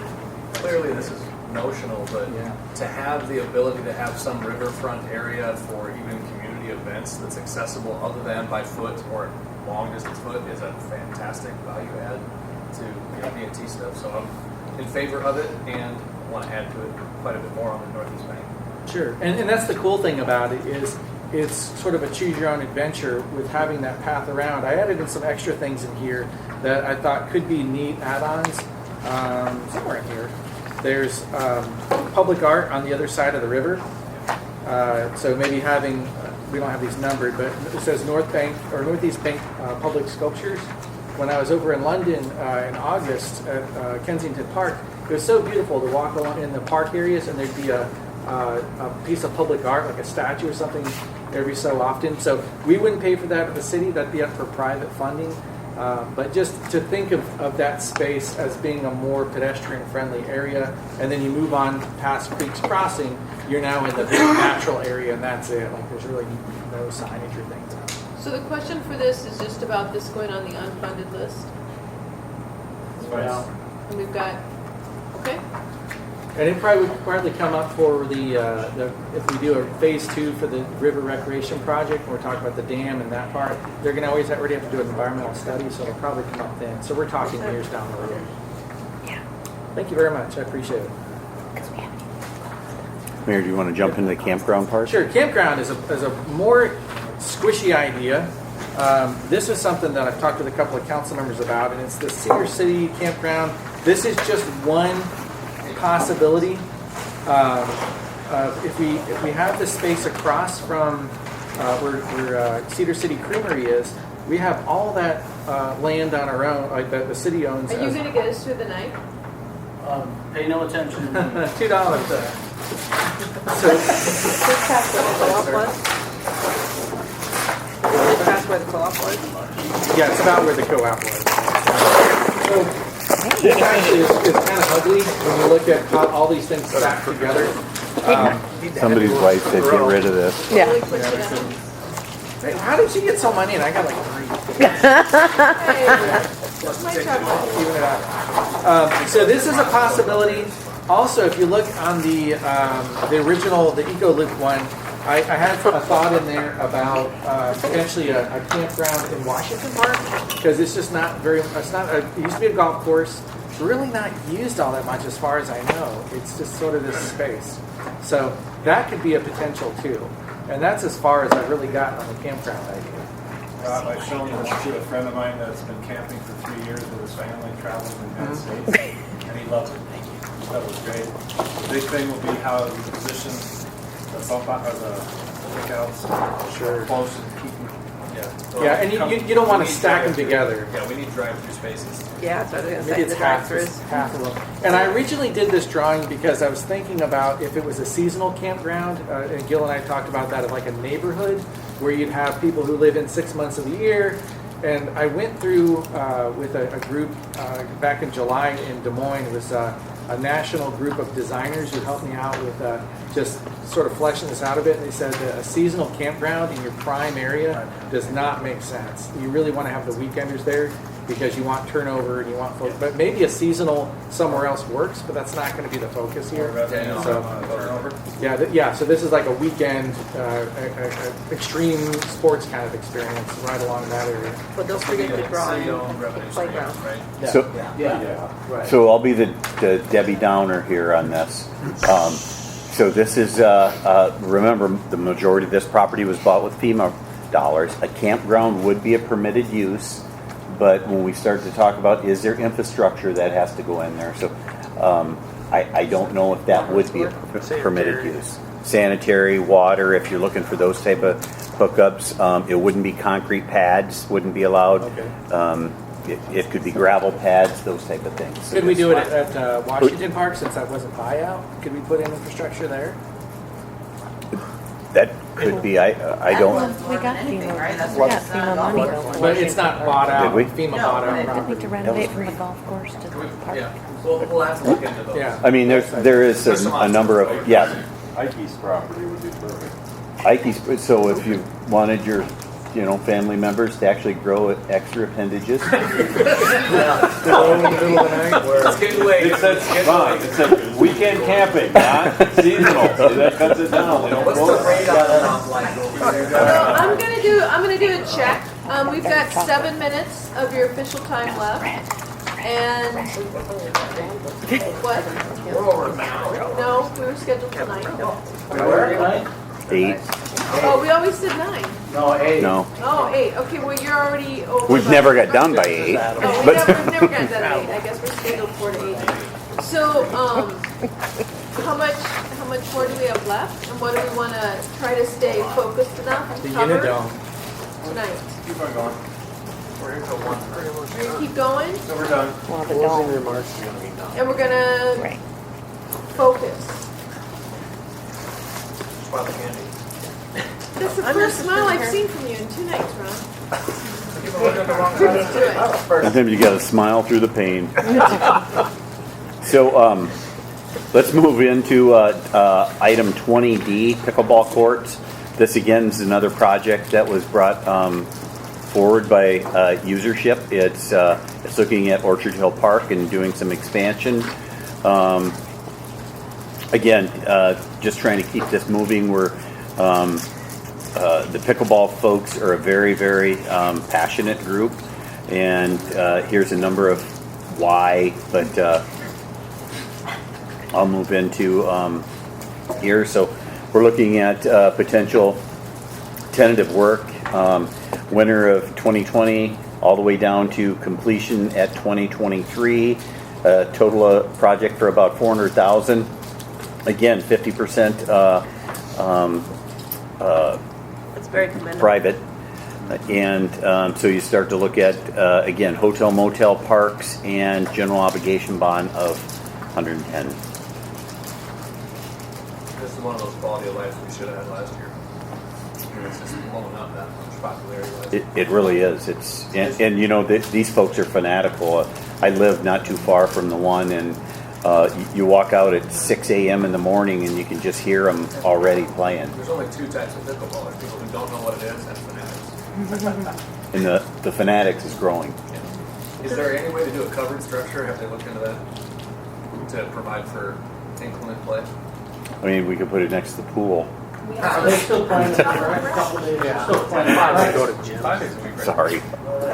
The rec center's Well, minus one rec. Actually, so actually that is, the rec center does have leagues. You know, but again, one of the most coveted things in this community during the winter months, between volleyball, basketball, men's and women's basketball, leagues, pickleball, is gym space. So, Does this get anywhere near the school? I know it's in Orchard No. Hill Park. I just They want got to a close. map, don't you have a Goes to map the of it? south. Let me go back here, Susan. Oh, it's on the middle. So this is where the field is. You're probably 120 yards from the playground at the school. So there's no problem with the sound of it interfering with the school? You know, you're going to have that click, click, click, click sound, but I don't know that it's. I don't know. It's there now, and we haven't heard any complaints. Okay. If anything, I would be more concerned about just off to the north there. There's those residents. I mean, they are right there. It's been a big issue. Is the basketball court gone? The basketball court, is that gone, or will it be gone? The old basketball court is where the green is, right? So where are we at on this agenda, on this item? The basketball court, we got that put back in. It's a yes. Jennifer, our hotel motel revenue coming in, hotels being added, how are we doing? So if you remember Tuesday night, Ron had a slide where before COVID, we were about at 800,000 or 900,000 in total that we collected hotel motel. Half goes right off the top to B&T. And then obviously it went down during COVID. But now we've been back up, and it's actually been more. It's like more like 1.1 million or whatever. It's actually gone up. Exceeding pre-COVID. Right. Well, we have more hotels. So we're removing the tennis courts. Are there other available tennis courts? So as Mike just said, that the tennis courts actually are gone right now. The basketball court never got put back in. That's gone. The tennis courts need to come out anyway because they're past their life. More of a liability than anything. So whether this goes or not, we'll probably come out. So we had the partnership a few years ago with you and I, and so those are public courts as well. Another QR code opportunity. Show the pickleball tennis court program. Duly noted, and we have an okay on this one? Yeah. All right, let's keep moving, people. So this is kind of a big project here. I'm going to run through it rather quickly, but this is a Birdsville Park renovation. Again, Birdsville Park was and continues to be a very used park, but it's tired. It's if you look at a number of those things, just you can see the fence up in the right-hand corner. There's some field improvements that need to be made. Parking out there is also at a premium. So proposed is actually looking at doing a number of these proposed projects and things with regard to our fields. I think the baseball coaches here in Cedar Falls came to Park and Rec and talked about there's no real good facilities to have tournaments of Little League and some of those things. So this would again be a little bit of an attractant. We have this as a $2.2 million project investment in the park, and you can see Birdsville there is potentially putting an investment in there. Right now this is unfunded, and it's kind of a late development that we've seen, but as time goes on, we'll look for opportunities to find additional funding and move that into the funded column. And again, this would probably come up in that Parks Master Plan. Thumbs up. How does this impact the Bridge Eagle Classic?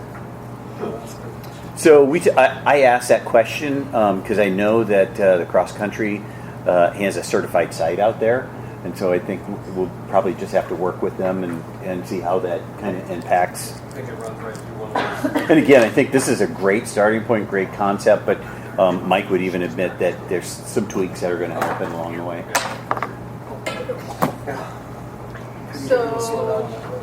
So again, unfunded, if everybody's fine with that. Going on unfunded? This is, I don't know a lot about this, so Stephanie may have to jump in here, but this is an inventory of residences and buildings with historic significance. It's really a historic society project, and it would be funded only, they're asking for additional monies from the city if, geez Louise, only if there's a grant. What are they asking for? 50,000. 50,000 if they're awarded a grant. And Who's asking for this? the Neighborhood Association from Overland? Or Historic preservation. historic preservation. Okay. And they have access to a grant called the Certified Local Government Grant. So really the grant can pay for any expenses, and then sometimes in the past we've done some of these where our staff time or the commission's time helping do whatever the project is counts as the match.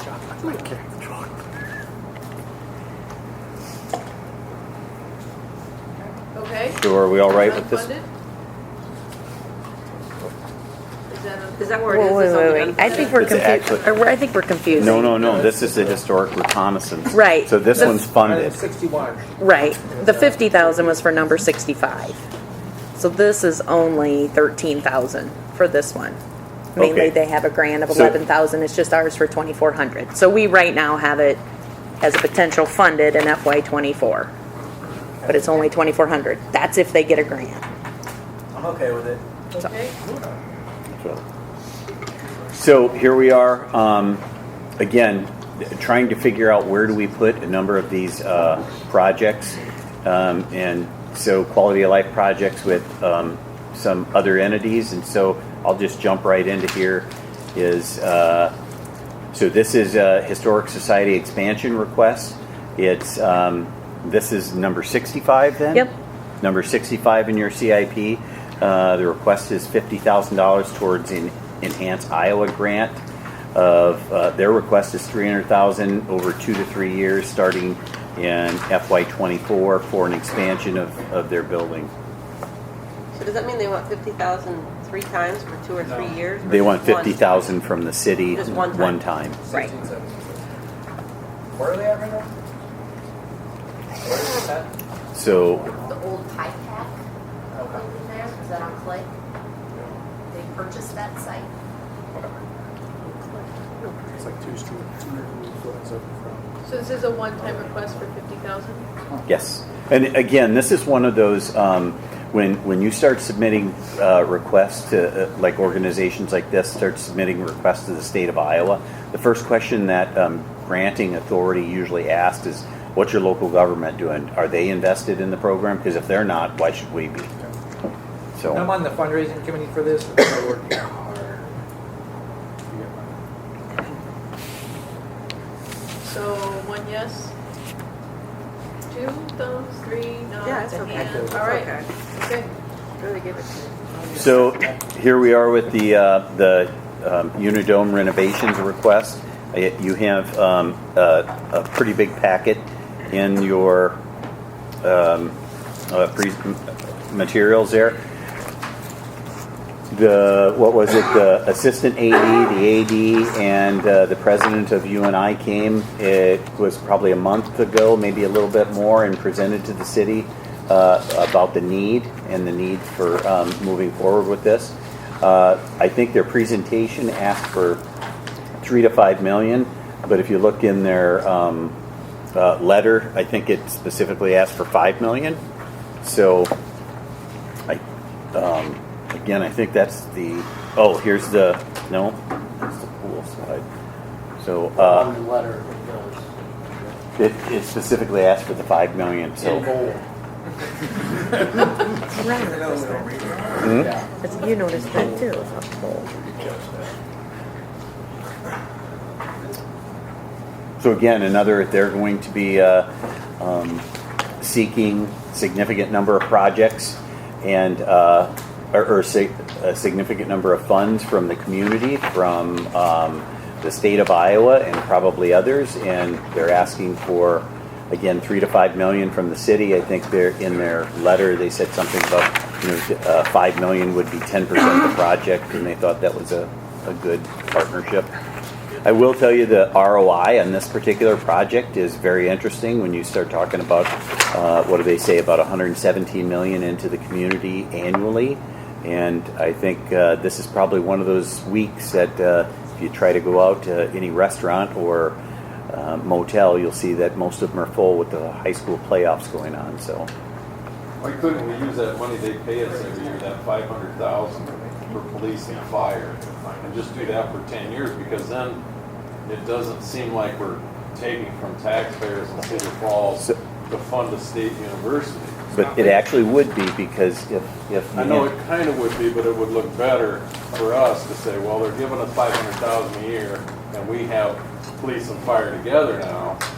If they're paying for us for police and fire, it has to be spent on police and fire. I mean, the state legislature's not going to let them get around that. Oh, I don't know.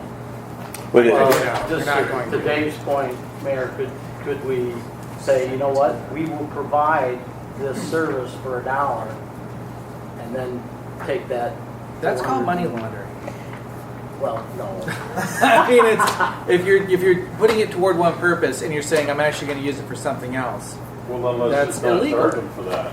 That's where I was going. You know, and say, we'll just forget that from now on, because even if you did it for 20 years, the $500,000 in 20 years is probably going to buy a couple bags of popcorn the way we have the rate of inflation now of 11% over all these years. So it's hard for us to raise, let's say that, to try and get a raise from them and say, instead of 500, we want 600. It's just easier for us to let that play out, and then they take their $5 million out of there, and the taxpayers haven't lost any money. It just makes sense. So actually what happens then is we take that money that I think it's between $500,000 and $600,000 every year, and we take that, and it's a direct transfer into the public safety budget. And so without that $500,000 or $600,000 in there, that would come from general fund monies. There's no other monies that would so that would be a tax increase. It wouldn't be a tax increase. It depends on how much we spend. It depends on what our budget is for the whole year, whether we end up having a tax increase or not. This is just one of the ways that we bring in money. We bring it in with taxes and this $500,000 fee. But if we look at the public safety budget, just solely besides anything else, there is now a $500,000 to $600,000 hole in there that has to get funded from somewhere that to make up that. Does that make sense? Yes, no, I Okay. understand. What I'm trying to say is we're going to give them the money anyway. So if we use that $500,000 a year, then it's going to seem like they were paying us the $500,000 or the $5 million, and then it kind of washes out. We can't do that in government, Dave. Maybe I don't know. private Ask the industry. lawyer there. He's not going to.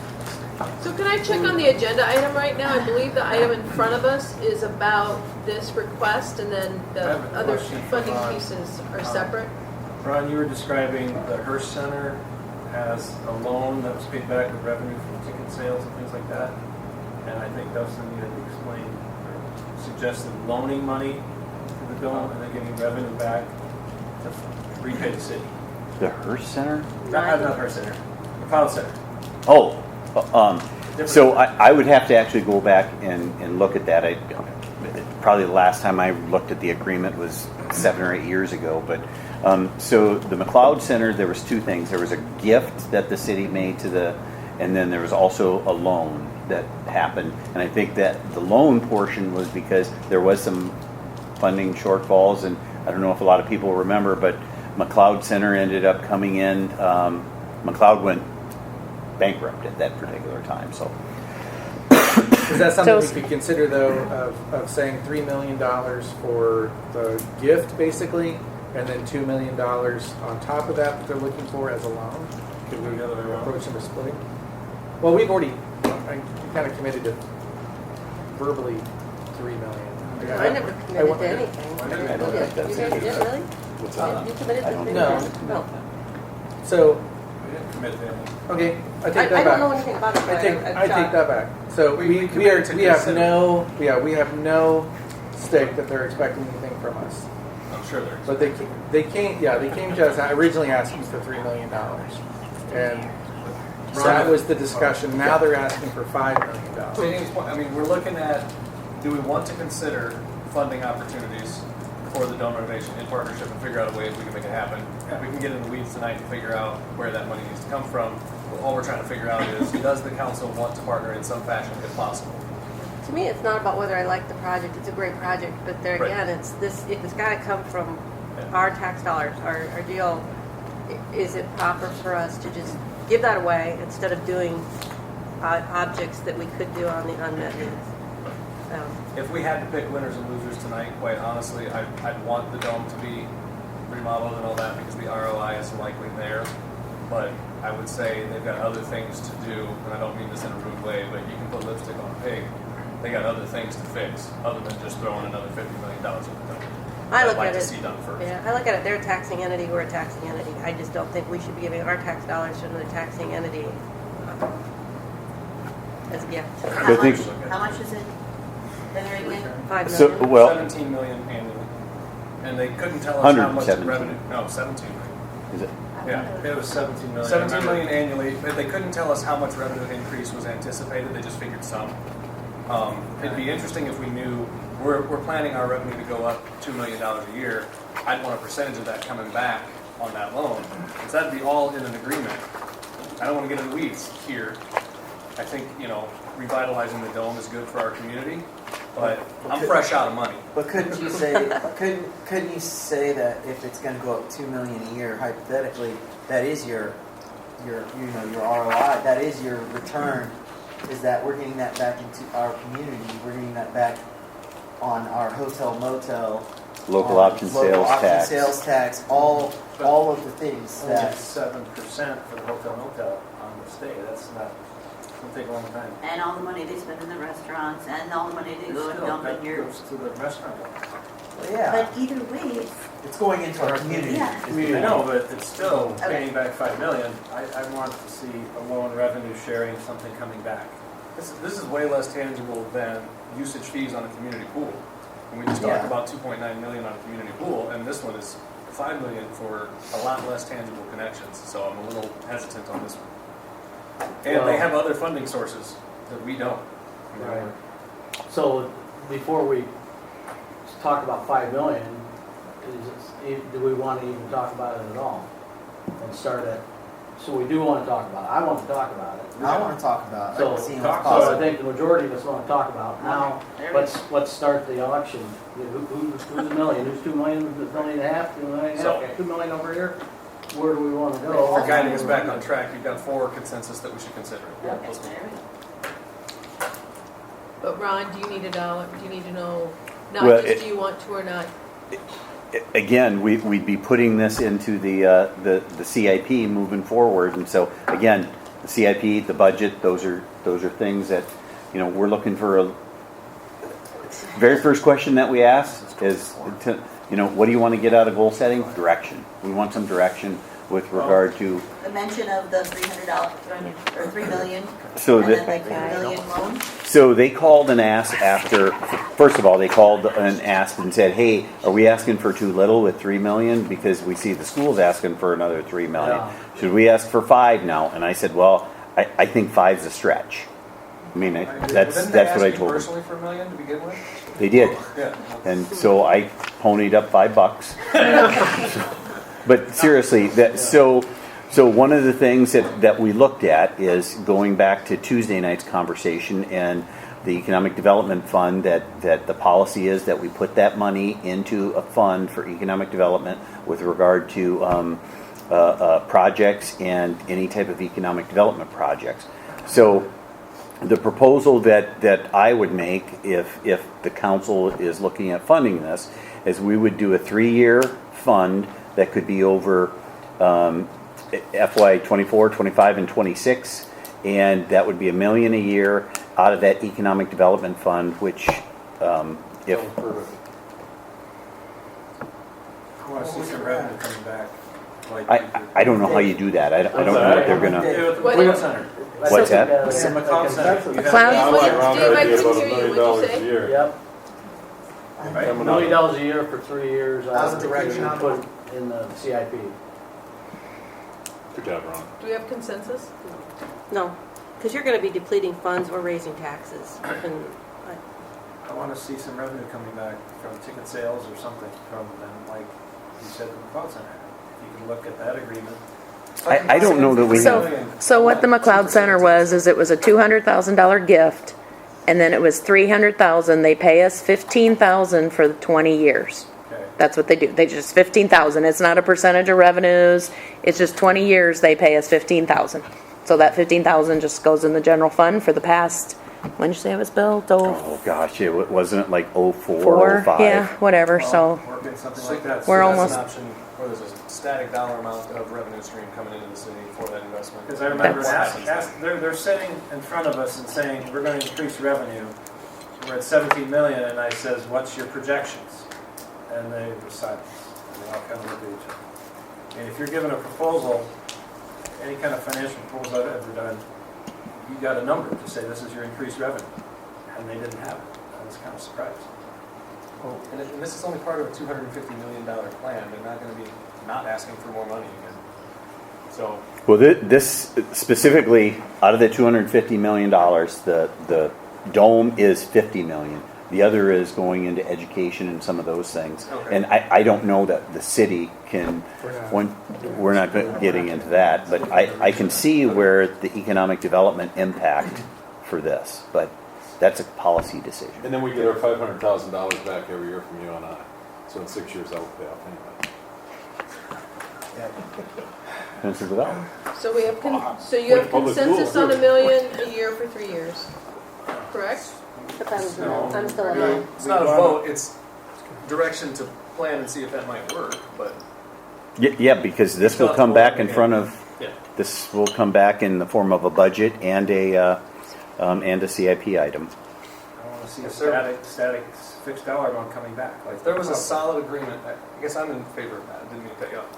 Now, if there's a solid agreement with tangible ROI dollars coming into the general fund from this investment, I'd be cool with that. So if you came up with that option, I'd be like that. So getting a percentage of ticket sales or concessions. Static dollar amount like we did with the cloud. I think I'll sit down with Jen and Kevin and we'll just kind of review those See and what just options exist. see if there's Yeah. that's any available.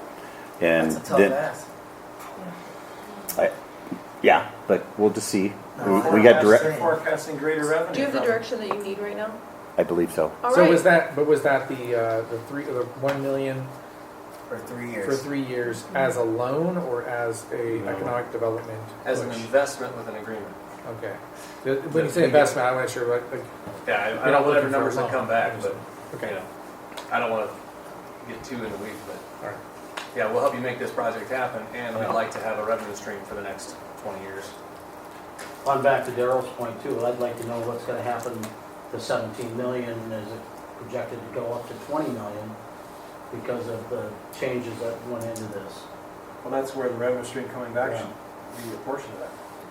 If they're confident, Well, but remember, their 17 million isn't saying they're making 17 million at the dome. They're saying To the that's impact. community wide. Community Exactly. wide.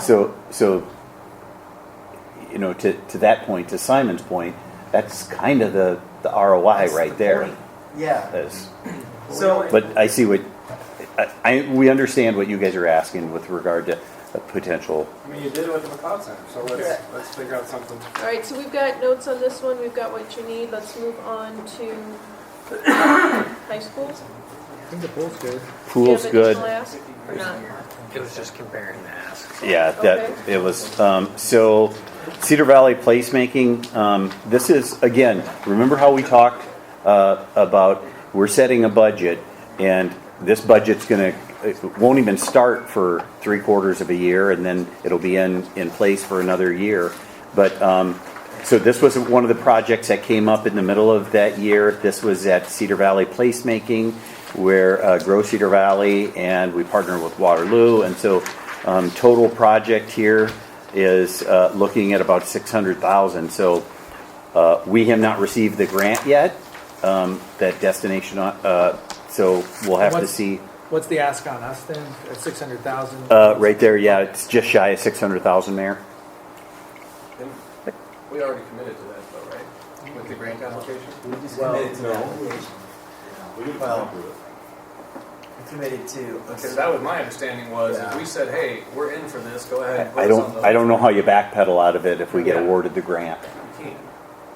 We say we change our minds. That is one option. There you go. Well, there would be, if we did receive a grant, then there would be council action to accept that grant. So yes, it's like we say, there's always somewhere to get out of it. But I think the commitment in front of the council action on the television set said that yes, we're in for. We're in for 300,000. It's the difference between those two. I'm sorry. Yeah. Yeah. And that's Sorry, item Mayor. 57 in the Yep. CIP. Yep. So it'd be GO and some park funding. The light's gonna change colors? Do you want them to? Yeah, Yes. No, I know that's, Programmable. I was just curious. If Well, at Christmas time, they could be a different color. Right. July, Saturday, they could be Have you green. seen the bridge that goes on University Valentine's Day. Avenue in Green Hill? Yeah, that one, Change colors yeah, that's what I was gonna say. What do you Okay, need well, for except this for one, Bones Ron?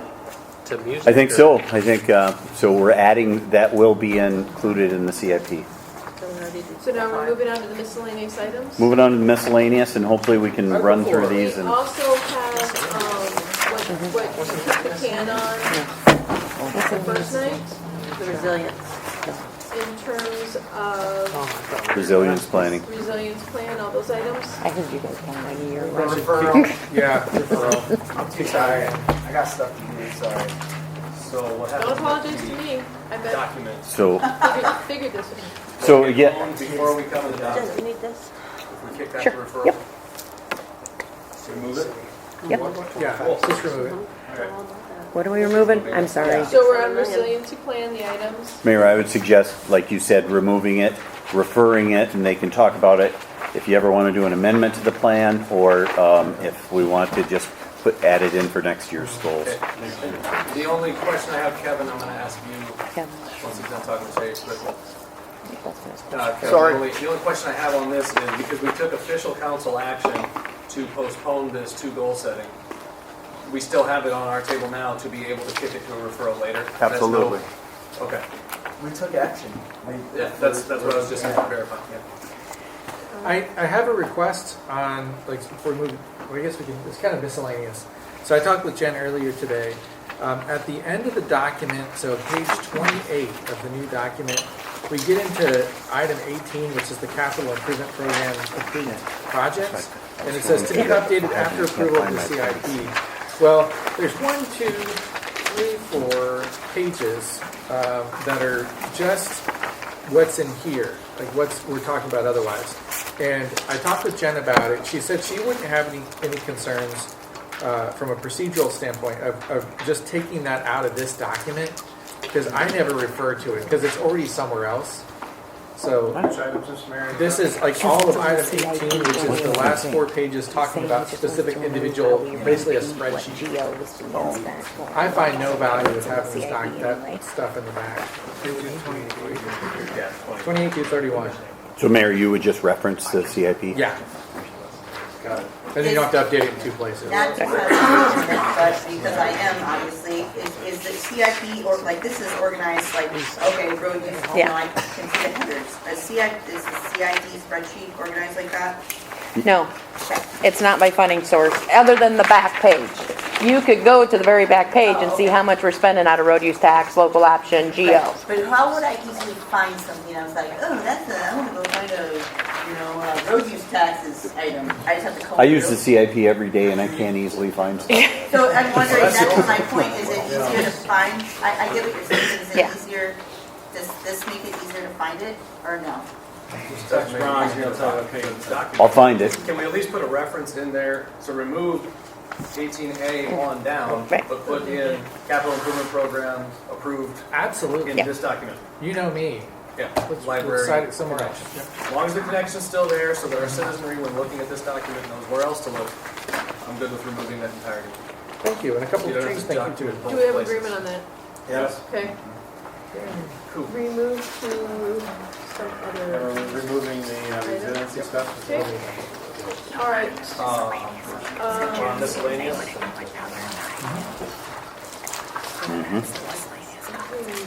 Resiliency plan. All right. So So we have a miscellaneous topics here, and I'm going to just throw this out here, but all of these could be suggested for another night. Doesn't have to be next week, the 22nd, but we could have another work session to go over these items. I don't know that we're going to get anywhere to talk about anything specific in these items tonight, but that's up to you. I'm willing to stay for as long as we need. Well, but we don't want to make it so it's not a great conversation. So I am okay, I mean, that's my concern is if we just rush through it to rush through it, what do we get out of it? So I'm okay with doing an additional work session, not next week, but like what, before a council meeting like we normally do work sessions? I think it's, I don't think we're gonna get through all of it. There's things up here I'd really like to talk about sooner than later, right? I don't really care about council onboarding, but I do care about College Hill crime right now and child care services. Okay, So, that's co- fine. yeah, We are gonna rush. Can we Well, get- College Hill Crime and Child Care Services, I think are the only two items on there that would have a budgetary connection. The rest is just sort of squishy, us working policy. So I think the top four could be handled anytime. And I think for budgetary sake, the bottom two need to be handled probably before, end of December. Do you want to hit those two right now, Mayor? What does onboarding even mean? I'll speak on this one. I think I was at least one of, I don't know, Gil, if you said anything about it or not, but the idea for me behind council onboarding, you join a new corporation, you get some kind of an orientation. Training. Right, yeah, training. people. The difficulty we have here is if the city provides the training and you have a newly elected who was elected presumably because they had to fix something that was broken in City Hall, then are you to trust their training? You know? So would council rather say, hey, here's how we found that we work effectively? In absence of a long tenured person, we're all making it up as we go as new council, you know? So a helpful process of here's what you need to know your first 3 weeks. And that was something I found helpful from MLA with the League of Cities. But also the League of Cities could be seen as one of those, this is them trying to convince you to do it this way. So that was kind of the vein from which I brought it up. Was, you know, we need to know exactly how we operate best for somebody who's never been on council before. Yeah, we've got the, What if someone gets elected to Didn't council Frank because say council's some kind of broken? we've got a handbook. Oh, sure. And then the council's telling you how to act. Well, It's man. yeah. This guy. So- Yeah. So there's this guy, and that's probably what you're talking about. Love those white things. And this Never is saw from 2013. Pretty sure It's Frank fairly made it. ancient. All that was handed to all new council members with the packet. Yeah, that's right. Jackie handed that out to everyone. I've looked through my packet and I don't remember that. It doesn't mean I never got it. I apologize if I missed Now you got one. Well, There we go. That's good to know. so Jackie won't be with us tomorrow. She's broken. Yeah, I hope you had a chance. She tried to say. This is a nice book. I got a lot of information, so it's probable that I missed it in the shuffle. But yeah, that's kind of the drive behind that So one. So what- it's just well, a cordial conversation of let's work well together, because I've noticed some disconnect on a few topics over the last 10 months. Okay, so what I'm hearing is that, Ron, there was a question to you, do the bottom two items need anything tonight in terms of budget? Or should we do that? I don't think we got any money left. meeting Monday? I want the dog. If not, can they all Saying what we're do another time, Ron? What? Well, where do we want to be on some of this? Hey, just before we skip it, it wasn't on here, but this is something that is probably going to get added at some point if the council's fine with this. But as we moved ahead, We don't want to. this Did you fire. have one? So we have one that's 30 years old. coming up. The aerial will be 30 years old.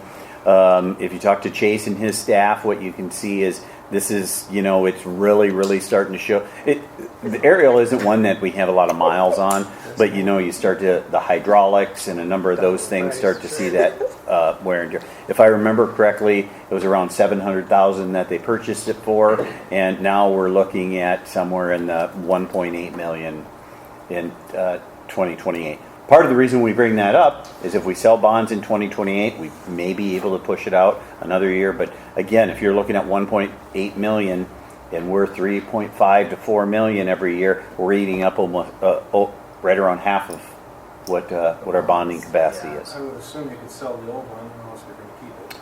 Well, we will sell the old one, but 30 years old, it's not like we're going to make up half of it. Do you get a small town will pay, or medium-sized town? They say about 100,000 most you get out of it. Put it on Facebook Marketplace. Oh boy. I'll do it. I'll do it. Do we have any takers in this room? Anybody that would have had a fire truck before? I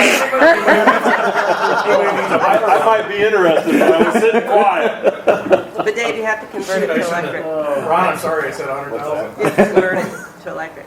Okay, Ron. So Mayor, where did we land with? Sorry, I'm flying through here. Where did we land? Do we want to tackle any of these topics right now? We're at 9:30. It's big topics. I'd rather, like to Kelly's point, I'd rather start it that fresh and have some good. Put something in front of the next council meeting where it's all learning how to vote. That's just technical.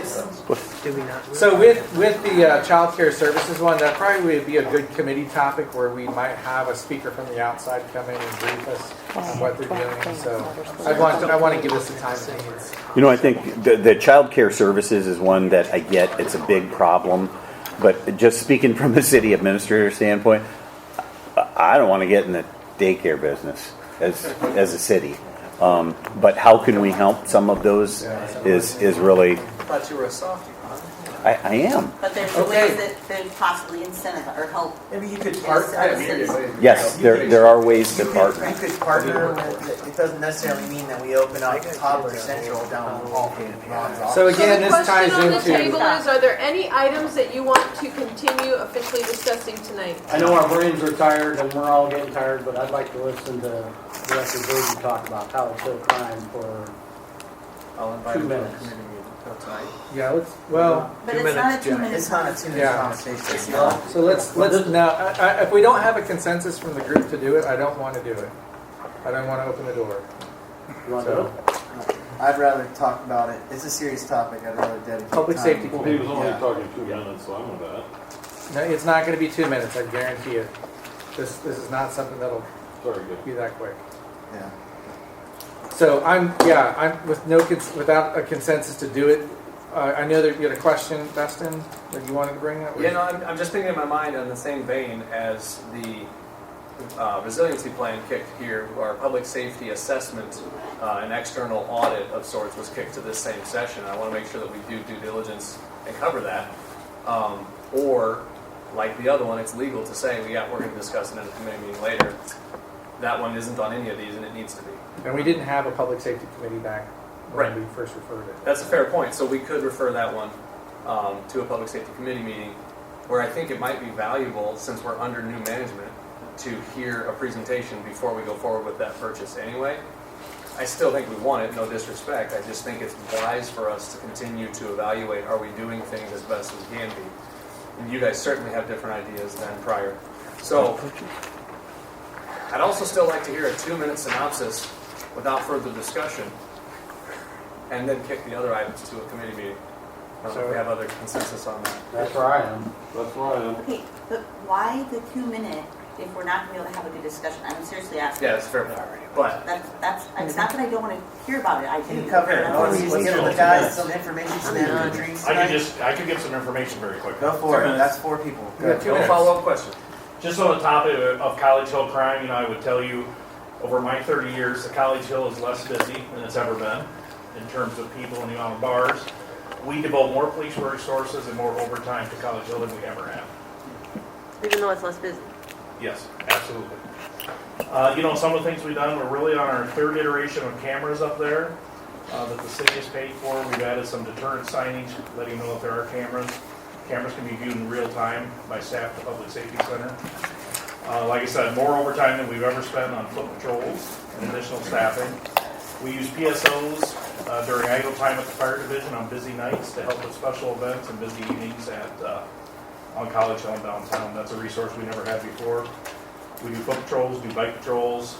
The police and the bar owners and the stake owners have relationships. They call each other on cell phones all evening long. We patrol inside the bars like we've done for 3-4 decades. Fire department does occupancy checks when the businesses get busy. We have a liaison that goes to the College Hill Partnership and Downtown District. We have officers assigned to a special enforcement team. They go to the gang meetings at Waterloo, and they work in conjunction with Waterloo's BCAT.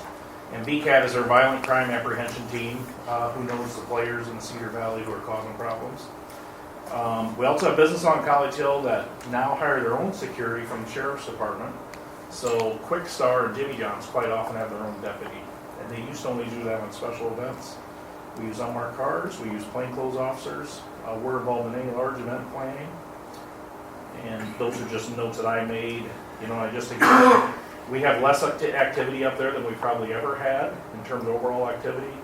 There's less students, there's less bars. We spend more on overtime and more staffing up there than we've ever done. So I would say the thing that's changed, now I don't have the crime stats, the thing that's changed is we do get a lot of media when we have something up there. So. Okay, that's 2 minutes. Good job. Minute 54. Way to go. And time. Keep going. Keep going. There's 5 seconds. Okay, so it sounds like consensus is to shift the public safety review or that discussion to a committee meeting, the public safety, and we want to have that. Anything else that we need to talk about tonight? I've got one miscellaneous that was from an email earlier this week, or just last week, about one proclamations. I know one councilor want to talk about condensing proclamations. I'm just not going to do them. So that would be up to the council to decide if you want to have proclamations. I have a draft policy put together. I don't see that I have the authority to issue proclamations by city code. It's not in there. And I'm the kind of person that if it's not clarified in the code, I don't feel like I have the authority to do it, because you've said as a council what the mayor's parameters are, what the mayor's supposed to do. That also includes trick-or-treat night. Nothing in the code that says that I can set that. So if it's not the mayor, it's the council. So in both of those cases, I'm going to be putting together a policy for proclamations that goes a public member or staff or you want to have a proclamation issued, just provide the draft text to Jackie. That'll go through as long as it meets criteria. Certainly can't be obscene or bizarre or whatever. But that then would go to council, similar to a alcohol permit. Like just in the list, approved as consent calendar. If you approve it, then it would come back to me and I would sign it and I would do whatever the public wants to broadcast it. But I'm not going to issue any more on my own, like for Pearl Harbor Day. So it'll cut down on council time, but also there's more onus on the council for the approvals. So I just want to let you know that that's my stance.